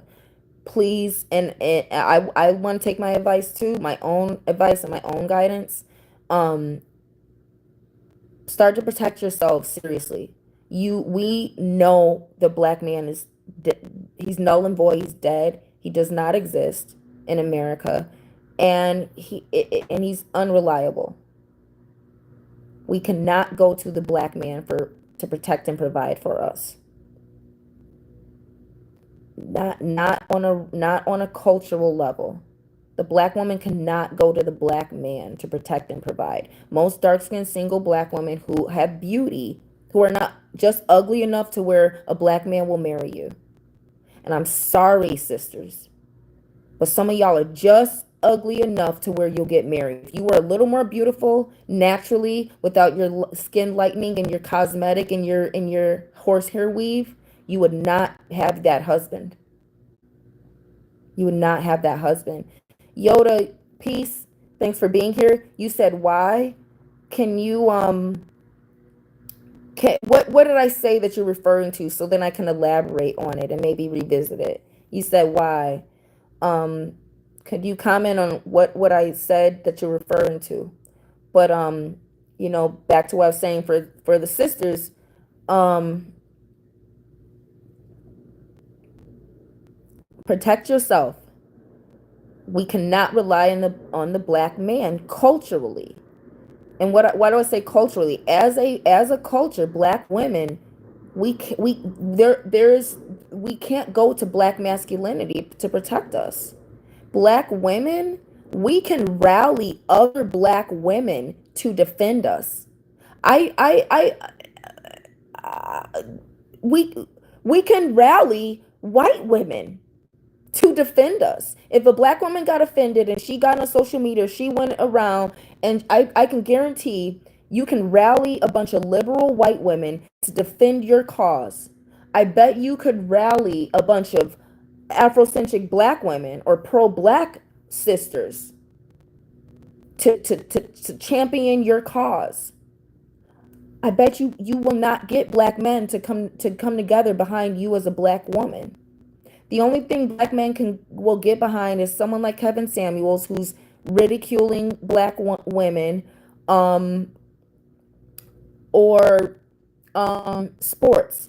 if sisters, if you're not a athlete or a white woman, black men are not going to rally to defend you. We know this culturally. Culturally, the black woman cannot go to the black man for protection. We can get protection and provision and support from the white liberal agenda before we can from black men. We can get protection and support from the black, I don't want to say called black feminism, but we can get protection and support from other black women who don't want to take no stuff, who sprinkle, who passport girls, who, we can get more support from other sisters and other what before our men will defend us against an offense, against an injustice.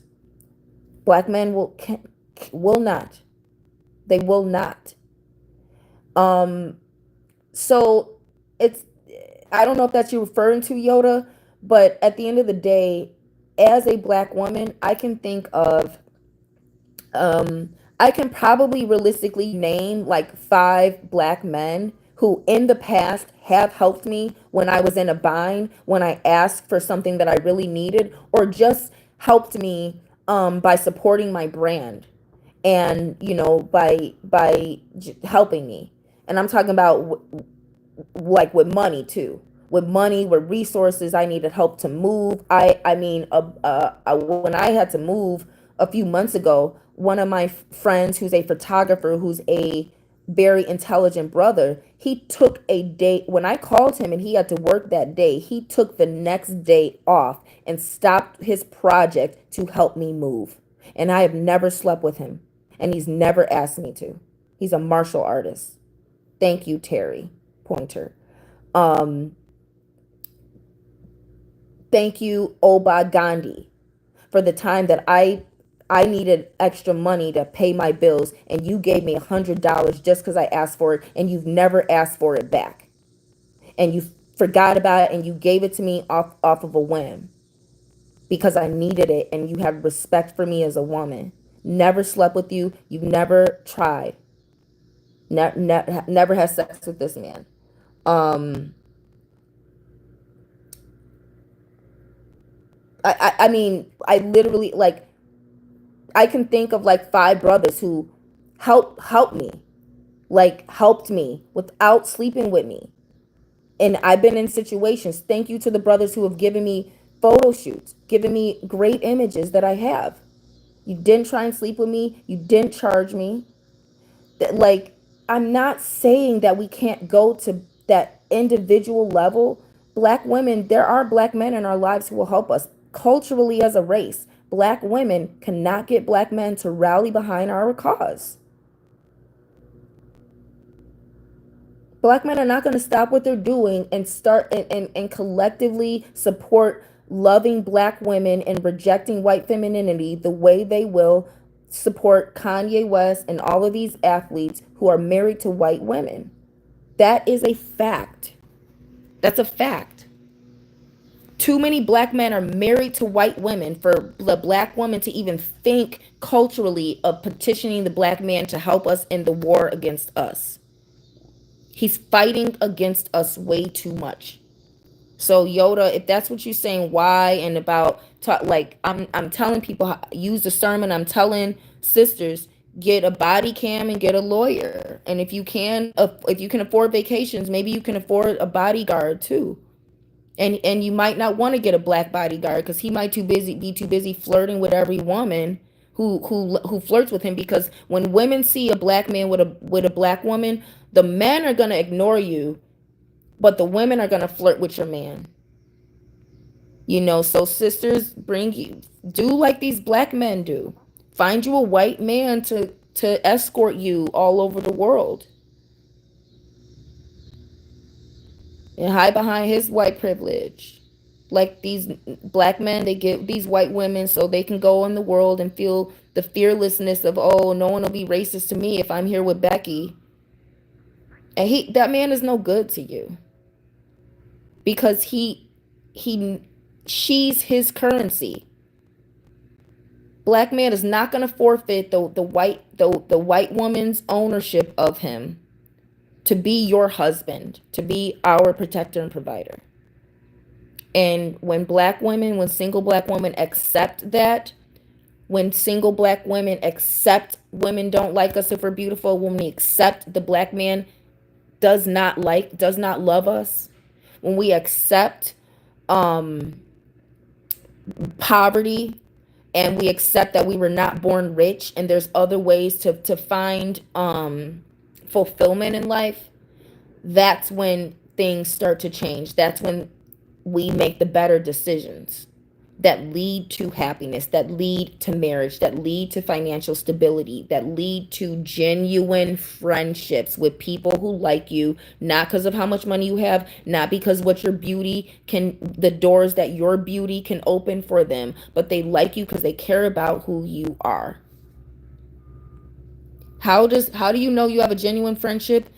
Your morals align. You don't have to have the same body shape. You don't have to have the same skin color. You don't have to have the same hair texture. You do have to worship the same God and have the same morals. That's the foundation of a friendship and a marriage. Now now Wild Violet says, yeah, no white woman would ever dare. Yeah, we I really want sisters to start directing your anger at these offensive white women, not white women who are just being that are showing you sisterhood, and because a white woman will show you sisterhood before a black woman will. It's depending on what type of sister you are. Um White people are not threatened by beauty the way black people are threatened by beauty. White people are not as threatened by your beauty as a black woman unless they are genuinely racist. Genuinely. Unless they see that your beauty is going to make them men on the plantation rile up and get them into fighting, then your beauty is a problem for men. And then that's when you're going to get fired from your job. That's when they're going to take you off the schedule. That's when they're going to reduce your hours at work. That's when your beauty is a real problem for the white men who need black men on the leash. They're going to get rid of you and put in a gay white man, or put in a white woman, or put in a black woman who ain't shit. Ain't shit. Uh-huh. But other than that, other than having to keep black men under control, your beauty is not a threat to high class people. So, that's what I'm saying. Like, we need to really.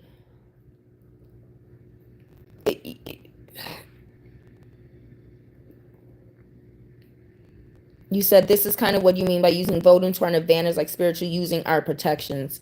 I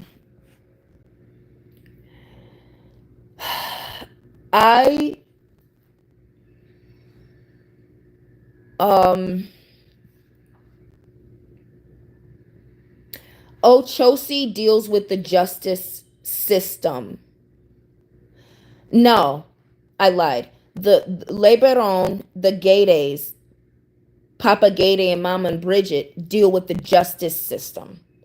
The law and order, the courts, the legal system. Orisha Ochosi deals with exacting justice, meaning his bow and arrow does not miss its target. So if you call on Orisha Ochosi to receive justice, he's going to target and only affect that person who committed the offense against you. If you can, first of all, if you can find Ochosi, because he stays hidden, he don't like you, he don't like nobody, he don't want you to know about him, he's in the dark, and you probably, if you are not high priestess level El Orisha, where you have access to the pantheon, you are probably going to have to go through Ogun to even get Ochosi's justice, because Ochosi don't like you and he don't want to know who you. Okay. So if you are really tied into the community and you know someone who is genuinely under the house of Ochosi, you could petition him, and he might not even want to help you because he probably don't like you. But if you are a practitioner and you're listening to this, go through Ogun to get Ochosi's bow and arrow for justice.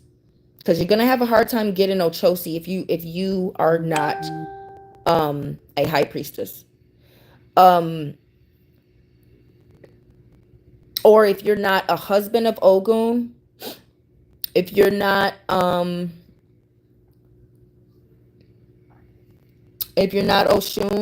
who has a connection to Ochosi through witchcraft, um and if you're Eshu, can connect you to Ochosi too, but Eshu, see, he might trick you and all, just because Ochosi don't, so you got to be careful with Ochosi because he don't want to work with people. Okay, you got to find him through Ogun's cauldron, and you got to go to Ogun. And so, okay, so this is why voting gets tricky when you need stuff like this and you're dealing with the male ancestors, particularly as a woman, because if you're not taken as wife by them, okay. Yoda, I see your comments. I'm definitely gonna get to you. I just want to finish this thing with Wild Violet. Now, when you're dealing with the Gaydays, Mama Bridget and Papa Gayday, the Barons, that deals with the justice system. That deals with the balance. That deals with putting things in balance, balancing life and death. So the Barons, and you can do black, white, and purple always, always, always black, white, and purple. If you want it spiritually, if you want it to go up spiritually, so to speak, and manifest in the spirit realm, you want to use a light lavender purple. If you want it to come down and manifest in your actual court case, you want to use dark purple and dark blue for Ochosi. Dark purple for the Barons, dark blue for Ochosi if you're dealing with a court case. And that's in conjunction with the black and white candles. Do you hear me? Barons, you are use black, white, and lavender purple, lilac purple, light purple to receive justice in the spirit realm. Dark purple with the black and white candle and the dark purple candle to bring it down to manifest in your actual court case or your actual judgment situation. Your job, you want justice at your job. Your racist boss wanted to fire you because you're a beautiful black woman, and they want all the gay white boys to get all the money. And you want to you the best thing you can do is let it go. Sometimes a lot of these things are blessings in disguise, and sometimes you all are receiving an incident. It seems like injustice, but it's really your ancestral protection moving you in another direction. So if you're dealing with a lot of these corporate jobs that don't like black women who excel, know that getting laid off is usually a blessing in disguise. But if you can't just let it go, and this was something that should be going to court, and you're spiritual and you don't have time for court, black, white, and purple, or black, white, and dark blue for Ochosi, navy blue, midnight blue. Um, okay, okay. These are the ancestors that help with justice for you. Oya, if she loves you as a man, or if you're her daughter, you don't have to do nothing. If somebody hurts you or messes with you, that you will find out immediately, if not the next day or the next morning, or by the end of that week, meaning within 3 days, maybe within 3 hours, something's going to happen to that person, and you will find out about it. If you are really chosen by Oya, because Oya's quick and she don't play, and she'll flip the script on you before that person was even done offending you. Their karma will hit, and they're gonna deal with it threefold at least, if not ninefold. Meaning the curse might fall to their children, because Oya don't play about hers. Now Oshun can't really defend you. The best Oshun can do is if a bitch don't like you, she'll give you an opportunity to sleep with her husband. That's the most Oshun gonna do. Oshun is not good with getting justice, because Oshun just gets used and played and mistreated all the time. So if you want some justice, you're gonna have to deal with them warriors. And if you want something, if you want madness and chaos, and you ready to blow the lid, go ahead and deal with Eshu. Go ahead and give Eshu something to do. But he's tricky now. He's tricky. You don't know what Eshu. You might petition Eshu for justice, and he might teach you the lesson. He might teach you a lesson by making your situation worse or making it backfire. So you just realize, okay, I'm just done with voodoo altogether. I'm just gonna do. Eshu might make you go in a whole nother direction. Eshu helps you in the most unconventional way, where you are gonna think he cursed you, but he's actually guiding you down a path that is what you asked for. But you gotta be careful with Eshu, because he gon' it's gonna be tricky, and you may not understand what he's doing, and you may not accept his method, because it's gonna be crazy. Whatever you call on Eshu, some craziness gonna happen. But go ahead and deal with it. But I'm letting you know right now, you want some real justice, you have to deal with the warriors. Ogun, Ochosi, Eshu Elegbara. Eshu Elegbara is the path of Eshu that walks with Ogun. He's the one who beats you up with his garabato, with his penis-shaped staff. He'll beat you with it to a pulp. He walks with Ogun. Eshu Legbara is the one who is no nonsense. You call on the Eshu, or you call on Eshu Legbara, he's more no nonsense. He will protect you with the divine X, with the divine cross, and he'll triple cross somebody. He'll cross them out. They'll get X'd out. They'll get crossed off, baby. They'll get scratched off quick. Like, not in a good way. He'll cross them out, okay? And I'm talking about he'll do that. Eshu Legbara is the one who, if you're dealing with the Eshu spirit, he's the no nonsense, no tricky one. He'll bring out his real pitchfork weapon, and he'll fight. I've seen him protect me in the spirit realm. It was terrifying, but I'm telling you, Bara, that's what we call him for short, Bara, Eshu Bara or Eleg Bara, he's the one they call the devil. He's the one white people say is the devil. Okay, so if y'all want to get busy with voodoo, you gotta be willing to do voodoo, not Ifa, not Vodou, not the friendly stuff that white people can do, because it's all friendly and spiritual. Y'all better do the stuff the slaves did. And y'all better call on the warriors who will fight for you. Oshun is not going to fight for you, because she learned that fighting for humans only gets her burned alive.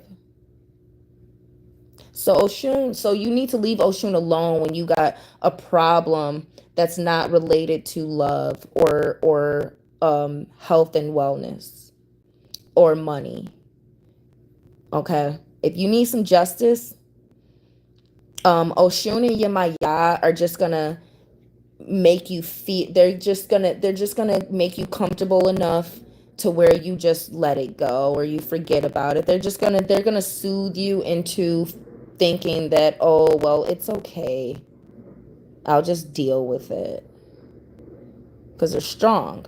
The warriors, they'll get busy.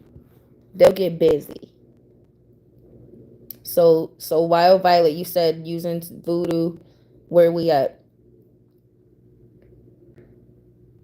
If disease starts spiritual, I figure violence doesn't. Yoda says, you said why. You say, I'm saying because single family homes, you should blame the black woman for raising the black men you speak of. Um, Yoda saying, do you support Trump or Kamala? Yeah, this is the type of rhetoric. So Yoda, you want to blame the black woman. that's the inherent problem. If you're a man who is looking for to put the blame on the woman, or for a spiritual person to put the blame on the woman, um that that's definitely that's the inferiority of the black man. Do you support Trump or Kamala? That's a question that an inferior retarded slave asks. And why? Because when we're talking about spirituality, Trump and Kamala, these are both humans put in place, put on the world stage. Like I said, everything is fake. And when you have to use discernment in the world of chaos, and people to do you support Trump or Kamala is no different than asking a person, what is your zodiac sign? Because that's the information you need to make your decision about how to feel. And when you're asking questions like that and you're caught up in questions like that, that's the opposite of spirituality. That's caught up in the physical and it's showing a zombie nature. No, I'm not gonna blame black women for the single homes. I'm here to teach people, individuals, to take accountability for their actions. I'm here talking about why it's important. Why it's important for black women, beautiful black women, single black women, to protect ourselves, because we cannot rely on the black men of our race collectively. We do not have a nation or a nationality, and Africa is just now trying to kick white people out of their nation, because now China and Russia and everyone wants a piece of it, and France, and to so Africa, yeah, we can repatriate, but that's not a place where a black woman can go where there's no white women and no white men to oppress or insult her honor.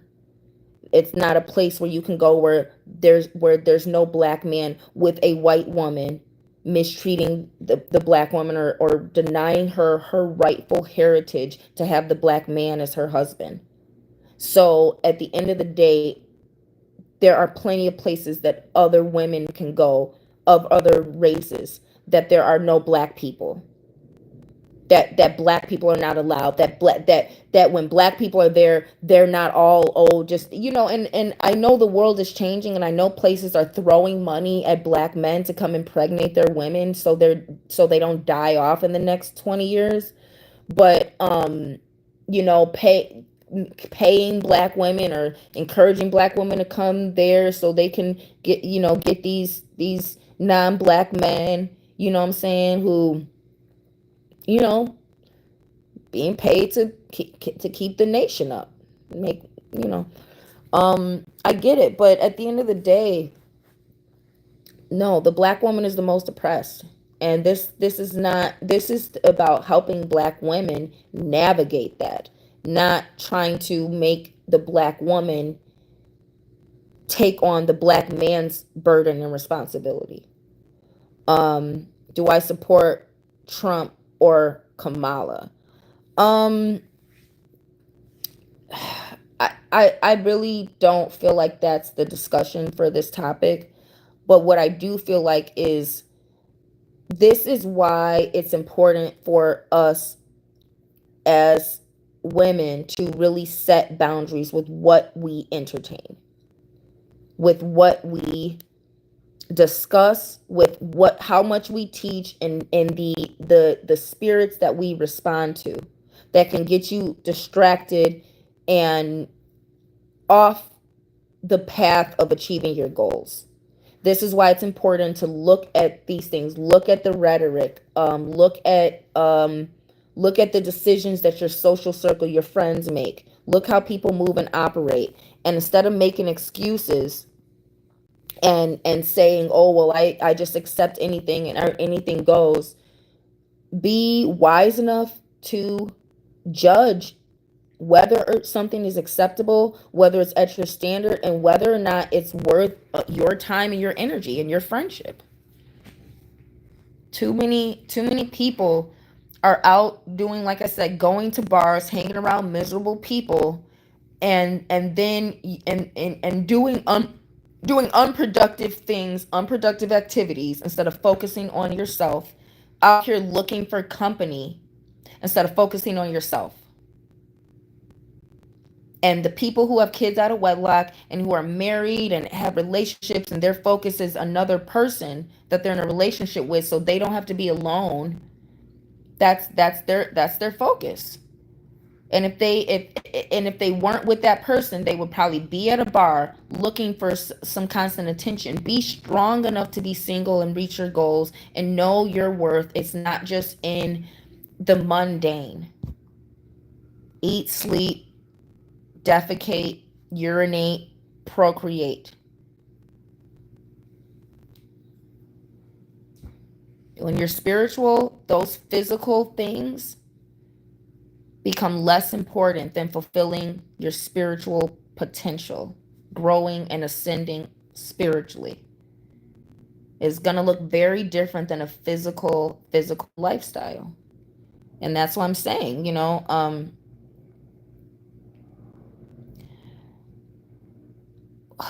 yeah, who even says something?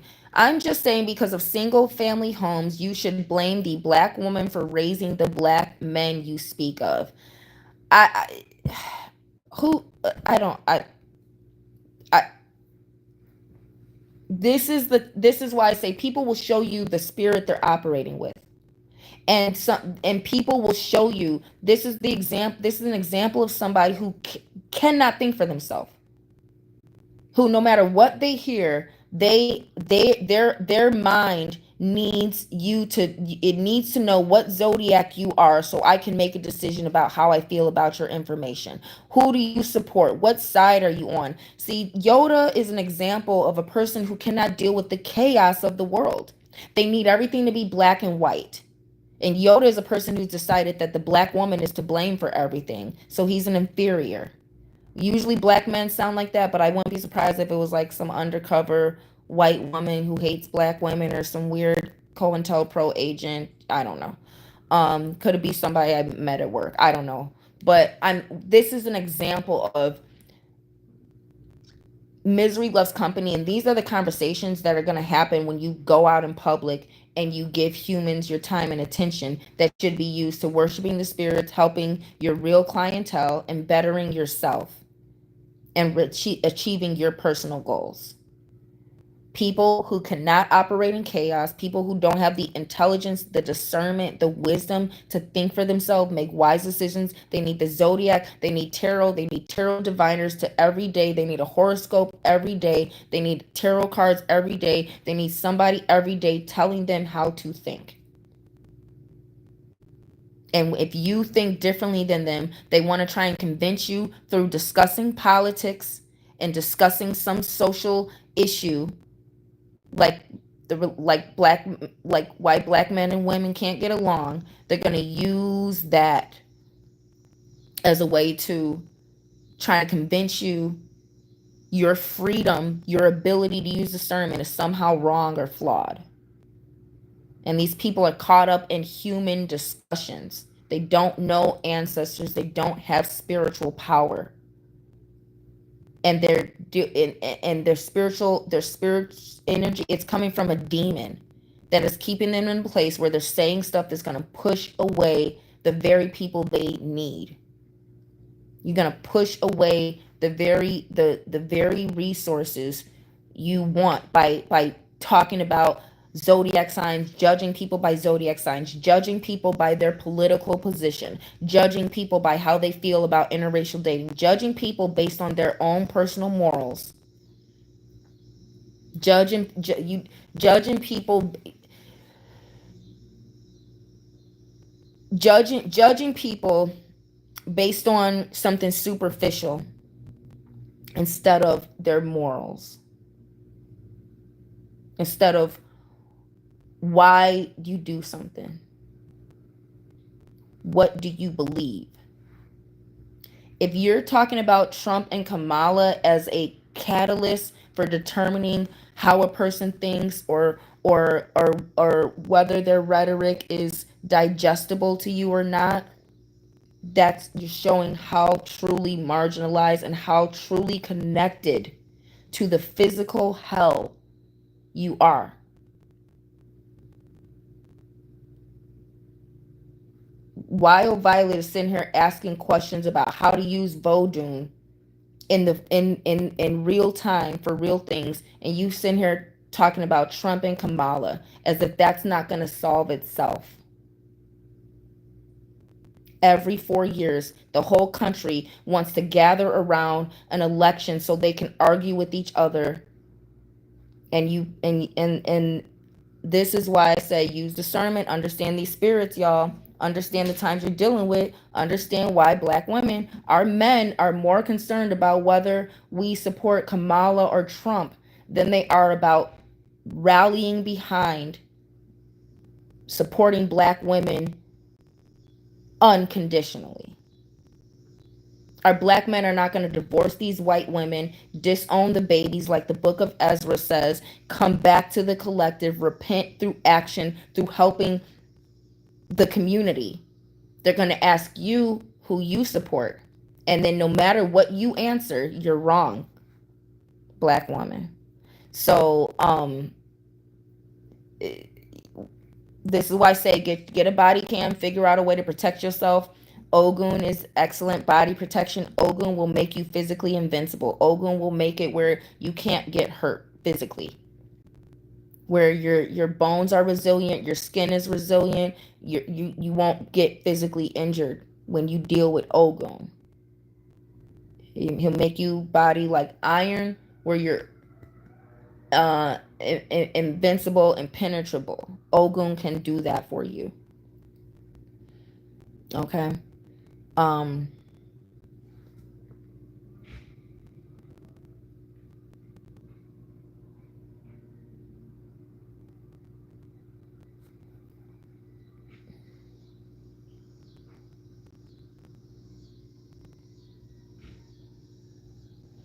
Well, if no one else has any questions,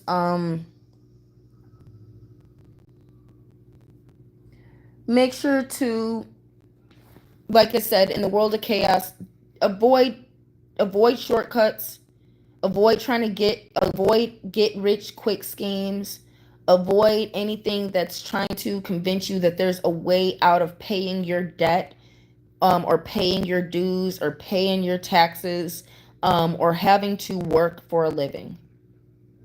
Yeah, like these women who want to convince you that because you're a woman, you deserve a husband that's rich, who makes an exorbitant amount of money, so where you don't have to work, because marrying a husband is your ticket out of having to work as a living organism to eat.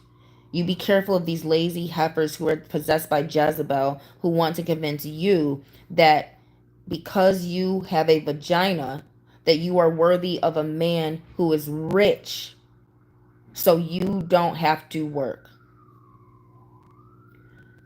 All right, last question. Through Oya, do you get Ogun? No. No. I will say through Oya, you can get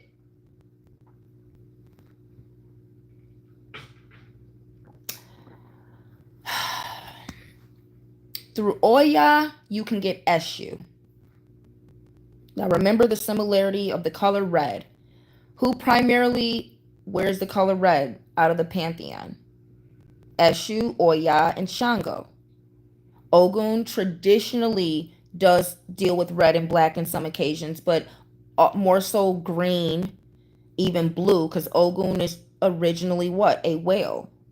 The father whale. Yemaya is the mother whale. Right? The father whale. The sperm whale is Ogun, Balinyo. Balindio, meaning whale in French. Or Creole. Through Oya, you can receive Eshu. What in the even like I said, through Eshu you can receive Shango through the red. Eshu is best friends with Shango. Shango does not get along with Ogun. Thus, Ochosi, who's always next to Ogun, no matter what, regardless. Eshu is brothers with Ogun, but best friends with Shango. So Eshu is tricky like that. Now Oya, you can receive Eshu in that Oya has the ability to go through realms the way Eshu can as a messenger. Oya is also a divine messenger of Olodumare, or Jah, the Most High. Oya is a divine messenger of the Creator. Her messages have a specific root. They are from life to death or from death to life. Oya can send and deliver resources and messages and information from the graveyard where she rules the cemetery. She can deliver messages from the graveyard to the human realm, and she delivers souls. Very important here. She delivers souls from life to death, from living from earth to the graveyard, and vice versa. So, who rules the army of the dead? Oya. Who can raise the dead? Oya. Who can summon the army of the dead? Oya. That's a real witch's justice. That's when you are, if you summon the army of the dead, as well, it might be Armageddon. If any of y'all do that, it's Armageddon. But I've been provoked. Okay, I've been provoked. Oya can summon the army of the dead to fight for your cause. Be careful, because if you do it, you're gonna start Armageddon. But that's neither here nor there. You can get Eshu through Oya, and that Oya is also a divine messenger that she was to deliver. And Oya tears, that's what her name means, to rip and to tear the fabric of the dimensions. Through her twirling, she shreds through like a drill from one dimension to the next. Who else hops dimensions and astral projects and time travels? The Eshu. Eshu can go anywhere. That's how I was able to form an alliance between the Nordic deities through Shango and Thor, through the Nordic form of Eshu, which is Loki. And I formed an alliance because Eshu can go anywhere through hop cultures, he go anywhere. Oya has that same messenger skill and ability to go places. That's why, and as a matter of fact, Eshu's female incarnation, which is Pombagira, is very much, you can mistake her for Oya. That's how similar they are. That's why you can receive Eshu through Oya, because Oya and Pombagira are mistakenly similar. Mistakenly similar, where somebody didn't know Vodun, they would see Pombagira and think that that was Oya in some instances, or think it was an Erjuli Dantor. But it's Pombagira, which is the feminine of Eshu, which is a very interesting, but you can receive that through Oya, and Oya can become La Madama. La Madama, which is also very mistakable and very, very similar to a Pombagira. And La Madama is also deals with the Trinity, the amalgamation of the Trinity of women that can come together to protect women who've been abused or are being mistreated, or for women to have authority in the home. To have blessings, authority, and safety and protection. So through Oya, do you get Ogun? No, because um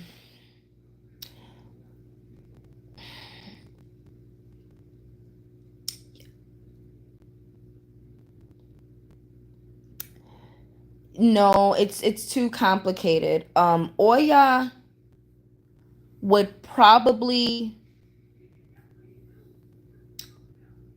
she would probably be more okay with you sleeping with Shango before Ogun, who was her first husband, and Oya was her first wife. And remember, after Oya left Ogun for Shango from dissatisfaction, she left Ogun for Shango.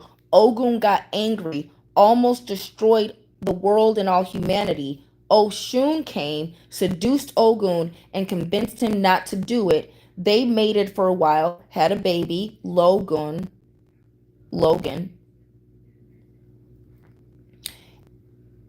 while Oya was entertaining Shango. When Oya got sick of Shango and his player ways, she came back to Ogun. Ogun cursed Oya where she couldn't get pregnant by Shango. He took away her menstrual. That's why Ogun is the divine healer. Ogun can heal you the best, and he can curse you the worst. He took away Oya's blood. You explain how Ogun was able to stop Oya's menstrual cycle. Well, what does Ogun rule? Metal. What's in blood? Iron. See? This is where we're getting deep. Ogun stopped Oya's menstrual. She couldn't get pregnant by Shango. When she got sick of Shango being a player, she stumbled. She got her menstrual back. Her womb got back intact. She went back to Ogun, and they had the 9 Egungun ancestors that are the most powerful. And they're the ones that you see manifest at the Zangbedo festivals, at the festivals in Benin and Togo, and at the Zambedo festivals, the Egungun that twirled like Oya's cloth, those are the children she had by Ogun.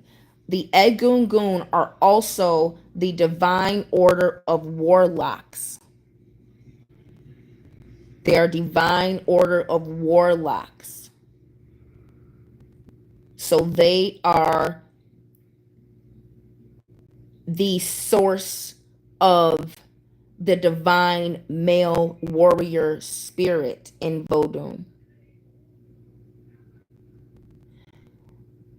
This is why the connection between Oya and Ogun is sacred, and Oshun was as mistress to calm Ogun down, but Oya came back to Ogun.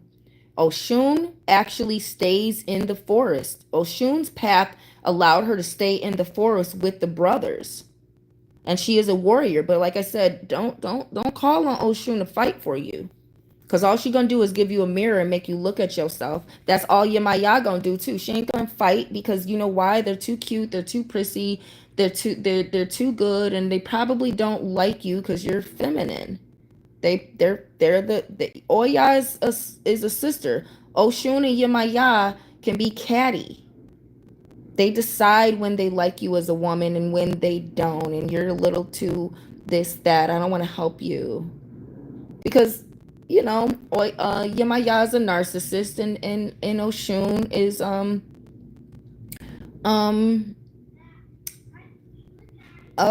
she's young and immature.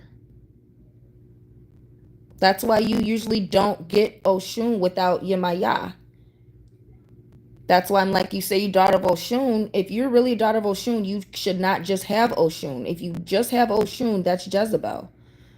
Because Oshun is corrupted by Jezebel without Yemaya's wisdom to temper her feminine jealousy. Why do you think Oshun rules jealousy along with love? She's innocent and naive to love everything, but she's immature where it turns quickly to jealousy.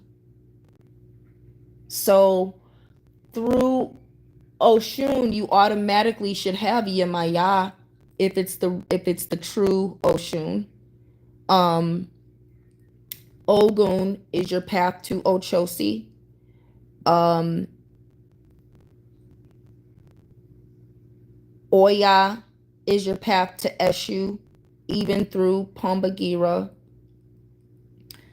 Oshun is your path to Yewa, who none of y'all should really be knowing about anyway, because she's the most sacred. She's the most pure. She's the most innocent. Eshu is your path to Shango.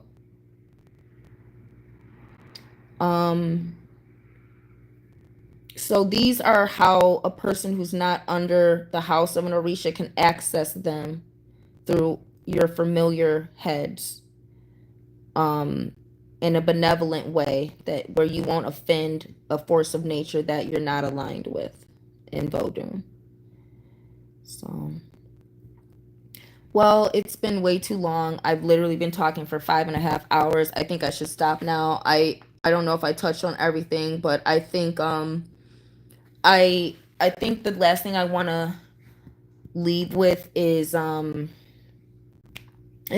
book a reading if you all want to go deep into how I can help you and guide you on an individual level with some of these lessons, with these mysteries, and these ancestral stories, this wisdom, and actual methods in witchcraft and spiritual practices that can help you with whatever you need help with. But I think the last message, I want to revert to the first message, which is, if you are in a leadership position spiritually and you were led to this upload, and I know I'm sure most people have not stuck around for the 5.5 hours.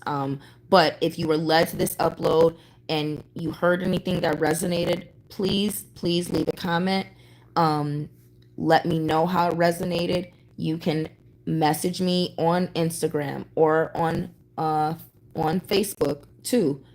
If you don't want to leave your comment publicly, I'm more concerned with knowing how I can help you than I am with the algorithms getting my content out, because this content is for specific people. When you do with the tarot diviners, anybody, if the messages can apply to anybody, that's that unclean spirit, because again, that leads to confusion. And some messages can be universal for people, but there's some, like I said, as a reader, let go of your gimmicks and allow the spirits to really work for you, and you will get inspired to give the insights that you get that are from the spirit realm, not your own knowledge, wisdom, not your own tarot. It's directly the spirit saying, hey, I need you to help the people I protect. That's psychic power. That's the ability to divine. Psychic power, it's more than divination, but so listen, learn, like, subscribe. Stay tuned for the next oracle consultation. Book your reading. I hopefully should have some soap on sale and some oil pulling toothpaste still, so check out my Etsy shop. Thank you all so much for interacting, asking questions, listening, and sharing this information. And just be blessed. And today's Monday, so today's a good day to throw 3 pennies at a crossroad and light a red, black, and white candle and honor Eshu, and see what gates will be open to you in African spirituality. All right, peace and love.